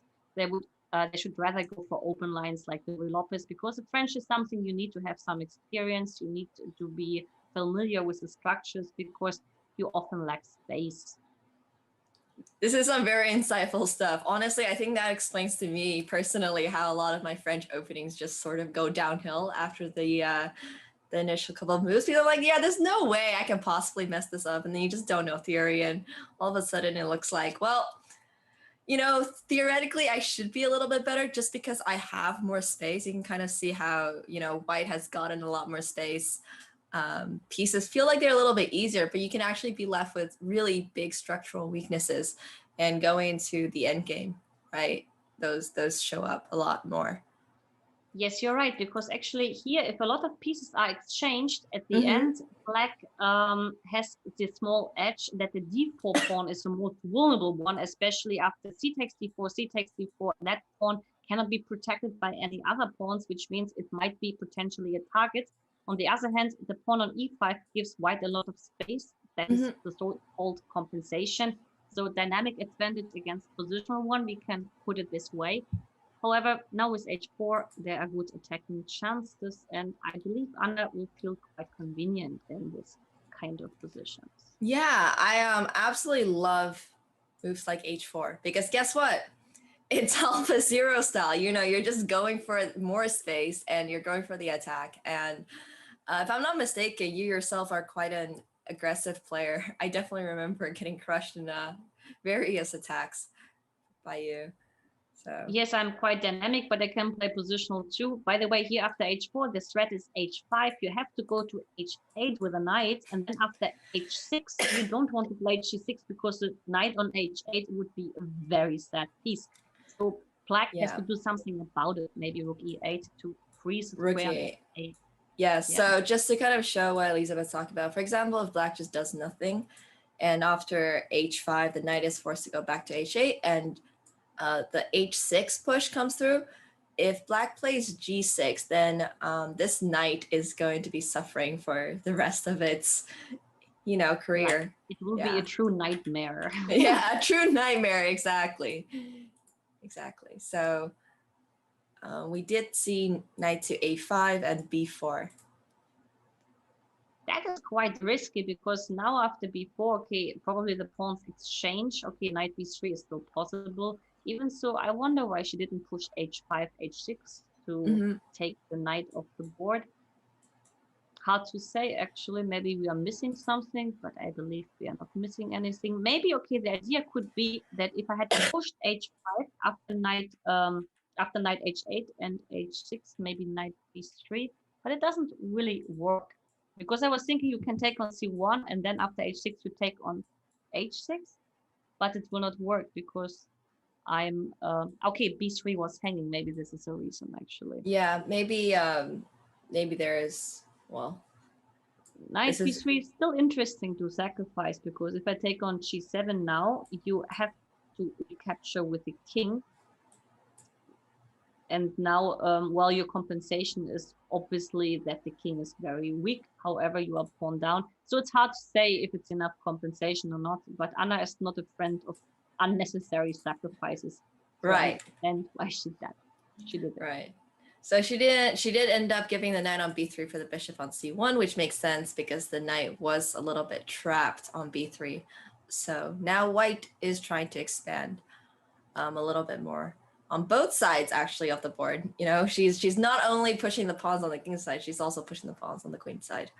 She closes now, actually, the queen side, because on the king side, she has not a small edge, she has space advantage, and she has a very easy idea. One idea could be king h2, rook g1 and g4, and then open up the g file and just mating the king. Right. King g2 probably to just hold the knight a little bit, but still got the ideas with the rook. Once again, if the queen side is completely closed, right, you can do all of your gameplay on the other side of the board because black has absolutely nothing that she can play for on the queen side. Now we're gonna pretty much shift all of our attention towards the king side. Yeah, okay. And in general, like as a rule, if you have space advantage, you shouldn't change the pieces. So any exchange, that's what's Osmak currently operating, trying to get rid of all the minor pieces, actually would help her position. Now, actually, I would have taken on f4 not to even have the knight on the board. But okay, if you move the knight, there might be f4, which is not clear. But in general, the exchange of pieces truly helps black here because of little space. Right. Really important to remember, guys. Very logical as well. If you just simply don't have space for your pieces, well, if you don't have pieces, then you don't need space, right? Kind of works that way. So black has. If you don't have space, you don't want pieces. Yeah, exactly. On the contrary. Yeah, exactly. So this is just one of those positions where white has a tiny bit of an edge, but it might not be enough to really be going towards an completely winning position for Anna. That might be the hard part, but white is certainly a little bit better. Yes, white is truly better. It's like one shot. So either the position is drawn or it will be winning. However, okay, and blitz are obviously different rules, but yeah, it's clearly in favor for white, and she has to maneuver her knight, her queen somewhere towards the king side. Maybe queen d1, queen f1, queen h3 could already like be a way of improvement because the queen is certainly misplaced. However, there is one big issue. There is always queen a3 in the air, so you have to be a little bit careful here. Right. And you can see both players are starting to move their kings towards the queen side, right? Because or not, or keeping it really in the center, that could also work. But basically just trying to get your king out of the danger zone on this board, which is obviously the king side. So white's going to try to make full use of that half open g file. Yeah, but probably one weakness. I mean, that's why we call the principle of two weaknesses. You need usually two weaknesses to win. And here the only weakness is g7. And honestly speaking, I believe that is not enough. But what Anna should do, she should get her king to b2. So there's no more queen a3 threat. So in this case, then we can maneuver the queen around, which is objectively the only chance she has to play for win. But on the same way, I think she's now doing it. But on the same way, she has to watch out for h6, rook g6, and queen h4 ideas. So it's not so trivial. Right. Not sure what queen b2, queen a2 was for, but it is quite a closed position, so she might be going for the draw. It's a kind of draw offer, to be honest, because she's just moving around with her queen. But it seems like that Julia is playing for a win, even so I'm not sure how she wants to. I was just gonna say, I'm not sure what. Okay, so we do get the draw, right? Try to play that position for a win, as black is highly not recommended, guys. You not only is there the principle of two weaknesses in chess, there's also this principle that if you're worse, don't try to over push and try to play for a win. The draw is okay sometimes. It's not the worst result. But we are going to go into a Grunfeld.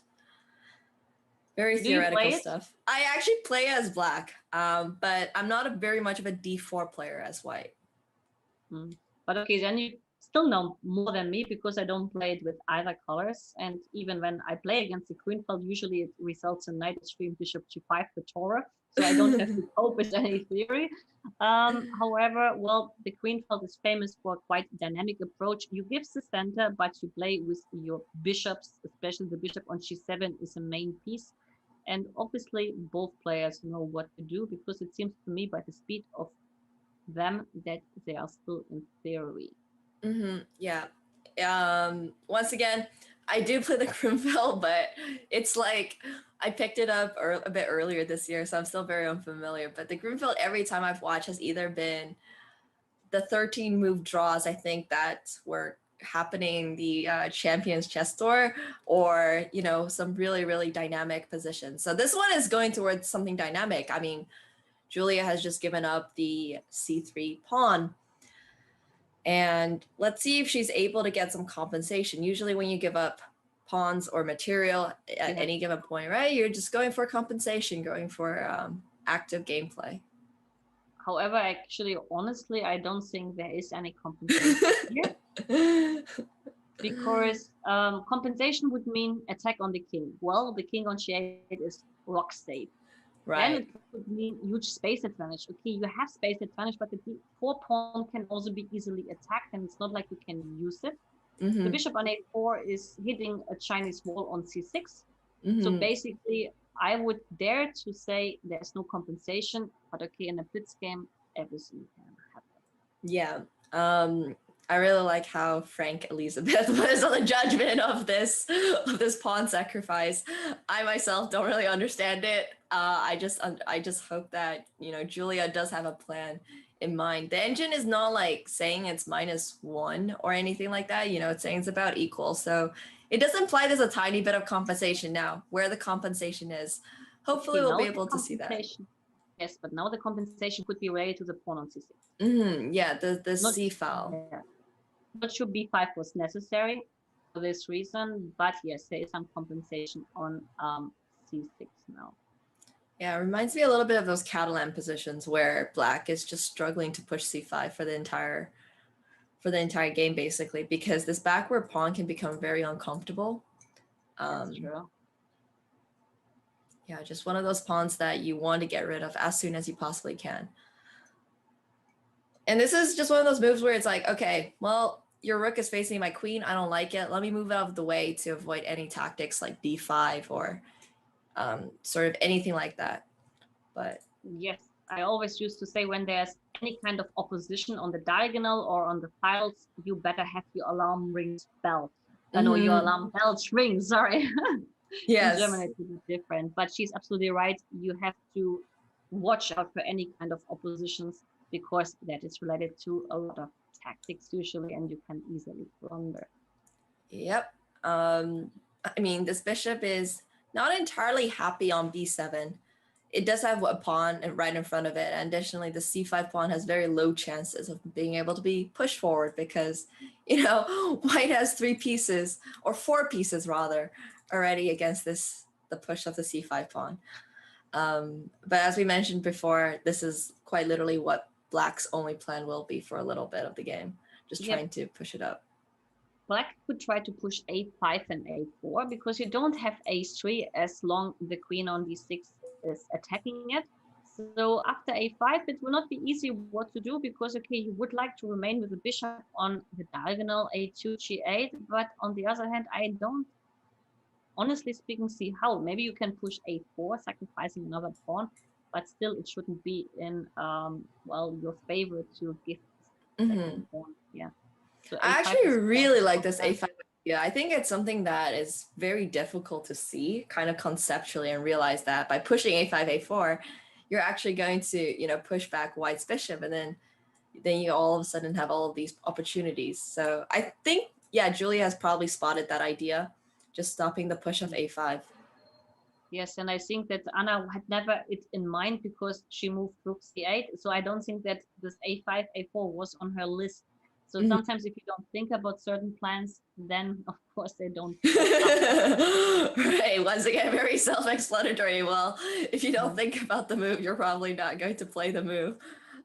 So I do think that sometimes my opponent actually shows me a plan by playing prophylactically. I'm like, why would she ever play queen to e1, you know? And then you realize, okay, well, maybe she had the opportunity of playing pawn to a5 earlier, but I mean, now she just plays a6 in order to defend it. This bishop is truly caged in. You know, like what is a very fun idea? Okay, now it doesn't work anymore. I wanted to move my queen, let's say, to b8, and then bring the bishop on f8 to d8, and then to push out the queen. But after e5, the plan is gone. However, e5 has maybe a small drawback that now after, let's say, queen c7 or queen b8, I have c5 push to come because also e5, the pawn on e5 would be untangled. Right, exactly. And precisely what Elizabeth said, just c5 right now, because if you take with the d pawn, then you do take on have... f3 first with the bishop. Oh! So that would be much more crucial. I think, positionally speaking, Osmak plundered. She should not allow, like, e5 is premature. This was for sure premature. Yeah, e5, you know, getting more space, pushing your pawns up. This is why I also tell beginners, hey guys, if you have nothing to do in a position, don't just start pushing pawns up the board because those pawns don't come back. And pawns are kind of like the soul of chess. So if you're just pushing them randomly, you never know what might happen to like the structure of your position. And now we can see how Julia is in a lot of trouble, right? She's trying to not get her pawn structure completely destroyed. But she has to sacrifice a piece now with knight e6. Otherwise, she can resign from the positional point of view. Only chance taking on h6 and maybe some small compensation because now there's bishop takes h6, which is maybe more clever than bishop takes e6 because after bishop e6 there's king h7, but taking immediately on h6 at least could, well, pretendingly cause a bigger mess, but objectively the compensation is not enough. Right. I think it's really important that maybe Black does not take the bishop as well. Doesn't have to do really anything, but maybe defend the e6 pawn in this position. Well, that was actually happening. No, knight takes 7, which is similar. But now I believe king I can take with the king even, no? Yeah, I think king takes is probably most accurate because if you take with the rook, then you are going to face bishop takes e6. And all of a sudden, it's not that clear anymore, right? Because you do at least get an exchange rather than being down an entire piece. So there would be a lot of compensation. But king takes f7 is one of those moves where you're like, okay, well, hopefully, yeah, it has been played. Hopefully the king doesn't get attacked, but it's very difficult to see how white is going to. I mean, bishop takes h6, probably very logical here. Probably d5 should be tried. D5, right. Gives better swindling chances. Better swindling chances, exactly. That's very important, actually. You know, a large part of playing blitz is not just playing objectively the best move, but also playing moves that make the position more complicated, especially in a situation where both sides have 1 minute and there's only 1 second of increment in these games. That's, you know, even more important to remember. Anything can happen as the time sort of goes down. Very low. Yeah. Oof. This is maybe something which is a bit of an overstatement. I don't believe in this move. But okay, in time trouble, it's hard to believe in anything. Knight h5 looks good, because if you take on g7, I believe I can simply take with the queen, and if there's a check on d6, I don't care. I go king f7, king g8, and I will be the most happy person on the planet. But my king is safe. Yeah, I mean, to be fair, you know, when your time goes down, you just hope that something like this works. But Anna is playing very accurately and just trying to, you know, she's just defending correctly. She's just really defending correctly. No need to move your king up, guys. Just retreat the king back into a safe spot. Don't make it too complicated for yourself. She can even give the piece now by king g8 if she wants to, but maybe she can do something else instead, like knight d3 looks also tempting. Okay, she takes on b3, which also makes sense. And then after f takes e5, you just go king g8 and you are happy, I believe. Mm-hmm. Once again, still up that bishop, right? Mm-hmm. And, you know, up a whole piece. Pretty good stuff. But Black's king is still a little bit unsafe. Obviously, at this point, it's just Julia's just hanging on to like last hopes of the position. Being down a piece is obviously very uncomfortable, and that's not to say that Black herself has a lot of gameplay with queen f2 and queen takes g2 threats coming soon. So I don't think there's a single chance unless we see some unexpected surprises, but I doubt that Anna will slip in a way. Yeah, I don't think that anything to... Exchanging pieces is always good when you are piece up. Yep. As a general rule. Yeah, once again, right? If you're up the piece, if you have an extra piece and your opponent's just down piece, once everything else is swapped up, you're still left with that extra piece. So that extra piece, you make its presence felt a lot more. So the first win is gonna go to Anna. That does already put her in a 1-point lead so far. So we see another French. Actually, both Muzychuk sisters used to play the exchange French variation of 65, but with huge success. But here I guess that Anna don't believe in the whole system with b6 and bishop f8. I personally don't believe in it either, but you know, they're free to do what they want. I've always thought that this one specific system, okay, that's not to say there are French systems that I think you can play quite successfully as Black. I just haven't quite imagined the bishop f8 system to be give Black a lot of potential to win. I think that's my point. It's a lot of just hope I don't lose and kind of let White mess up their position kind of opening, which obviously could happen, but when you're playing against somebody as strong as Anna Muzychuk, right? Very unlikely to happen. So by the way, Anna improved now. She played bishop b5 check, which I mentioned before, because with this way she avoids the exchange. So in case of c6, then the bishop had gone to a4, but since bishop d7 was played, it's even better for her because now bishop a6 doesn't work. So the precise line goes actually with c6, bishop a6, bishop a4 and bishop a6, and then knight e2, c3, and getting the bishop back to track. Right. So just trying to get the bishop back. But the point is, right, this bishop is very bad on c8. So you don't want to swap your good light squared bishop for your opponent's bad light squared bishop. Yes, but now she has, of course, an improved version. Now the plan is the same, g3, h4. You don't need short castle. You can bring the king to f1 and to g2 because the rook on h1 will be better placed. But in general, now it's much better than in the previous game because we kept the sole child, which is the French bishop, usually the light squared one. We kept that sole child on the board. Yeah, this bishop eyeing a very nice diagonal. And if you ever get, you know, kind of what we talked about previously, right? This knight on g6 is going to run into issues once again after castle, h4, h5. Same ideas before. So just once again, one of those positions where you can see the eval bar favoring White as well. Just hard position for Black to really play. There's not a whole lot that you can possibly do as black. And it's not to say that Julia is not playing, you know, well, but she's choosing a very unambitious opening, to put it mildly. yes. Yes. I mean, if you play the French, you should play the main line. I mean, either with bishop b4, a3, and taking on c3 and pushing c5, or to play the Steinitz system with knight f6. But this kind of system with b6, bishop f8, it was played a couple of times by Michal Gurevich. He is really an expert on the French. But if you're not an expert on the French, and I would dare to say that most people aren't, with some exceptions, you know, then you better stick to the main lines.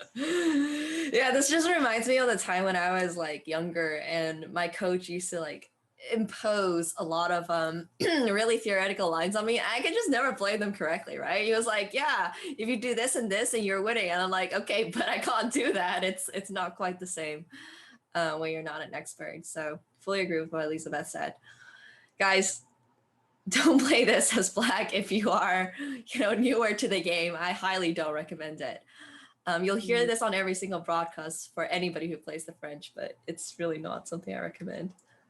Well, for anybody who plays that kind of version of the French. Yeah, this one version, yes. The bishop f8 is you know, it just defies every single like rule of chess too, where you're supposed to develop, control the center, and this one is like you develop and then you undevelop and then you develop again. So that's the part. Actually, yes, I'm not sure that I like knight e1. I would not give up my bishop. The problem is probably what Anna was thinking, that in case of bishop b1, we have some issues on the c file. Sometimes there are hits like f6, which are very typical in the French to kind of attack the pawn on e5, because that pawn is responsible for the lack of space. So maybe this was related to bishop b1, f6. That's why she moved to knight e1. Then after f6, at least she has an option to react with f4. right. But still, like, so she's talking about this idea, just being able to support that. But f6 was not played. Queen c7. Now, she still doesn't want to. I mean, like, she could have played bishop e1 again, but okay, I mean, like, it's a different style. I like my bishops. You like your bishop, bishop pair, right? Yes, but now actually, like, the problem is that the bishop on d7 wakes up to life, because in case of a5, I push b4, and then the bishop gets to b5. So what Anna did, actually, I'm not a fan of. Right. Once again, guys, this goes back to the conversation about light squared bishops, right? Bishop b1, yeah, bishop b1 is cool to play. I like bishop b1 here as well, because you're no longer cutting off your rook either. So this looks like an improved version of the bishop e1 line we were just looking at 2 moves ago, when the rook was still on a1. But the way that Anna has played this, and exactly as Elizabeth predicted, b4 is letting this bishop come to b5, actually. And now this is going to be one. That is already better. Yeah, very good bishop. Very broken structure, too. Usually, like, as a kind of rule, if the French bishop wakes up to life, white is in trouble. Remember that. No, but this is true. It's the same for the King's Indian bishop on g7. If that one wakes up to life, then white is in trouble as well. As a kind of main rule of these two openings, where the main feature is a very bad bishop. But once the bishop wakes up. Peppo G, actually, that's something like, you know, I've always been aware of, but you put it so concisely into words.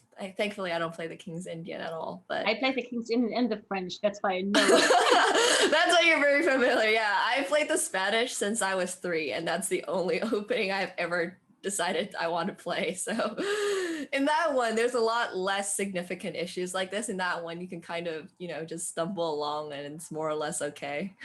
But this is going to become very passive. Yes, so maybe I have the idea to get, well, it's not so easy, to get rid of the rook. So queen d1, bishop d2 would be a kind of idea to kick out the rook. Maybe this will work, but it will be difficult, because now already one pawn is hanging and she protects it, which doesn't allow her to untangle. I mean, she can still try to untangle with rook eb2 and bishop d2, because you cannot play bishop d2 immediately, because the rook would be hanging. But But it's still very, I mean, all these things, right? It's like very difficult to keep in mind when you are also playing and with 1 minute on the clock. Like, oh my God, the light squares are so weak now. Okay.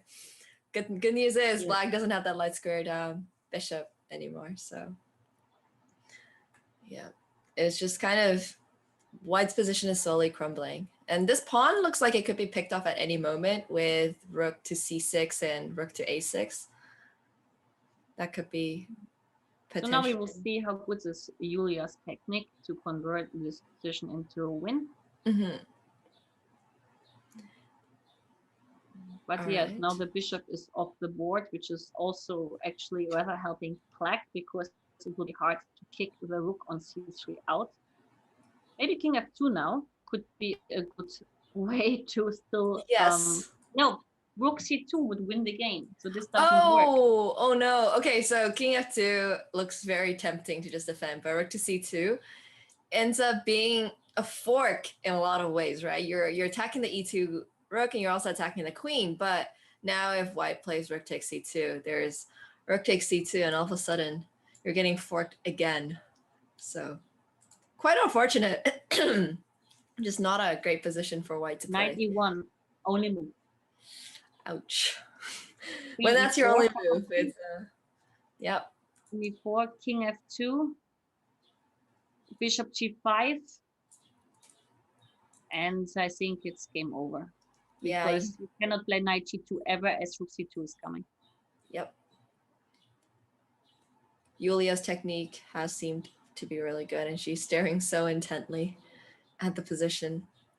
Well, after rook c2, I still have rook b2. I'm still alive, you know. Yeah, alive, but at what cost? Still, I mean, not that easy. Yeah, I like this idea. Maybe with queen f5. Is that what we're going for? But I guess there's knight f4. f4. You can take and play queen h3. I mean, I don't think white is surviving, but who knows? Who knows, right?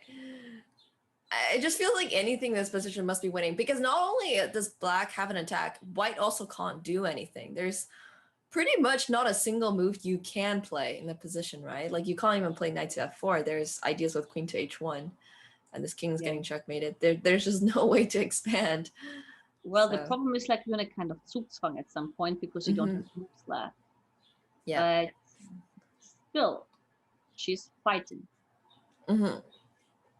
And fighting is what's really important in shorter time controls because you never know, really. However, it does feel quite over currently. It does feel pretty over. I think you can take on c2. You have to capture with the knight, only move, and then you play h4. That would be one way to finish the story. Exactly. h4 looking good. Just going for that checkmate. If you play h4 and you take, well, GG. So can't do that, but 15 seconds ticking down. I'm a little bit surprised h4 has not been played instantly. But this actually, if it's not a mate, but probably it is a mate. It's a mate on h1. Oh, that is a mate on h1. Wow. Okay, she really wanted to win that with style. Okay. I respect that a lot. I truly respect that. Beautifully played game by Julia. Okay, so we're gonna go into the Grunfeld. Well, yes, not quite. Actually, in this move order, it's more advisable to play c6 over d5 because usually in the Grunfeld you want to exchange the knights on c3, and since there is no knight on c3, you have to cope with c takes d5, knight takes d5, e1, the knight has to move. And for this reason, actually, c65 is preferred in this variation. So for those of you guys who are wondering what she meant, the knight didn't come out to c3. As you can tell, after g3, there's been no knight to c3. So d5 doesn't serve the same amount of purpose as before because the whole point was that you'd be able to take back with the knight and then take back on c3 with your knight as well. E4, yes. Yeah. So this move order just makes the center a little bit more secure. Of course, a different structure from the Grunfeld we saw in the previous game in which Anna was black. This one is actually still one of the main lines in this system. There's also bishop e6, if I'm not mistaken, bishop f5. I don't remember, but probably it is one of the options too. I mean, Anna knows surely better. Yeah, bishop f5 ideas always to, open-ish diagonal, not letting your opponent play e4. I personally don't know anything about this line. I actually didn't even know that you're not supposed to play d5 after g3. And I think I now realize. You can actually. Oh. You can, but I mean, like, since the Grünfeld is an opening where you lack space, you want to exchange pieces. And if there's no knight on c3, you have to bring the knight from d5 after a move like e4 to another square, and then you lack more space. For this reason, actually, this move order Anna shows is, according to modern theory, the better one. Right, of course. Okay, that explains a lot, actually. I think it's something that I need to start taking a look at too, because the way that I usually play it, I get so passive, and I'm like, well, this is kind of uncomfortable. So I'll definitely try that one out. Maybe you shouldn't play the Grünfeld if you are not like knowing all the lines. Because yeah, I agree. I definitely agree with that too. Yes, but then again, I don't know like lines for most of the openings, so I'm just like, I get bored of playing the Spanish, and then it's like, well, time to try something. I remember one game of you in the NIMS to Indian against one of my pupils, Theodora Rokosenko. This game had been like 5 years ago in the World Championship. I prepared her against you because I was a coach. Oh, yes. So, I had no idea. I remember you played the NIMS to Indian. Right, yes, I do still usually play the Nimzo Indian, but it's been 5 years, right? Like, as you said, you prepared against me 5 years ago. I think it's time to perhaps change things up a little. Do you possibly remember how that game went? Yes, you lost. Okay. I was very proud of my pupil because she was the underdog. I see. And the funny part is, like, you were trained by Michael Marin in this time, as far as I know, and he was Romanian, and Teodoro Gosenko is Romanian, and this was actually the issue. I'm not sure he could help you on this game because of the country, right? Teodoro Gosenko friends. I see. Okay, now I just have to find that game after the commentary to take a look at my mistakes from 5 years ago. It was in Greece in the World Championship under 16, round 3, probably. Okay. Wow. Great memory. Yeah. Yeah. I'm not sure about the round, but it felt to me like something like round 3. All right. Yeah, I'll definitely take a look. I mean, this is just going towards a very solid sort of position. Queens have come off. It's a queenless middle game. The purpose of this pawn structure is that even though you have double pawns, you do have a half open A file. You can exert a little bit of pressure on that half open A file. But okay, you have to be, of course, also worried if you don't have enough compensation, you end up with a worse structure. Still here, white is of course totally fine. But if I push at some point A6, you will be blocked on that side, and then maybe I have a small edge. Okay, not a small edge, but micro edge. Yeah, the very micro. Yeah, micro small edge. But I mean, positionally speaking, it's rather white to be a bit well, careful. Yeah. And after A6, especially, you don't really want to be pushing B4 or anything like that. There are chances with D takes C4, and then all of a sudden you're stuck with the double pawns. And so far there's just one pawn island for both sides, right? But yeah, the micro edge can become a slightly bigger edge if, once again, principle of two weaknesses. Except you can hardly call the double pawns a weakness at this point, since black doesn't have any way of attacking them. It's really only a weakness if your opponent can attack it. That's the other thing to remember. Yes. However, this is a kind of Anna position she loves. She is a very good technical endgame player. And I would dare to say that in these kind of positions, she is, stronger than her young fellow country. I wouldn't call it man, girl.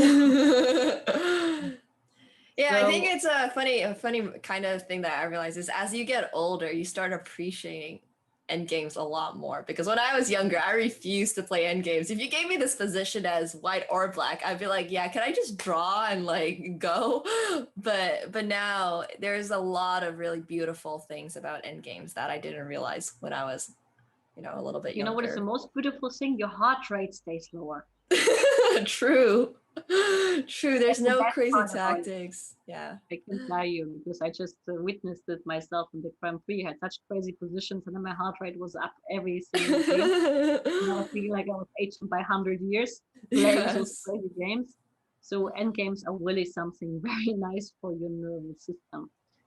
Yeah, something I think a lot of people actually keep in mind when, but I would argue that newer players to chess go into end games for the wrong reasons. They go into end games thinking it's simpler, but sure, maybe it's not as aggressive or tactical, but I definitely don't think it's simpler. It's each pawn move, each move really does have the potential to make a huge difference, especially in later. Oh, I'm not really a huge fan of that.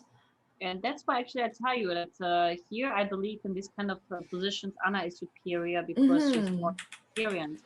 That's why, okay, she takes h4 is not that great, but okay, black has a very simple plan, doubling on the h file, hitting the pressure, and white has no plan. And this makes the position for black a lot easier to play, even though objectively it's drawish. Maybe g4 was interesting just to close up now for white, and then just try to block with h3, f3. The risk about this kind of stuff is that f5 could still try to break it, but well, even if you get this pass pawn on h4, it is perfectly blocked by the king on g2 later on, so there's nothing to worry. Yeah, and this actually, kind of reminds me of the game from the first round, except that one was a draw. But this one is well, it's no longer supposedly a draw, but a few moves ago it was mostly a draw with chances for black, and that's extremely annoying to play as white, obviously, right? Because you don't really have a chance to win. Like, your rooks are on the a file and they're doing absolutely nothing. They're attacking a pawn that is already protected by the b pawn. So now black's idea is so simple, you could not possibly miss it. So I believe if Anna would manage to get into endgames every single game, she will likely easily win the match because of her superior, or let's say not superior, just experience. Because okay, age is sometimes not bad with some technical parts and endgames positions. But in dynamics, for example, I would believe the younger ones have an edge because they have a better nervous system. Majority of people have, and they are quicker in calculation because they're younger. Yeah. So there, you heard it here, guys. If you're older, hey, don't worry. You can just get good at end games. Yeah, just play end games, guys. You got this. But jokes aside, end games are very difficult to play, and you do need a lot of experience to play them, because it's not so much like with tactics where you can sort of force your way through, where you can just like calculate it and you can either be correct or you can be wrong. In end games, you can be correct or wrong, but it goes a lot deeper than like the next 5 moves, right? Like, it's an entire plan. You can kind of see with how Anna played this game. She came up with the idea of expanding on the queen side, doubling rooks, but on each move, it kind of shifted to which file she had to play on and which idea she had to go for. So you have to make sure all of these plans sort of work out. Now it will get more sharp. It's interesting to push f5 immediately, or to first take on d5. But after taking on d5, there's no trick with h6 because of the mate on g2.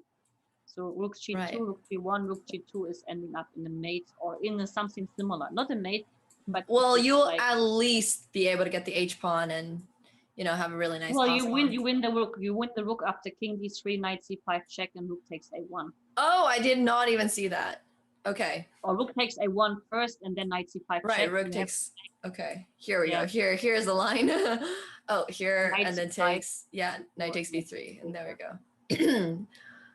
Okay, well, I'm glad to see Elizabeth's tactics and endgame skills are both there. So, Oh, wait, that's just a free rook. Yeah, I was gonna say this I can spot. I can spot the rook too, and I think Yulia has to resign. Yeah, has to resign. This is it's been an absolute masterclass by Anna in the endgame. Wow, I don't think I've seen anything quite like that before. No, but actually, I was sure that once Anna reached the endgame and the queen sides changed, I could have bet, well, I wouldn't say my life on it, but I would have bet quite some money on it, that it is Anna's kind of position. I have known her just too long to know what she loves and what she doesn't love chess-wise. Yeah, I mean, I was super impressed by that game by Anna. And speaking of that, after that very beautifully played game, there's going to be a very short break. Yulia will get her mind back together, and I'm sure we're going to come back to some even more awesome 5+1 games. So stay tuned, guys. We'll see you all in 3 minutes.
All right, and we are back with the second half of the 5+1. We've seen some really exciting games so far. What do you think is going to happen now? Do you think we will see Yulia coming back? She already has won 1 point, but it has looked like Anna has gotten better positions in most of the games. Yes, but I think that Yulia understood that her best chance is not to exchange queens, because the more messy she gets the position, the better for her. So she will try, of course, to keep that in mind, I believe, in order to strike back.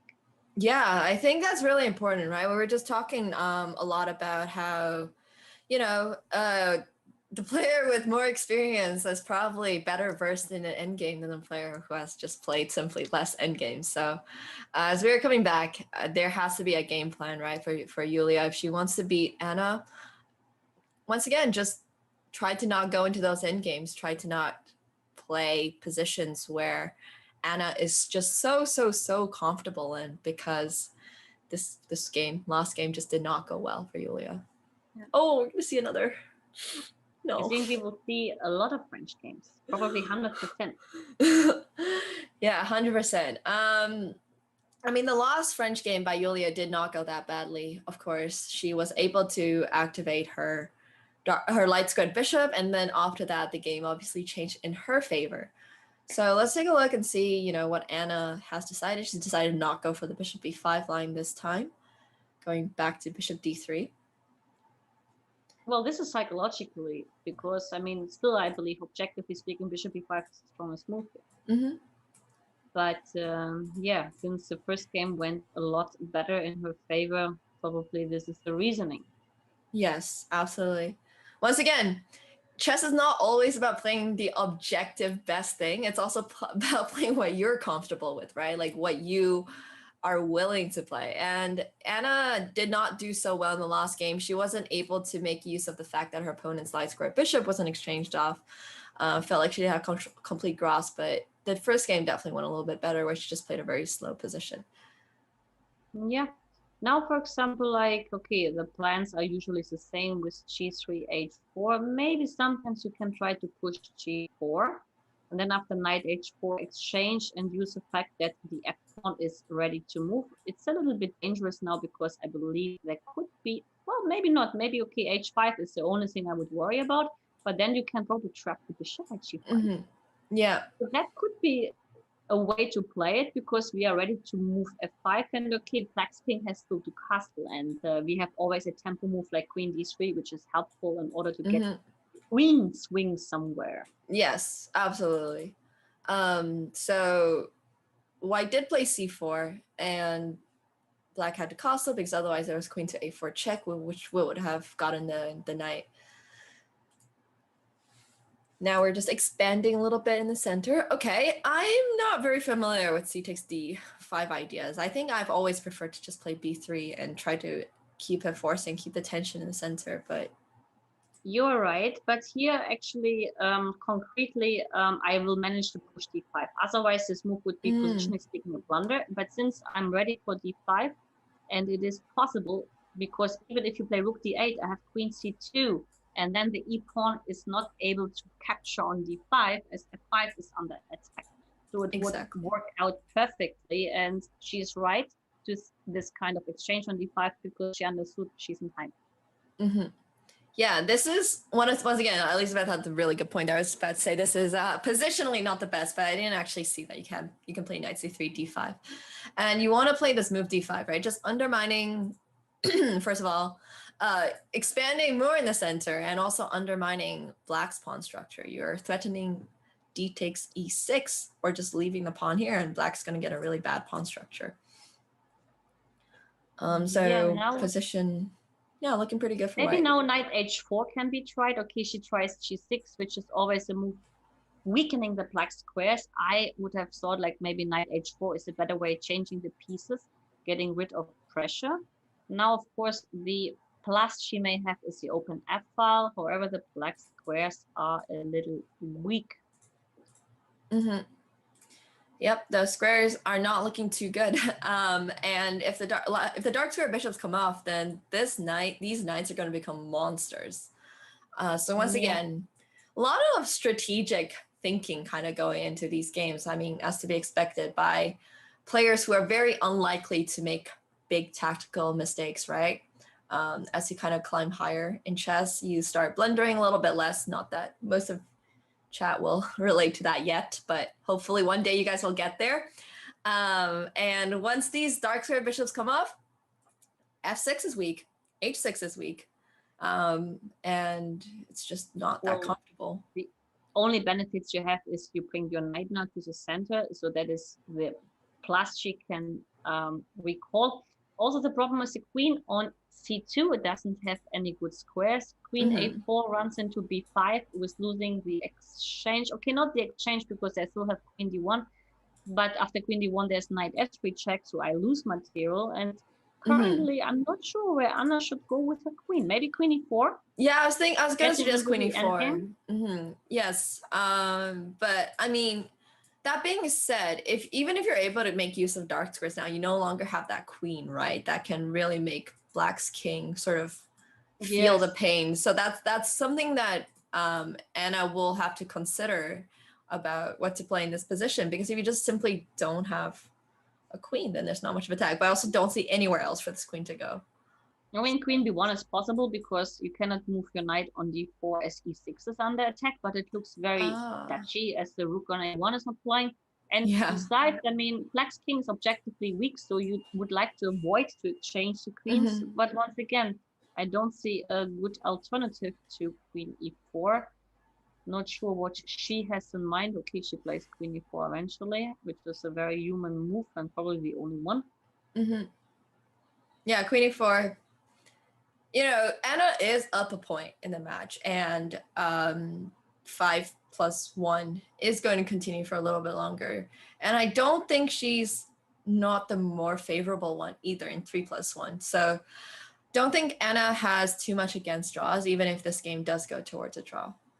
Well, you have to keep in mind that if you're the superior classical player, and objectively Anna is, the longer the time control, the better you can use the fact that you are stronger by knowledge and understanding. So shorter the time control, this advantage disappears. So that's why actually for Julia to get out, let's say with -1 in the 5+1 section is still a success, because in the shorter time sequences, she will be superior because of age and maybe also because of nerves. Right. So for this reason, I believe Anna should try to score as high as possible in the 5+1 and especially also in the 3+1 section. Yeah, definitely hear you there. It's kind of funny because I have this experience, except I'm the other way. Like, I do better in bullet, right? Because I am not the superior classical player. So I always, the more messy things are, the better it favors me. And I don't like the fact that black did not swap off queens. I do not enjoy that fact at all. Well, actually, like, there's a simple rule. If you have a weak king, you exchange the queens. So it was very normal to exchange the queens. Besides, also, like, there was knight e2 check. There's an open d file which black controls, and the king will not suffer. So this is actually one of the things where I believe Anna is much stronger, because it's not like she knows or recalls the rules, but we feel the rules. We know it. Yeah. So queen takes e4 is, for me and for Anna, for example, like a very automatic move. Yeah, but I mean, I think what really scared Julia is kind of what we talked about. She did not enjoy the end game at all when in the previous game. I think that's also possibly a little bit of the psychological thing. And as a younger player, right, kind of coming from experience, end games are not Julia's strength. So she probably feels like she has to play the middle game. Yes, but you have to be objective as well. Yeah, being objective is... Yeah, being objective. Just stay objective. Yeah, that's also hard. Chess is such a hard game sometimes. And this knight is just going to go to e4 and just, I mean, I don't know. How do you respond to that exactly? I'm actually really not sure. What happens if you just play knight e4 and knight to f6? Well, the only danger which may be arising is something like knight e2 check, but I don't see much of a danger. So yeah, knight e4 is already coming. Yep. Easy plan, guys. We see weak square, we go. Chess can be easy sometimes too.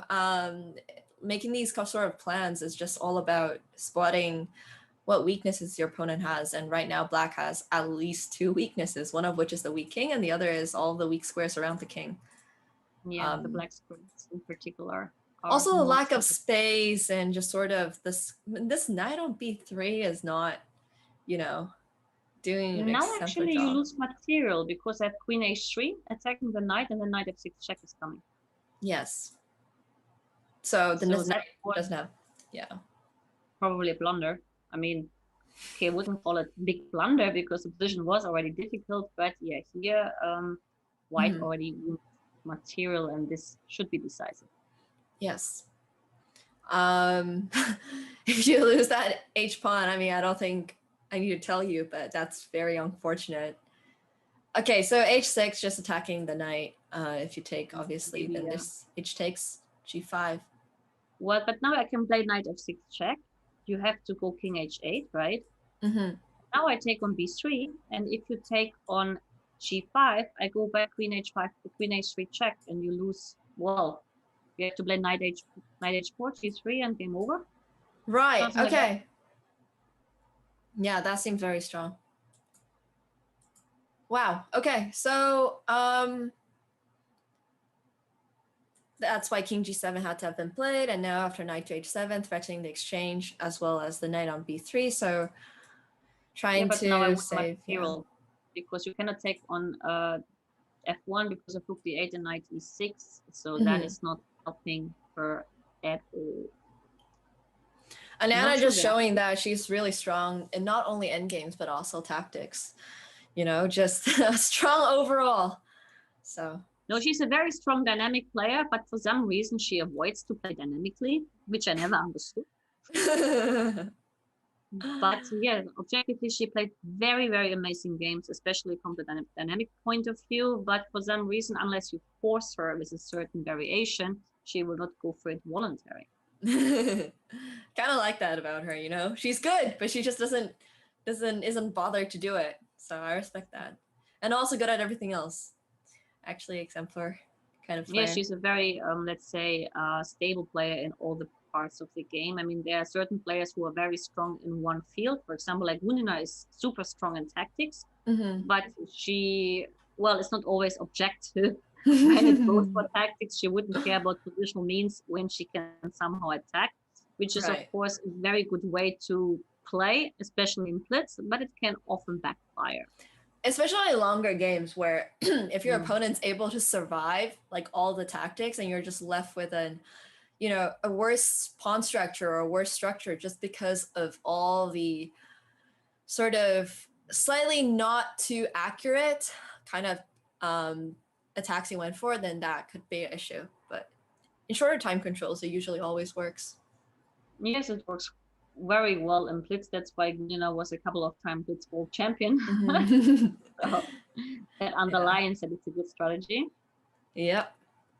But I mean, yeah, this is interesting. H4, H5, just going straight for it. But now at least there is no more danger. I mean, okay, no more danger at least on the H file, but okay, maybe even here white can allow to push E4 because the square on D4 is not that bad as there's always knight E2 and get some space. So actually here I like white's position because it looks more, well, space advantage is something which is not to be underestimated. Yeah, absolutely. I mean, over here, we're just going to kind of see it's going to be an interesting middle game. I'm excited for this middle game because the pawn structure is just so, it's already so ravaged, right? Like you're not realistically going to see anybody castle on the king side. Well, I mean, actually, I guess you might. I take that back. It looks like Anna is going to castle on the king side. The king is rocky safe on the king side, I can tell you. And now even after knight e7, in case you take on f5, I can take with a knight, which is actually a small plus. d4, yes, that makes sense. Now probably you should change. You know what is interesting? You will be laughing. I take everything and play queen b6 and offer the queen exchange. But it doesn't work yet because h8 is taking. But it's a nice idea at least. It would be a very Anna thing to do. Maybe queen b6 now immediately, but then there's knight takes f5, so it doesn't quite work. But it will be on the pipeline, I tell you. Yeah, I think after castle, we might actually see that happen coming. The original idea with maybe queen b6 after all the exchanges. Yeah, now, for example, I take all the pieces on b6 and play queen b6. Okay, it's a little bit, of course, shaky as my d6 and b6 pawns will be very weak. That's why it's not recommended, but the idea itself is not that bad because okay, you lack some space, and that's why it would be nice. However, here it's premature, but the plan at least is in the air. Right. And this just goes back to the kind of talk we were having about, you know, making sure you're not weakening your structures, right? Like, don't make those kind of structural weaknesses. Even though you're not down material, the engine was like, yeah, this is completely winning for white. And it goes all back to the principle of two weaknesses. If your opponent has two weaknesses, then you're probably going to be able to grab at least one of them because there's only so many resources that one can use to defend. Yeah, usually one weakness is often not enough to win because it's easy to defend. If there are two, then it's super hard already. Yeah, well, here it's just, I'm not sure what's Black going to play because d6 is always a potential weakness. It's like we've got the Marazzi or the, you know, hedgehog structure, but the pawns on the king side have decided to take an adventure. It's difficult actually what to do here. I'm not sure what I would do. Probably I would think like Anna does, but okay, thinking and blitz is not a good strategy on the long run. Maybe, you know, like, well, taking on e4 at least gets some air on f5. However, it's of course a bit risky as my pawns e6, d6 are not in the best shape, but maybe it's practically speaking not a bad choice. Yeah, I think especially when it's in blitz, right? You kind of have to go for something. You don't have the luxury, like in classical, to spend 10 minutes. So just sort of trying to get some air is very good. Lack of space is a big issue here. So just Black trying to get herself a little bit more space is kind of the theme. But I don't like those D6 and E6 pawns at all. It's like somehow an expanded Marazzi now. I mean, Anna should try to exchange somehow pieces, but I'm not see a good way how, because if you take on d4, bishop takes d4, and you take everything on d4, you are ending up with a very horrible weakness on d6, and then rook d1 is coming, and I destroy you in the center. So this is not easy. d5, yeah, maybe d5 is practically speaking a good choice. Probably I will say this about all the Anna moves. Well, I mean, Anna has hardly made a big mistake so far, so I think most of her moves so far have gotten that, at least the title of good move. But yeah, d5, very thematic break in a lot of positions where, once again, I was talking a little bit about like the hedgehog pawn structure. It's obviously not a hedgehog because it resembles, the only resemblance to a hedgehog is that you have the d6 and e6 pawns. But the idea is that if your pawns are not giving you space, right? They're on the 6th rank and they're not, you know, on e5 useful. Or d5. Yeah, they're not useful. Then you try to make this break either with d5 or you make this break with pawn to e5, which is a lot more rare. But the idea is that you're somehow able to break through in the center, give your pieces that space, open it up. White's king is still currently in the middle of the board, and Black's, while not, I'm not going to say it's like super safe, but at least it's not in the center of the board. So d5 is a very logical move. Yeah, you have to be watching out ideas like bishop c2, queen d3. I mean, maybe bishop b1, queen c2, but these kind of ideas are, of course, always well in the air. And okay, with e6 pawn structure after d5, at least I limit two weaknesses into one, which is not bad because before e6 and d6 was weak. We went from hanging pawns to an isolated pawn. Yeah, but isolated pawns means like open files, so it's not such a bad thing. Yep. Also more space usually because they're at least one square higher. So also something else to keep in mind. But I think now, I mean, this is going to be a little bit of an issue, this pawn in the future. And also Black's king, I can see being a little bit of an issue in the future as well. The good news is that pieces have been swapped. So, you know, if the bishops do come off, then that's once again just two minor pieces off the board, right? Less pieces that can attack the Black king, the better it is for Anna because she just definitely does not want to get checkmated. Yeah, but still she's suffering, of course, with her pawn on d5. Bishop takes g7 and, well, maybe first king b1. could be useful, and I think she will do that automatically. Absolutely, just not running into any d4 ideas potentially. Yes, and then trying to exchange pieces and take the pawn on d5. It's a very simple plan, maybe not so simple in practice, but at least it's easy. Yes. I mean, it's quite difficult to imagine White screwing up this position because, you know, you can put your rook on the e-file. Everything looks so good. Just move your king to the side, not let anything happen. Okay, well, that feels a little bit rushed. I'm not going to lie. It feels a little bit like there wasn't that much black could do, so there was not that need to play bishop takes g7 where your king is not yet on b1, but... well, but still, actually, the position looks very bad for Anna.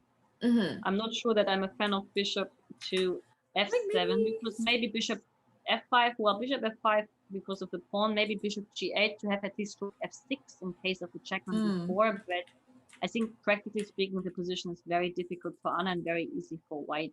Yeah. Oh, and then we were just talking about how, you know, Yulia's game plan is to not go into endgame, play these tactical middle games, and that's exactly what she did in this game, you know? Just, she got everything that she could have possibly wanted. Wow. Okay, bishop e4. Bishop e4 is not good news, because you lose material. Once again, just can't take that bishop, guys. It's pinned. Don't take that bishop. I mean, okay, honestly, take that bishop because you're getting checkmated. So at this point, you really don't have that much choice. Okay, the resignation has come through. So now it's +1 still for Anna, or it's +2? No, it's +1, right? Yeah, I believe it should now be +1 for Anna. So we're going to see another line in the French. Oh, well, dear. Let's take some bets for the rest of the opening. Yeah. I would bet all my money on the French. What would you say? Would you bet something else? Yeah, I think I would bet. I think at this point I would bet Julia playing a few more Frenches this match. You know, I don't actually know if she's gonna prepare something else for the 3+1. I don't know if that's like in her game plan, but the French so far has not given her that bad of those results. So it could be a lot worse. Yeah. Usually in a match, if you only prepared one opening and it just starts going really wrong, then what you end up doing is just playing random openings. But so far, she hasn't had the need to do that. So we're gonna see French until it goes bad is my prediction. Yes, you mean like tilting? I mean, which is often happening when your score is not going a good way, especially if you lose like 2 in a row. It is already getting psychologically not easy. Exactly. But so far, we didn't have seen 2 wins in a row, right? Yeah, there have been no 2 wins in a row. And additionally, I think Yulia has actually gotten a win as well from this line of the French. Yeah, so, 1 win. Yeah, 1 win. So, you know, nothing wrong with the opening just about yet.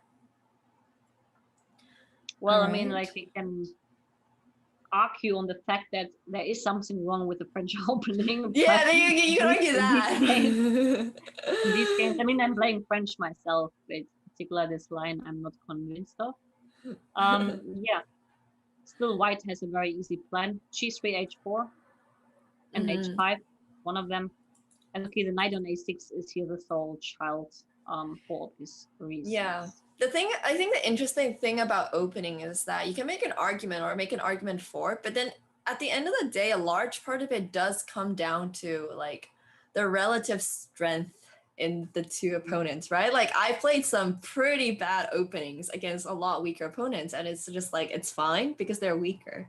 But once again, it kind of all goes down to, can you get out of the opening into the middle game just fine? If you can do that, the opening is more or less okay.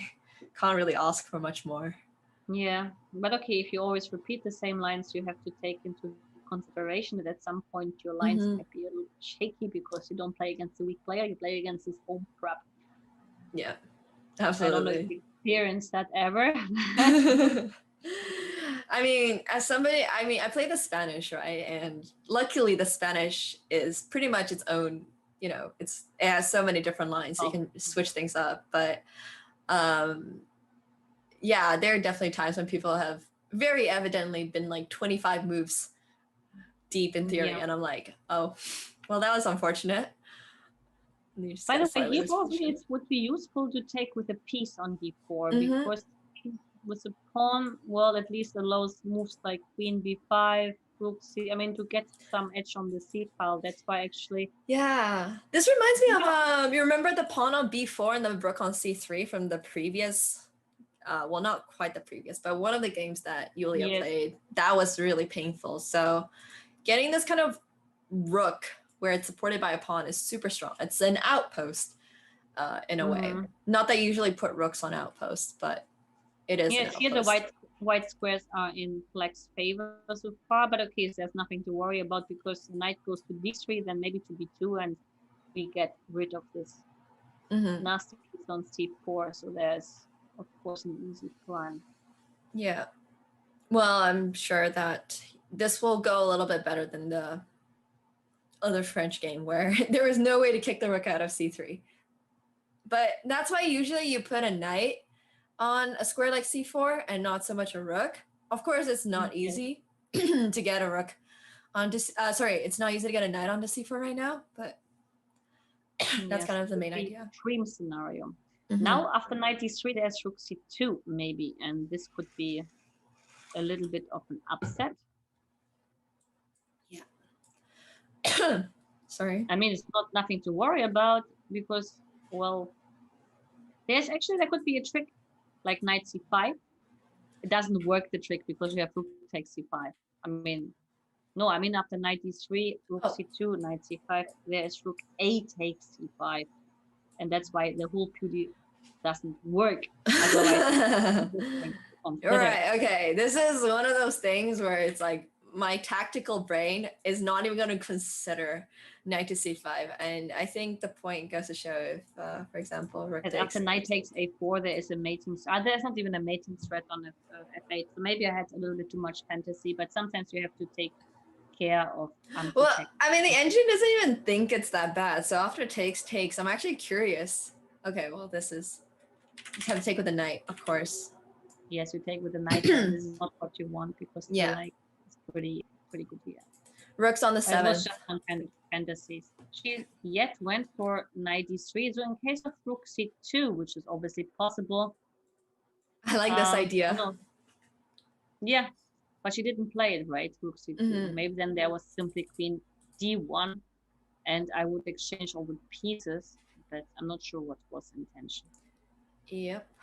Okay. But this is maybe not a good choice by black because, okay, depends if I can hold the d5 square or not.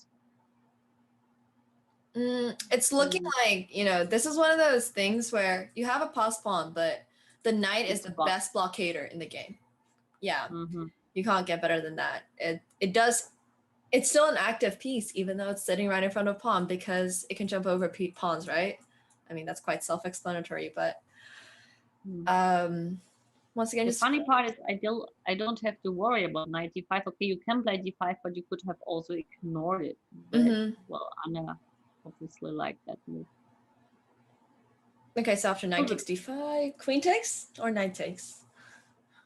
Queen takes. Knowing Anna, it's queen. Yeah, knowing Anna, it's queen, right? Going for that endgame, as we've mentioned before, Anna is very good at endgames, and Yulia is probably not too happy about that queen trade, even though she is going to be objectively fine. But I would have bet she will refuse queen yes. changes. I think we're starting to see, predict how both players want to play, Anna's like queen trade and Yulia's just like, nope. I can be a very nice fellow and play queen e4 here. Oh, yes, absolutely. Okay, this is not happening. Can you play rook d8? Then you take on c4 and you win a pawn. That's the idea. But now, actually, slowly the position... Yeah. So the thing about, not exchanging queens... queen e4, she's hearing me. But yeah, she hears you. Queen b7 was quite an annoying move, which she didn't play. I would have preferred that. Because e7 is loose and a7 is hanging. But yeah.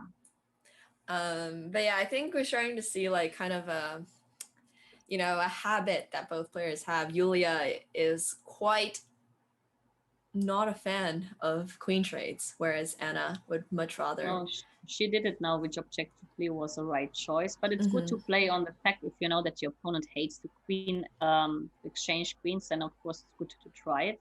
Yes, certainly. But yeah. So f4 will now be played, I would assume, or knight c3. Hard to say. Both moves are kind of Anna moves. Yeah, knight c3 just once again blockading that pawn, right? Not even giving black the opportunity to play c3. Not that she wanted to in that position because it would be a little bit too loose. But just After really f4, making sure. maybe c3 is annoying. But okay, she played knight c3 because I know Anna well. She wouldn't even allow any calculation of getting the pawn to c3. Yeah, I'm just trying to undermine that pawn on e5 now. Get that traded, and it'd be actually beneficial for black to get the bishop as well onto this diagonal. Yeah. Okay, if I try knight e5, probably it's nothing to worry about because even bishop d8, as ugly as it may look, doesn't cause issues. And with the timer ticking down, actually, this looks like it might be the last game of the 5+1 portion. So, how much time is left actually? 1 minute in the timer for the 5+1, and the timer runs to 0. Definitely, yes, it will definitely be the last one because this game's still gonna last. Difficult decision here what to do with white because you don't want to take. You don't want knight e5 because of bishop d8. So probably you have to bite into the sour apple and play f4, which you also don't want to do. Yeah, because you play f4. But this actually is this is very passive. Yeah, like not something you want to play. I mean, this is the last option I would have done. Maybe rook d7 was interesting too, but this is it's safe, but it's not. I mean, Anna loves to play safe. That's why she would say it's safe. Maybe not practically good, but safe. Safe, right? But once again, it just goes to one of those positions where white no longer really has winning chances. But now you can take on c3 and play b5 because the knight on e6 is superior piece. And on the light squares too, right? Like your pawns are not going to be easily attacked by the dark squared bishop. This is getting very dangerous for white, this kind of positions. Even so, okay, if knight d4 is played now, then it will be probably draw. She should have kept the knight if she wants to try to win. Now I don't. With 10 seconds on the clock, might be a little bit hard to make those decisions if she really wants to commit. Yeah. No, but now actually, I don't think there will be any other result than the draw. Then we got the rook going behind the pawn, which is the correct way to defend against pass pawns. Not by putting a rook in front of it, because that makes a rook really passive, but rather from the behind. Yeah. Okay. Remember, there is a 1 second increment, but that does mean, you don't really have. Oh, the clock ticking down is so scary. You know what is interesting? Like the rook c5 option and going for this ending with 2 pawns against pawns. Not sure how it is. It will not work probably, but it was at least interesting. Yeah. And they make it draw. No, they don't make it draw.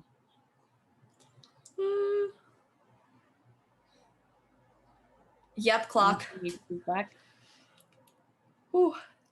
Yeah. And now it's okay. Finished, no? It's not finished. Rook c5 now, no? Oh God, the time. I just wouldn't have done that. Oh God. And that's what I was saying, like the time, it's a 1 second increment. So there's not much you're going to gain actually from not accepting that. Like, you're not going to gain much because it's 5+1. But when you go down to this, the 1 second barely helps you. It really just ensures you try to not flag. But yeah, even then, I would say that was just a incorrect decision. I think it's still a draw. I'm pretty sure. The pawn is objectively. Anna got the point, right? Yeah, Anna got the point. Yes, so Anna is now 4.5 to 2.5. So, just wasn't. That was a very unfortunate end at the end there for Julia, who played a very well, very good game. Yes, I mean Anna would have repeated the moves, but okay, it's not her fault that the opponent flagged 1 second. Increment, right? Yeah, absolutely. That is just at the end of the day, it is 5+1. It is a speed chess championship, so time is as much part of the match as the actual gameplay itself is. And we are going to go on a quick break before we dive into the 3+1. There will be 45 minutes of the 3+1 portion. And after that, there will also be additionally 1+1. So make sure you guys are staying tuned, and we will be back momentarily.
All right, guys. And before we dive right into the 3+1 portion, we're going to do a quick announcement. As you guys know, the 2021 World Championships for chess will be played between Magnus Carlsen and Jan Nepomniachtchi in Dubai. And an even funner fact, Chess.com will have exclusive streaming video rights. So make sure you guys will be staying tuned for the November World Championships. Okay, so before we go into 3+1, do you have any predictions for the upcoming portion? Because you mentioned earlier that Yulia will probably have closer chances in 3+1 compared to 5+1. That is true, but okay, it's hard to predict anything. I mean, like, I have to pretend to be very neutral here, but okay, Anna is one of my very best friends. to be honest.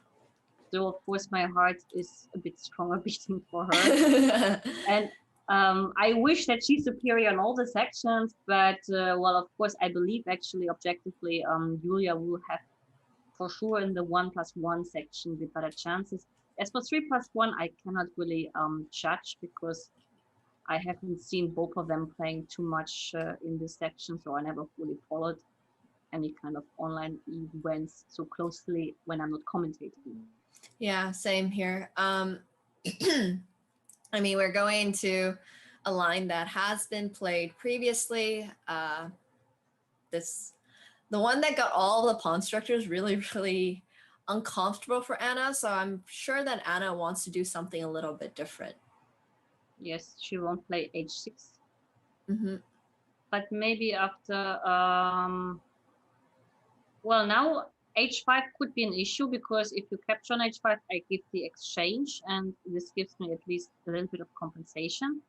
So maybe here it is smart to react with h5 even, because, well, it's really questionable if I should allow h5 or not. Well, she does it because it might be potentially dangerous. Also, you mentioned playing safe, right? Anna likes to play a little bit safer, so loves to play safe. I mean, like playing safe is her biggest joy when it comes to well, online PC. Well, I think that's really good because if you just don't lose, then you know, just avoid losing. Then you have better chances of winning. So I like that. No, I remember once she played a match against, I think, Adriana Nikolova. She said, like, this is not the best move, but move is safe.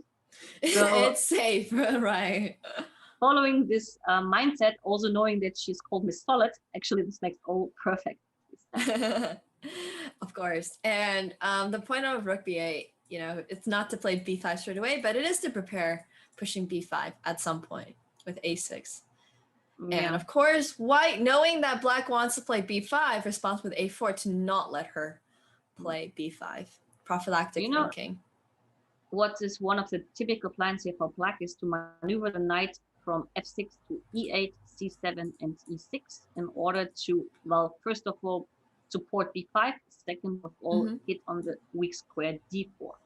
Right, of course. And now probably like knight e8 makes sense because also like there was short castle, so we don't have to be afraid of our king side anymore. Knight e8, knight c7, knight e6, that is typical. It is actually quite theoretically without h5, h4 inserted this kind of plan, but I think here it works pretty much well as well. Yeah, I think this is just one of those positions where you actually have the time to do what you want to do, right? There's a lot of positions where you don't have the luxury of time, but in a pretty close position, nothing's really happening, castled on the same side, that means there won't be any crazy pawn pushes either.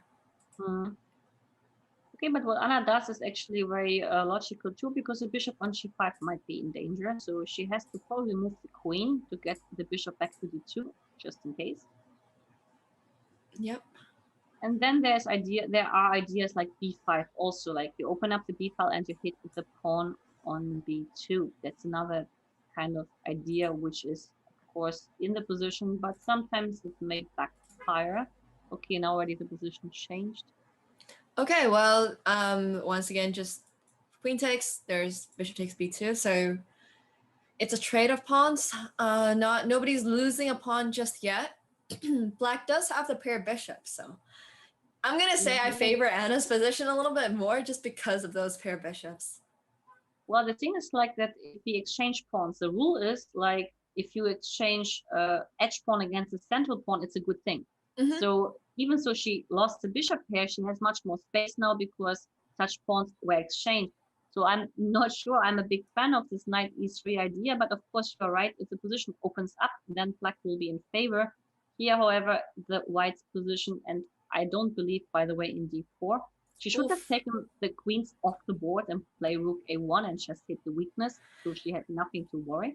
But Gosi, once again, against her own principles, doesn't like queen trades, right? Julia, we've seen her deny queen trades left and right. If she can avoid it, she will. But this is positionally, like Elizabeth's saying, not that good. No, you don't need these kind of pawn chains because you can't really push them. If you push them, you open the position and you will get in trouble. That's why d3, d4, in my opinion, was a horrible positional mistake, even so tactically totally, well, different to judge, because, okay, you can try to play some kind of dynamic chess, but from the positional point of view, it is very, very risky. Absolutely. And this one pass pawn is already considered one advantage or one weakness for Julia. So really, Anna just needs one more, a little more something, and she pretty much already has a winning position. And as you can see, the eval bar is really favoring this for black, and Yes. part of it's going to go. Yep. Rook e3. Not good, not very good for white, but I think the main mistake was really d3, d4. If she changes queens and hits on a6, it was black. I think Julia's coach is gonna have like is quite literally after today is gonna be like, why are you not exchanging queens? You know, like just why?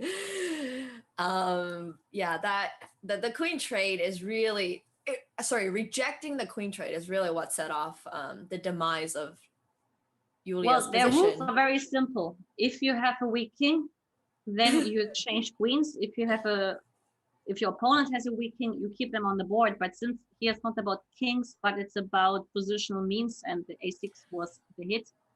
Oh dear, that's a free pawn, yeah? Where you can take it. Oh, on c4, yes. Yeah, that will just be a free pawn. Okay, knight goes to d5, but okay, even if e7 is under attack, I can, well, play e6. I could have taken even with the bishop on d4, but this looks not very...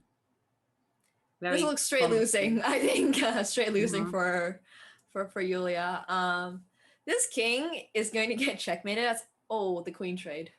Yes, that's not surprising. I was going to suggest queen c1 and queen g1, but it probably also have gone into a queen trade regardless. Yes, I can go queen c1 and you cannot avoid it. I could even bet. No, well, I wouldn't bet on that, but it's clear that it's working.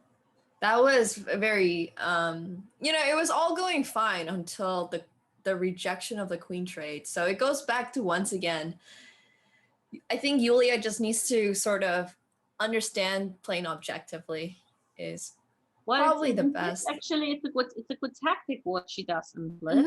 But, well, if your opponent spots all the tactical means, then it backfires. Yeah, absolutely.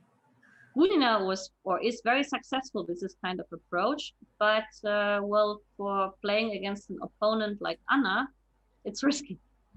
Well, now we at least don't see the bishop f8 win over, so I don't know if that's going to be an improvement or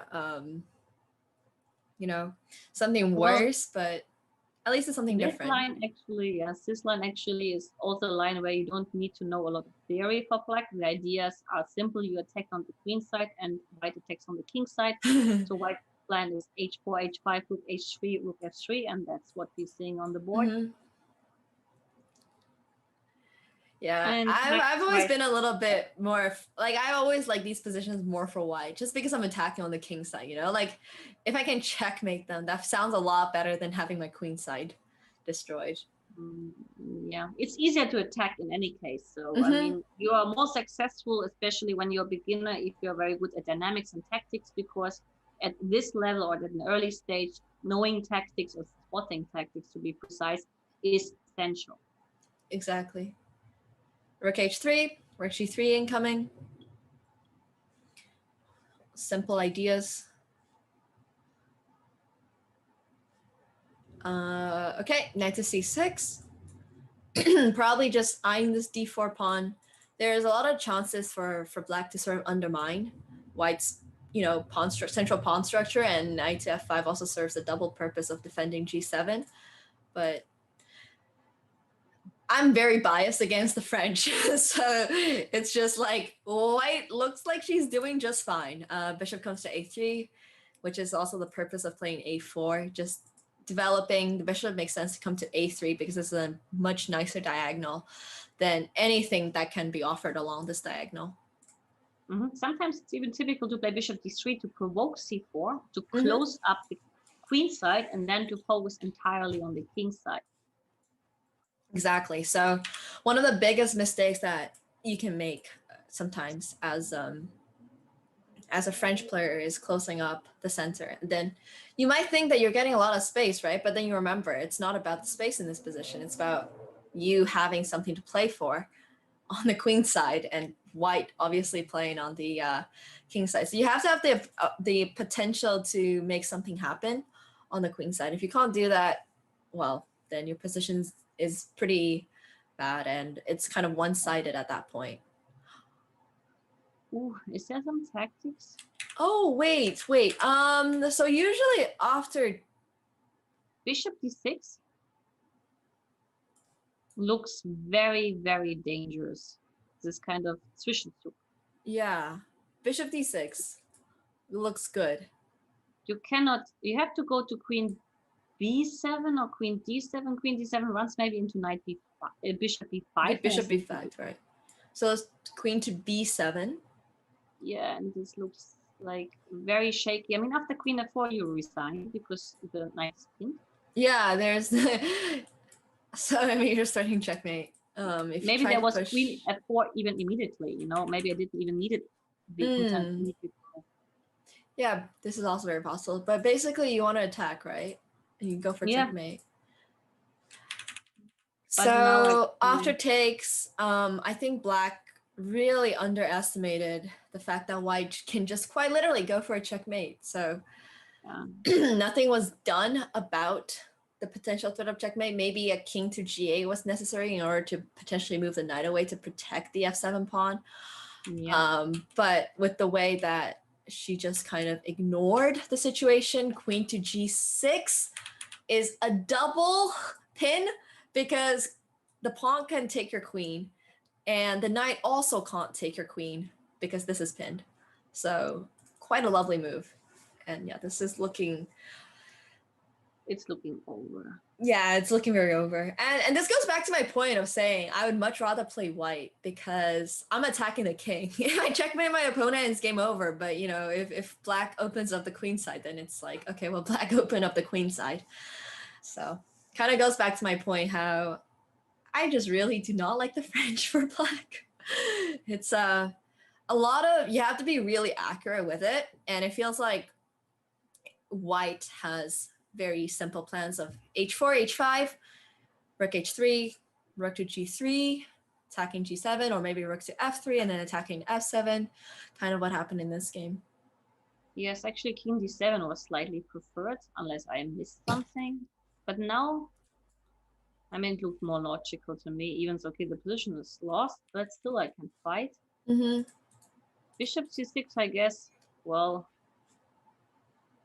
now king c7 is a lot worse because of this knight move. Yeah. Not much to be said about this position. I think it's looking extremely painful. Yeah. I mean, white is up 2 pawns, apart from the fact that black's getting checkmated. White is just simply up 2 pawns as well. Yes, I think here, well, we see another move. Knight takes d5? I think this is enough. And then I take on e7. Well, like e takes d5 I guess it's Bishop takes d7 and queen takes d5. It's one option, maybe not the best, but easiest one. Yeah, it's fairly simple, and that's actually what's been played. And yes, she makes the mistake of queen c7, and yeah, this is... Well, I think Anna just gave us a very beautifully played game in the French of how to completely demolish that kind of structure where if your opponent's not like careful about defending their king, well, it goes downhill really quickly, right? Yeah, the whole knight to a5, knight to c4 idea was just way too slow, and Anna did give one slight chance for her opponent to come back, but Yulia just wasn't spotting the fact that she was getting checkmated. So just remember, guys, don't get checkmated. It's not fun. Well, that's part of the game, I'm afraid. If you have to be aware that you will get checkmated at some point. Yeah, true. Okay, actually, so you got the Dutch Leningrad. Yes, and this is like Anna's and Maria's pet line from childhood. I see.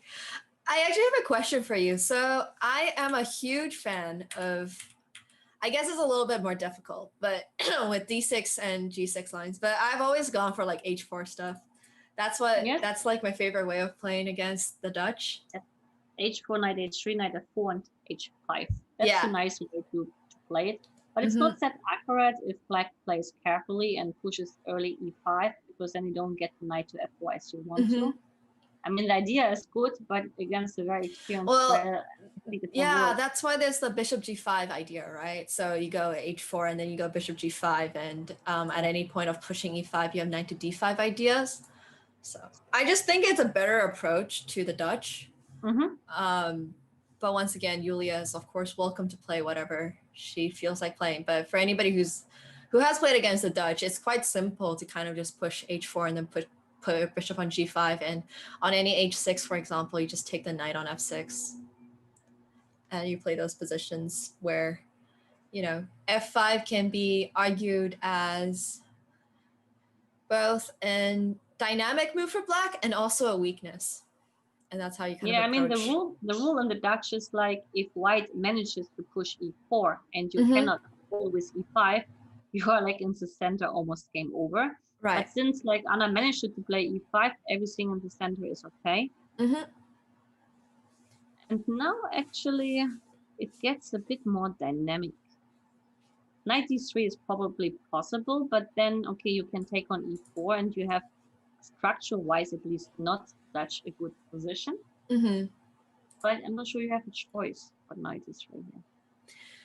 Yeah.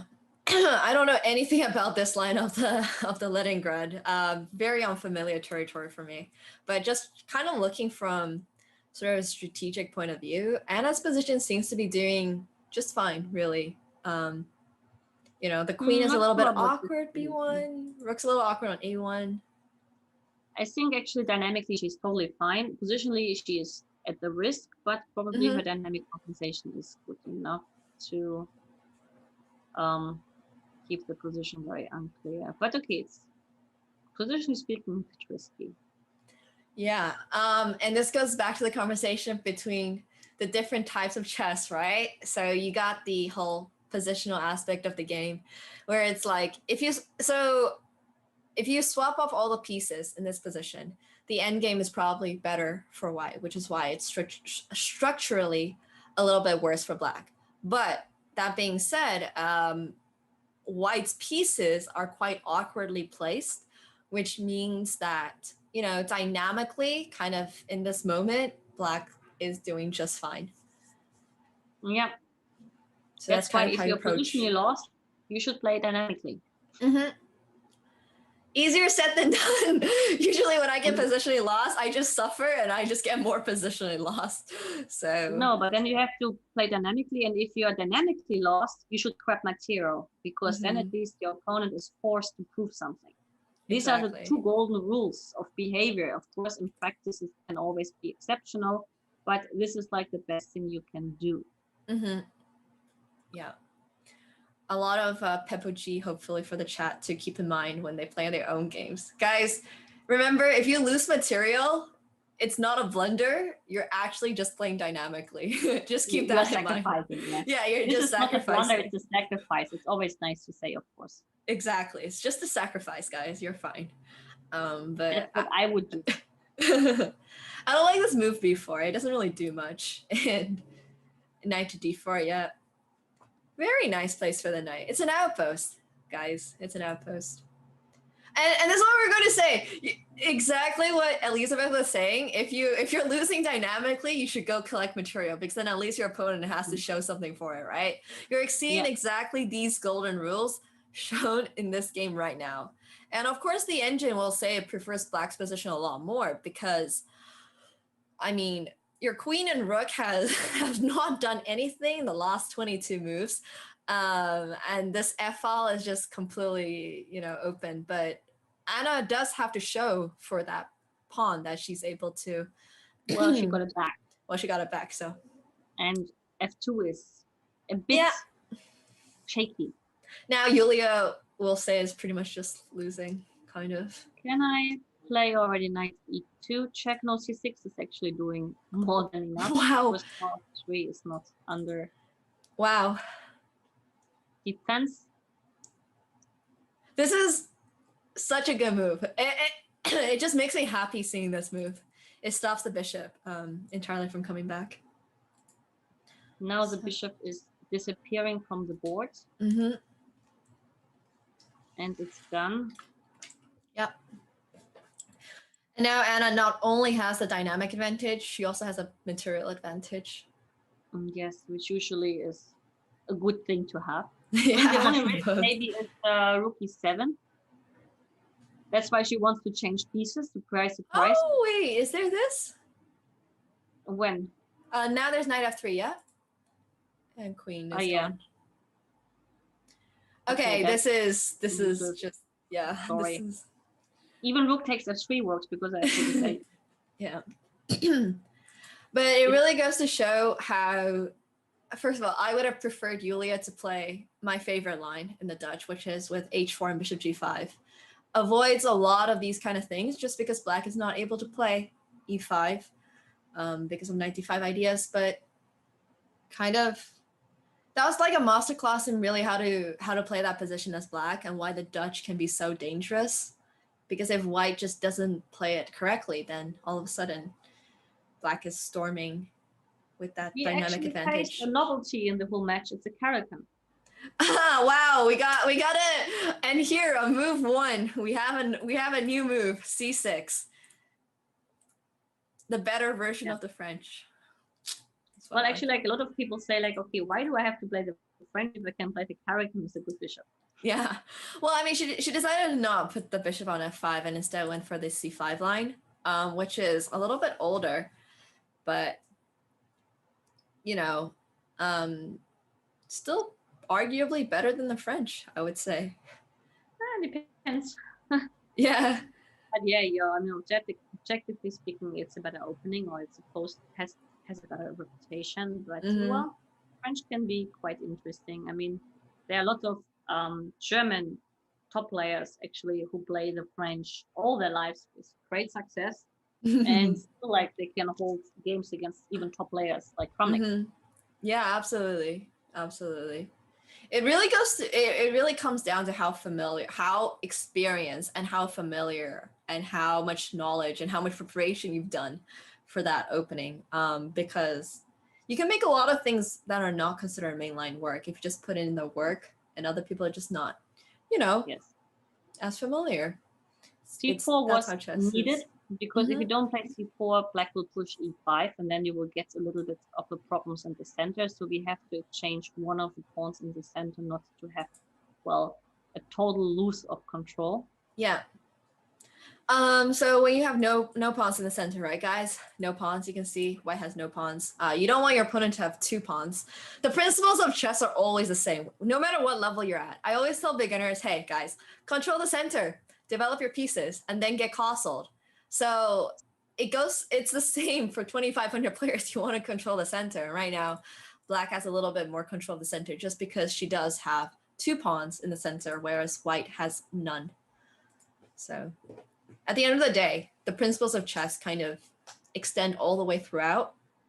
There's no actually, like the principles of chess are actually the principle of a lot of games. Just imagine you're playing bowling.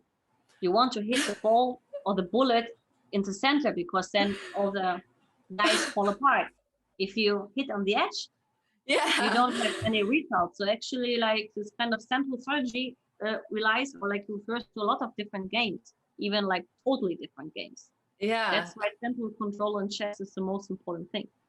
Yeah, you've never seen me gone bowling. I don't think I am so bad at bowling. It is incredible. I have never managed to hit like it in the center.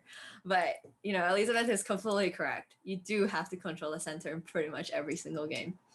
It's hard to imagine one where you don't do it. Okay, so white's a little bit better here. I think the pawn on d4 might be a little bit extended just because after f4, there is no e5 anymore. So you won't get that pawn chain. Anna controls the center now because the only piece in the center has to move. Yes. So this just underlines why white should be better. Yes. Exactly. And got the rook d1 coming in.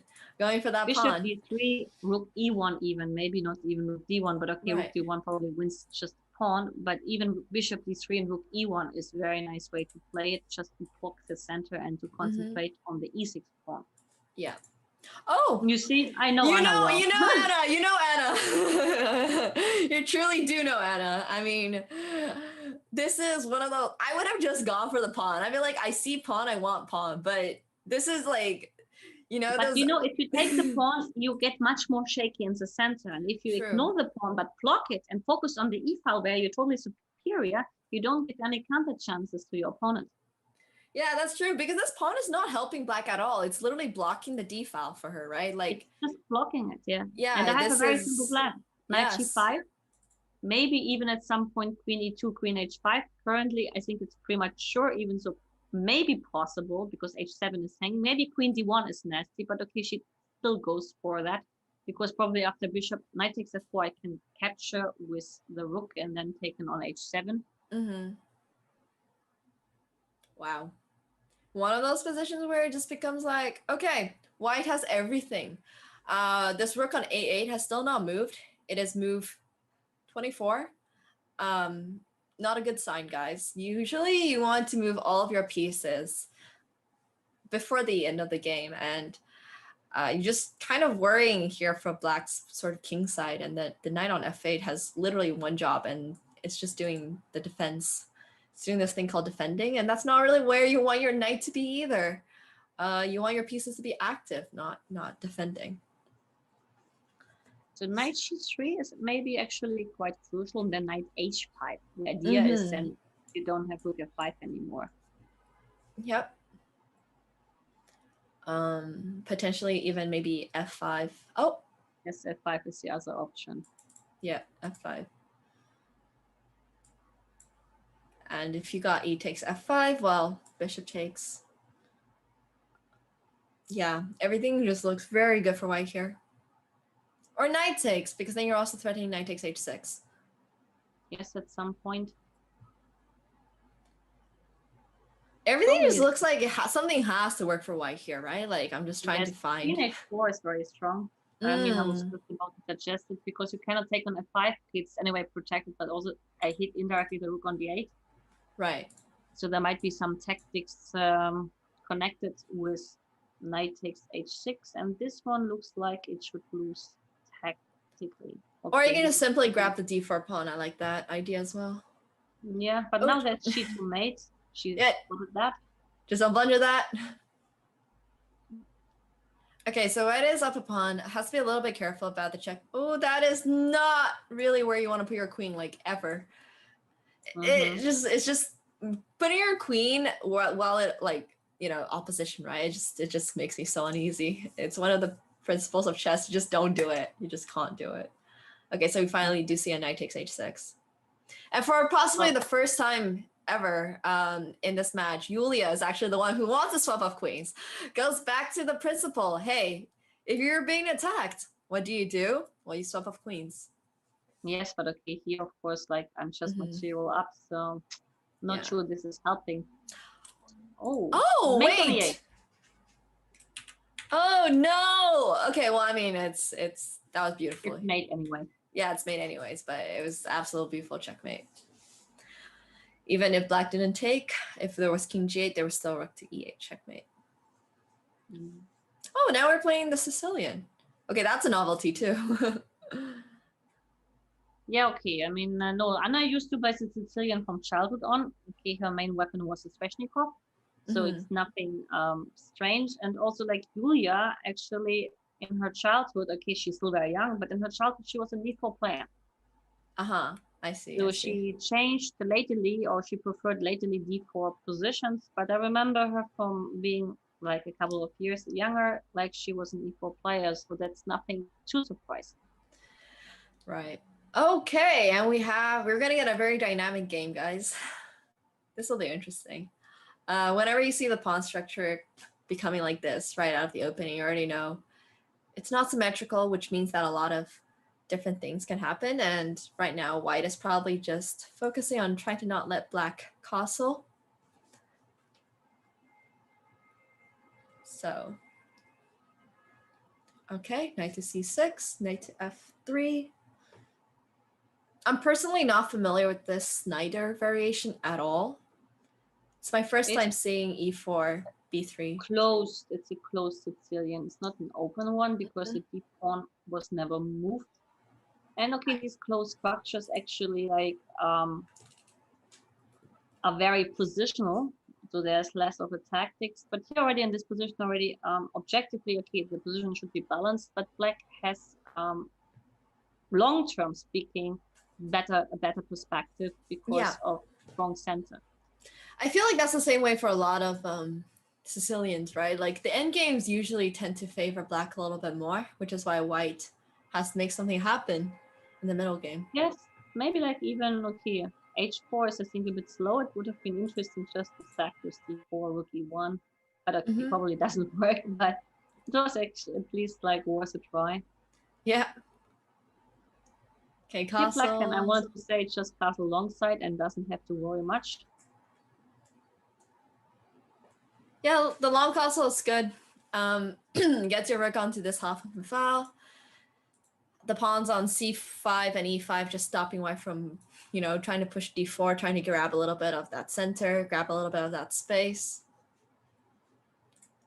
So just overall a pretty comfortable position for black to play, really. Yeah. By the way, what was your last OTB tournament, just for curiosity? Oh my God. Okay, so it's a funny story. I accidentally played the Canadian men's zonals back in April 2019.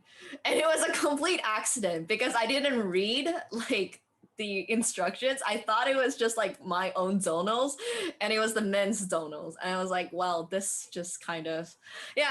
And after it was like, I didn't even find out the first round for some reason. I was like, it was only the second round that I realized, wait a minute, this doesn't seem quite right.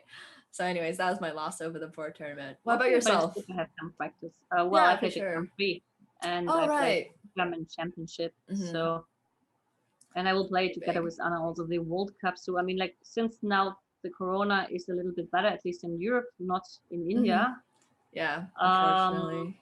And also in Great Britain, actually now it seems like that the so-called Delta variation is going a little bit to mess up things. I will actually be at the World Cup as well. I did this time play the correct zonals and I qualified. It was an online zonals. Congrats. Thank you.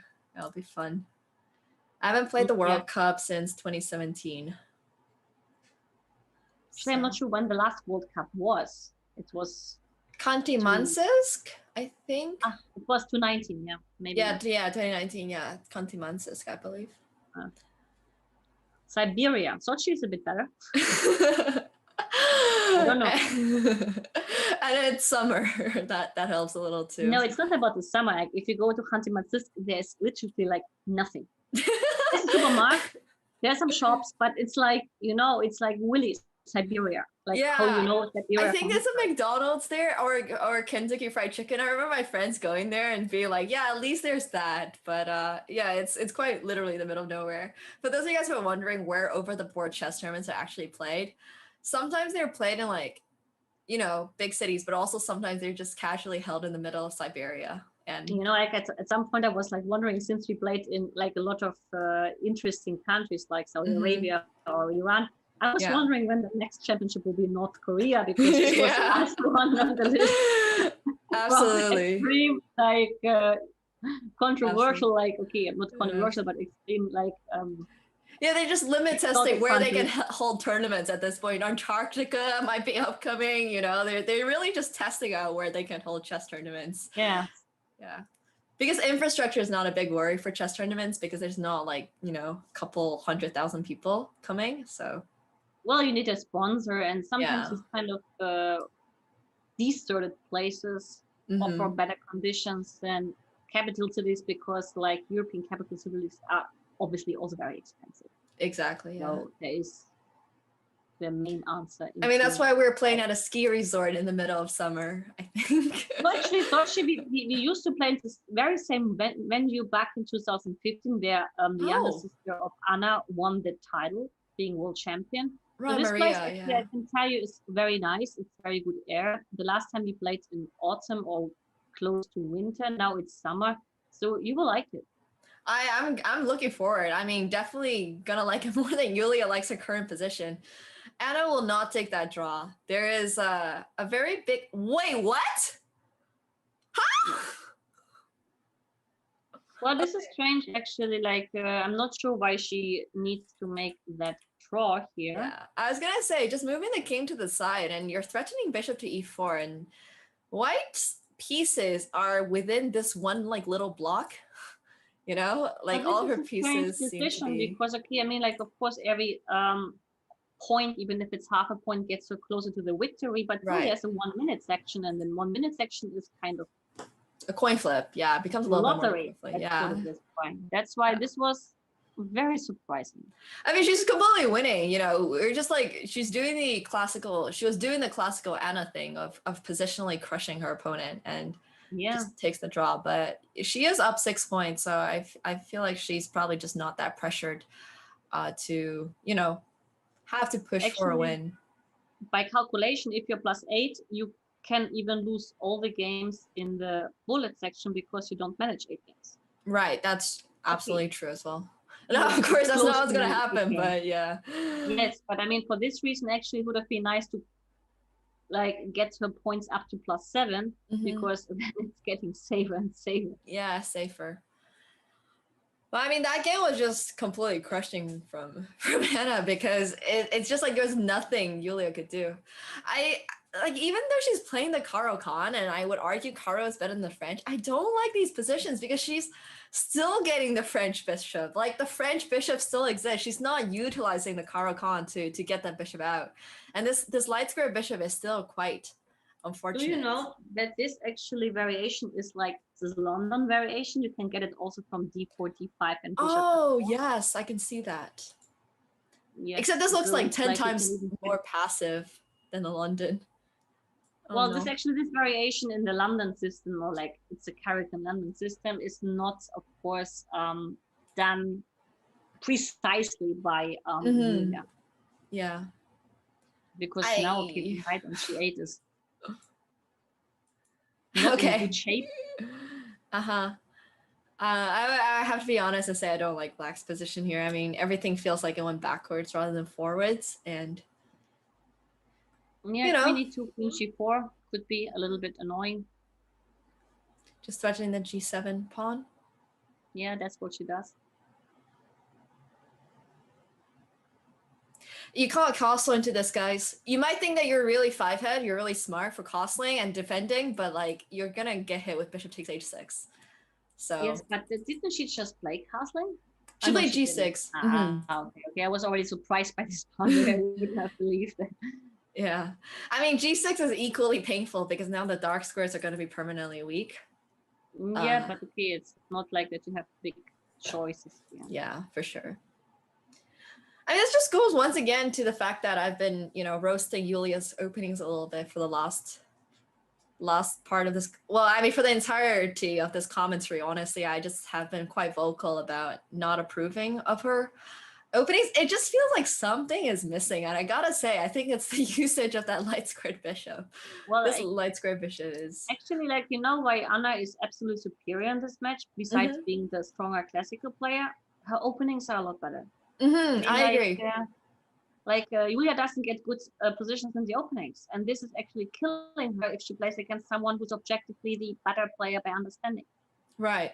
So she should seriously work on her openings, or at least have some openings like which in blitz would give her like a position to start from. But she's always in the opening like plus minus against her. And this is not a good start. I feel Yulia. I honestly understand Yulia. I have the exact same issues. I mean, I haven't played competitive that much for 4 years, and all my openings were put on time stop, right? From 2017 was pretty much the last time I ever looked at like an opening file. And then I had to prepare for my Canadian women's zonals, and I got one of my really, really older coaches, like back from when I was like a kid. And he was like, why do you still play the same openings as you did like 7 years ago? And I'm like, it's because I haven't like looked at anything. So I fully understand Yulia. But hopefully this match is gonna... Blunder here, it's bishop takes f5. This is a blunder because of bishop e7. So you should take with a knight. Right. Don't lose your queen. I mean, Even- maybe it's not even lost. I can probably still swindle. I'm not sure how, but Yeah, the engine doesn't even mind it that much. Is there any like knight takes e6? Is there? well, there could be some kind of issues with bishop takes e6, bishop takes f6, and then taking on d7 and taking on f6. Maybe this is like getting some huge. No. Oh, Not sorry, on take F7, on d7. d7, right? Yes, you take back and you take on f6, and you get some kind of positional. Oh, that's winning for white. Well, Okay, you have so to go with the king, but okay. And well, this is then actually should be better for black, but anyway. You potentially can survive, but you know it's a lot of why bother doing that? So we just missed a few moves. Let's go back. Knight. Hang on, she took with the bishop on f5. Wait, what? Wait, what am I missing? Wait, she did what? Are we in this position we just discussed? Wait, I'm really confused right now. Did I accidentally Oh, so she did go into that exact line. This is the game. We have the game. Maybe I shouldn't even mention these lines because obviously she's listening to me. Oh no! We were just talking about. I was so surprised because I was like, "Yeah, that's why we should take with the knight," and it was like the same line again. I thought I messed up with the controls, but apparently she just played it anyways. And we were talking exactly about how you don't want to lose your queen, but unfortunately, Anna did make that mistake. And once again, it's just a reminder that, you know, yeah, we spoiled the game. I'm sorry, guys. Once again, it just goes to show that anything can happen in lower time controls. You just don't have the same amount of time to calculate everything. But comfortably for Anna, she is still 5 points ahead. There's but going to be... this is actually, in some way, sometimes, the good Lord is like punishing you. She made this draw in the much better position and now she lost. I mean, of course, I don't believe in these things, but sometimes it's it's not so much about about like that. It's sometimes about your mentality, right? When you're in the kind of winning, like you have to win mindset, it's going well because like everything you're looking for is aggressive. You're going for these, she's playing the line that I wanted her to play. Maybe Julia is listening to me. This is the line I was telling you guys about, the Dutch where you play h4 and you put your bishop on g5. And the idea is that playing e5 at any time is a little bit riskier because of this diagonal, and if h6 you can retreat, you can also even take. So both are playable. But the knight already went to f3, so it's better to retreat the bishop because otherwise you had like knight to h3 and knight to f4. Yes. So here probably queen c7 or queen a5 is a move, and then e5 is... Can I play e5 now? Does it win a piece? Probably not, because even though I don't know why it shouldn't win a piece. Honestly, it's a really good question. Why does the engine say it's not winning a piece? That's a good point. Julia is thinking, so I'm sure she didn't expect it either, but... Well, b4 is the only choice because then e5 is under attack. But, well, if I go queen c7, then you can take and play bishop h2 or bishop c3, so you lose in. But yet... This is one of those positions where it's just so complicated if you don't know theory. And I'll be honest, I don't know much theory here. I usually just take... okay, so bishop h2 has to be played. Bishop g3 is maybe more precise because now knight, I mean, the position still is very not favorable for white here because of all the weak squares. Knight g4 is also a move to be played here. Yeah. Okay, well, Black's position does seem to be quite okay. This is not how you're supposed to play that line. When you have to like play moves like bishop e2 in the Dutch, you've kind of already given the upper hand to your opponent, right? It's all about dynamics and yeah. Yes, I mean, like you get a dream position for Black. Even in the previous game, like Anna was totally winning if she hadn't found her queen. So. Oof. I mean, if you play bishop g3, probably I can even dare to push f4. And then you have to go back to h2 and you shouldn't take. That's why actually she leaves that guy, which is probably the better choice. Well, now that the bishop is off, yeah. I play e4 and the knight on h2 is a very sad piece. Yeah, that'll be one very sad knight for sure. I think the knight has to come back onto f3. Yes, now it's possible. That's why actually I would have preferred to play e4 on the spot. But still the position is comfortably fine for black. Yeah, both of these squares were completely going to be cut off for that knight. Yeah. But okay, we got g4 coming in here. You know, well, just this is like this is e4 now. Positional suicide. Well, I mean, okay. You know the rule. If your position is lost, you should play dynamic. But sometimes exactly. these dynamics. Yeah, exactly. You know, it's all about balance, right? Like at the end of the day, it's all about finding that perfect amount of balance. So can't say I'm a huge fan of the g4 h5 moves. I mean, it's making something happen, but the something actually probably favors black, I would argue, because your king is very unsafe. So this f file is really only going to favor black. She can't even play knight g4 because I take and play knight e3 and rook takes f2. Exactly. So yes, the position is not surviving long. Maybe bishop e5 could be nasty now. How to protect? Okay, rook d8 is possible too. Yeah, this would just be painful. I mean, everything is painful. This knight is out of the game. And you're costly into you're just costly into not really something that's considered a castle anymore. It's more of a, I always like to joke when you don't have these pawns in front of you, it's a barn. So you cannot take on e4 now and then take on d3, what I'm missing? So if knight takes, bishop takes. This looks fine, Bishop but I guess you don't have a take. So what else? Knight c5 back. Could be nice. Knight b4? No, knight b4 also, but knight c. Oh, knight c5, right? It's pinned, right? It's back completely and pinned. Put the queen into another. Ah, I see. That I see. would be a bit. Wasn't late because actually, like. Yeah, so there was no knight takes e4, but rather knight g4 and queen c8 has been played. I mean, fun fact, the knight has to go back because it doesn't have anywhere else to go. This bishop knight is e2, bishop so e5, sad. Maybe bishop e5 I like. Yeah, bishop e5 seems good. Queen d6 also seems good, just, not trying to get that pawn. And after queen c4, you resign because your knight on c3 is a set. Okay, changing queens take on c3.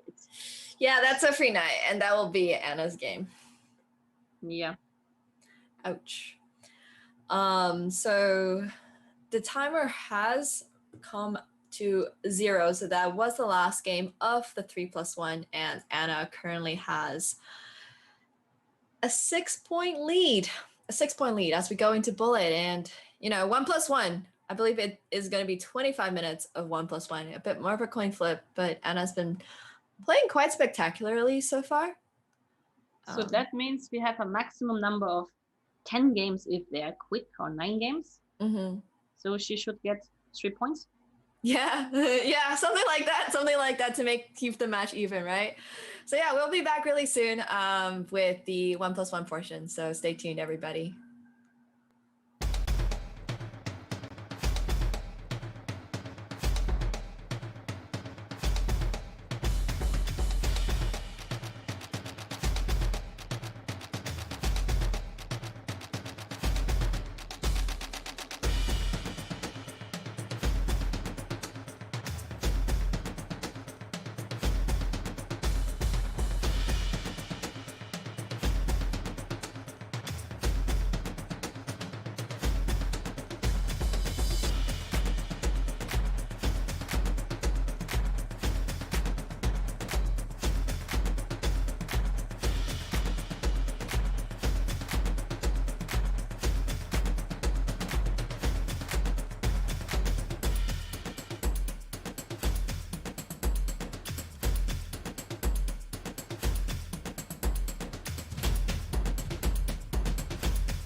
All right, guys. And before we jump right back into the 1+1 portion, first I want to tell you guys all about the Junior Speed Chess Championship, which has a very big prize fund as well of $35,000. The main event starts July 4th, but the qualifiers are already ongoing. So make sure you're staying tuned for those events as well. Okay, so 1+1 is upcoming. How do you feel about this? How do you think they're gonna play? It is of course the biggest lottery section of all the sections, because now I believe that being classical superior doesn't really count. Yeah, I agree. 1+1, it's considered, the coin flip of chess. Anything can happen. You can blunder your queen in one move, and your beautifully developed advantage for the last 30 moves can just go in a split second. But that is what chess is sometimes. And it's totally fine. Okay, so we got a new novelty. Whoa, is this going to the fillet? Oh, it's not even a fillet. I don't even know what this is, actually. This is a kind of interesting modern defense without the bishop on g7. I think it was something like e4, d6, d4, knight c6, bishop g4 line. But of course, this gives some space to white. However, like in bullet, probably sometimes it's good to make short moves in order to save time. Yeah, for sure. The bullet mindset is quite different from a lot of, the longer time control mindsets, where it's more just don't blunder. You don't really need to go for anything too theoretical. Don't need to go for anything like completely tactical. Yes, play a structure you feel safe with, and most important, keep the king safe.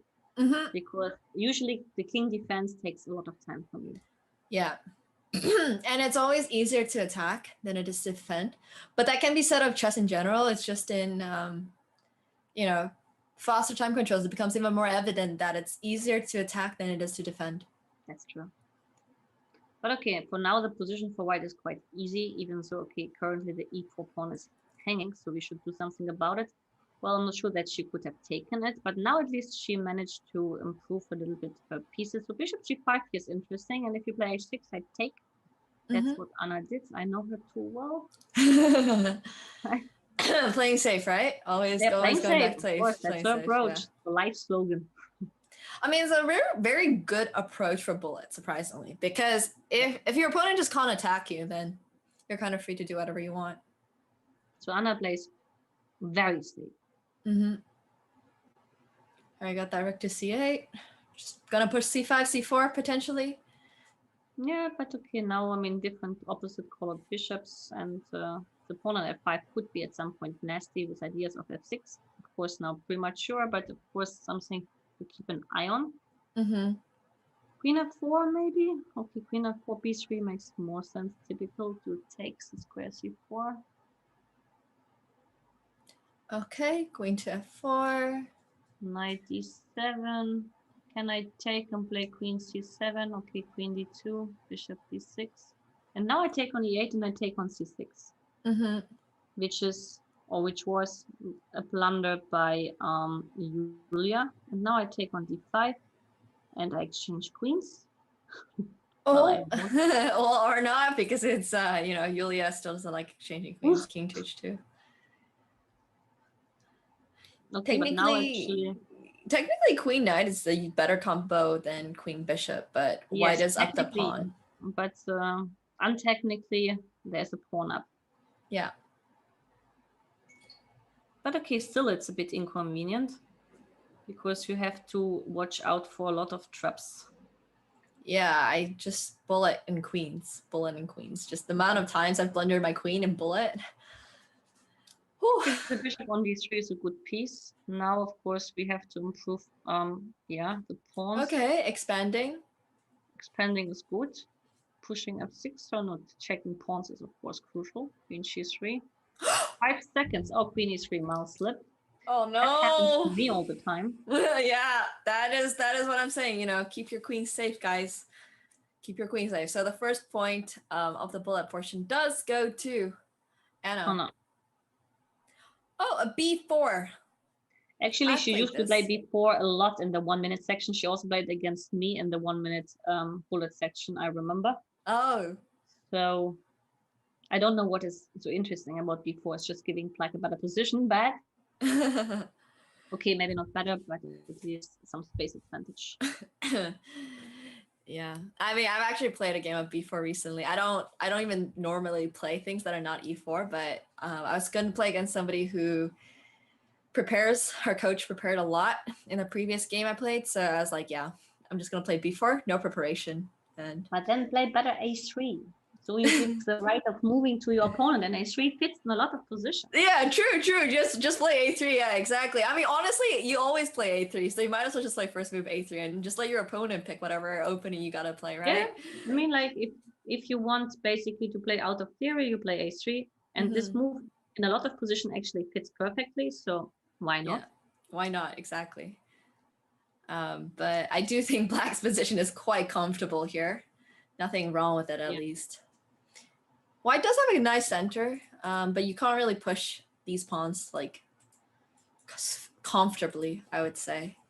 Yeah, if you push the pawns, you weaken certain squares. And now, okay, I will hit on d3 with queen a6. So, I mean, white should be careful. And, well, okay, now it's a bit premature, but to play queen a6. But, okay, now actually, like, white is getting the better position.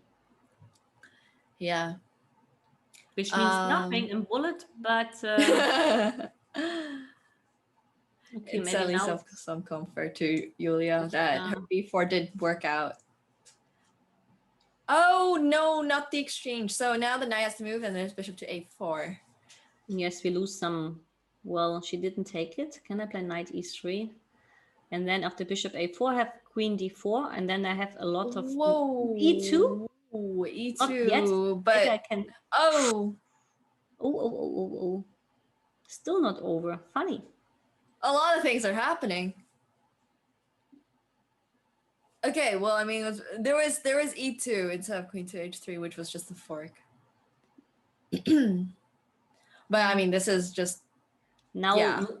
Rook b1. No, it doesn't work yet. Queen c4, and then rook b1. Rook b1 works. Yeah, rook b1 works now. Because the queen is pinned. Yeah, there was no rook f1 here. So. All right. Yeah. So I think this game objectively now was likely already decisive. Yeah.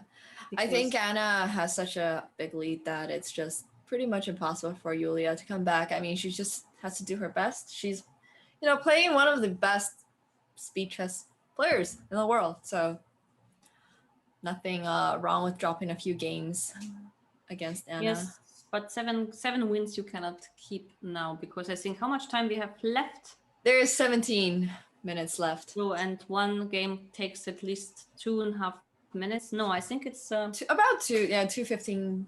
Yeah, it's close to be over. Absolutely. But I mean, Julia will just play her best. I don't like this opening. I'm gonna say it once more, guys. It is just painful. Like, oh my god, you have nothing developed. White has a pawn on h5. It looks like, yeah, this is this game is looking already very over for Julia. But I think it is one of those wake-up calls that you have to go through at some point. I'm not a fan of playing bishop takes a d7 maybe. But she didn't want to keep the pawn on c4. Right. I was thinking maybe c takes d5 and then trying to push d6 after, but maybe not even then. But it hardly matters, realistically. It's just an easier position for white to play since black's pieces are still stuck at home. But yeah. Maybe queen e4 now makes sense, just not to allow queen c6 coming. Okay, this is working too. All right, knight to e4 coming in. Okay, queen c6 is a good trap, so not to allow the knight to move. Yeah, just making sure, you don't want to blunder any checkmate. Ooh. But the king is getting a little bit vulnerable for Anna, a little. Yes, a little bit, for sure. I mean, I just saw the eval bar dip way low, but I can't even imagine what other options do you have here? Not sure. Where's the win? I don't see the win. Maybe I don't see the win, yeah. But okay, now, I mean, positionally speaking, black is totally fine, but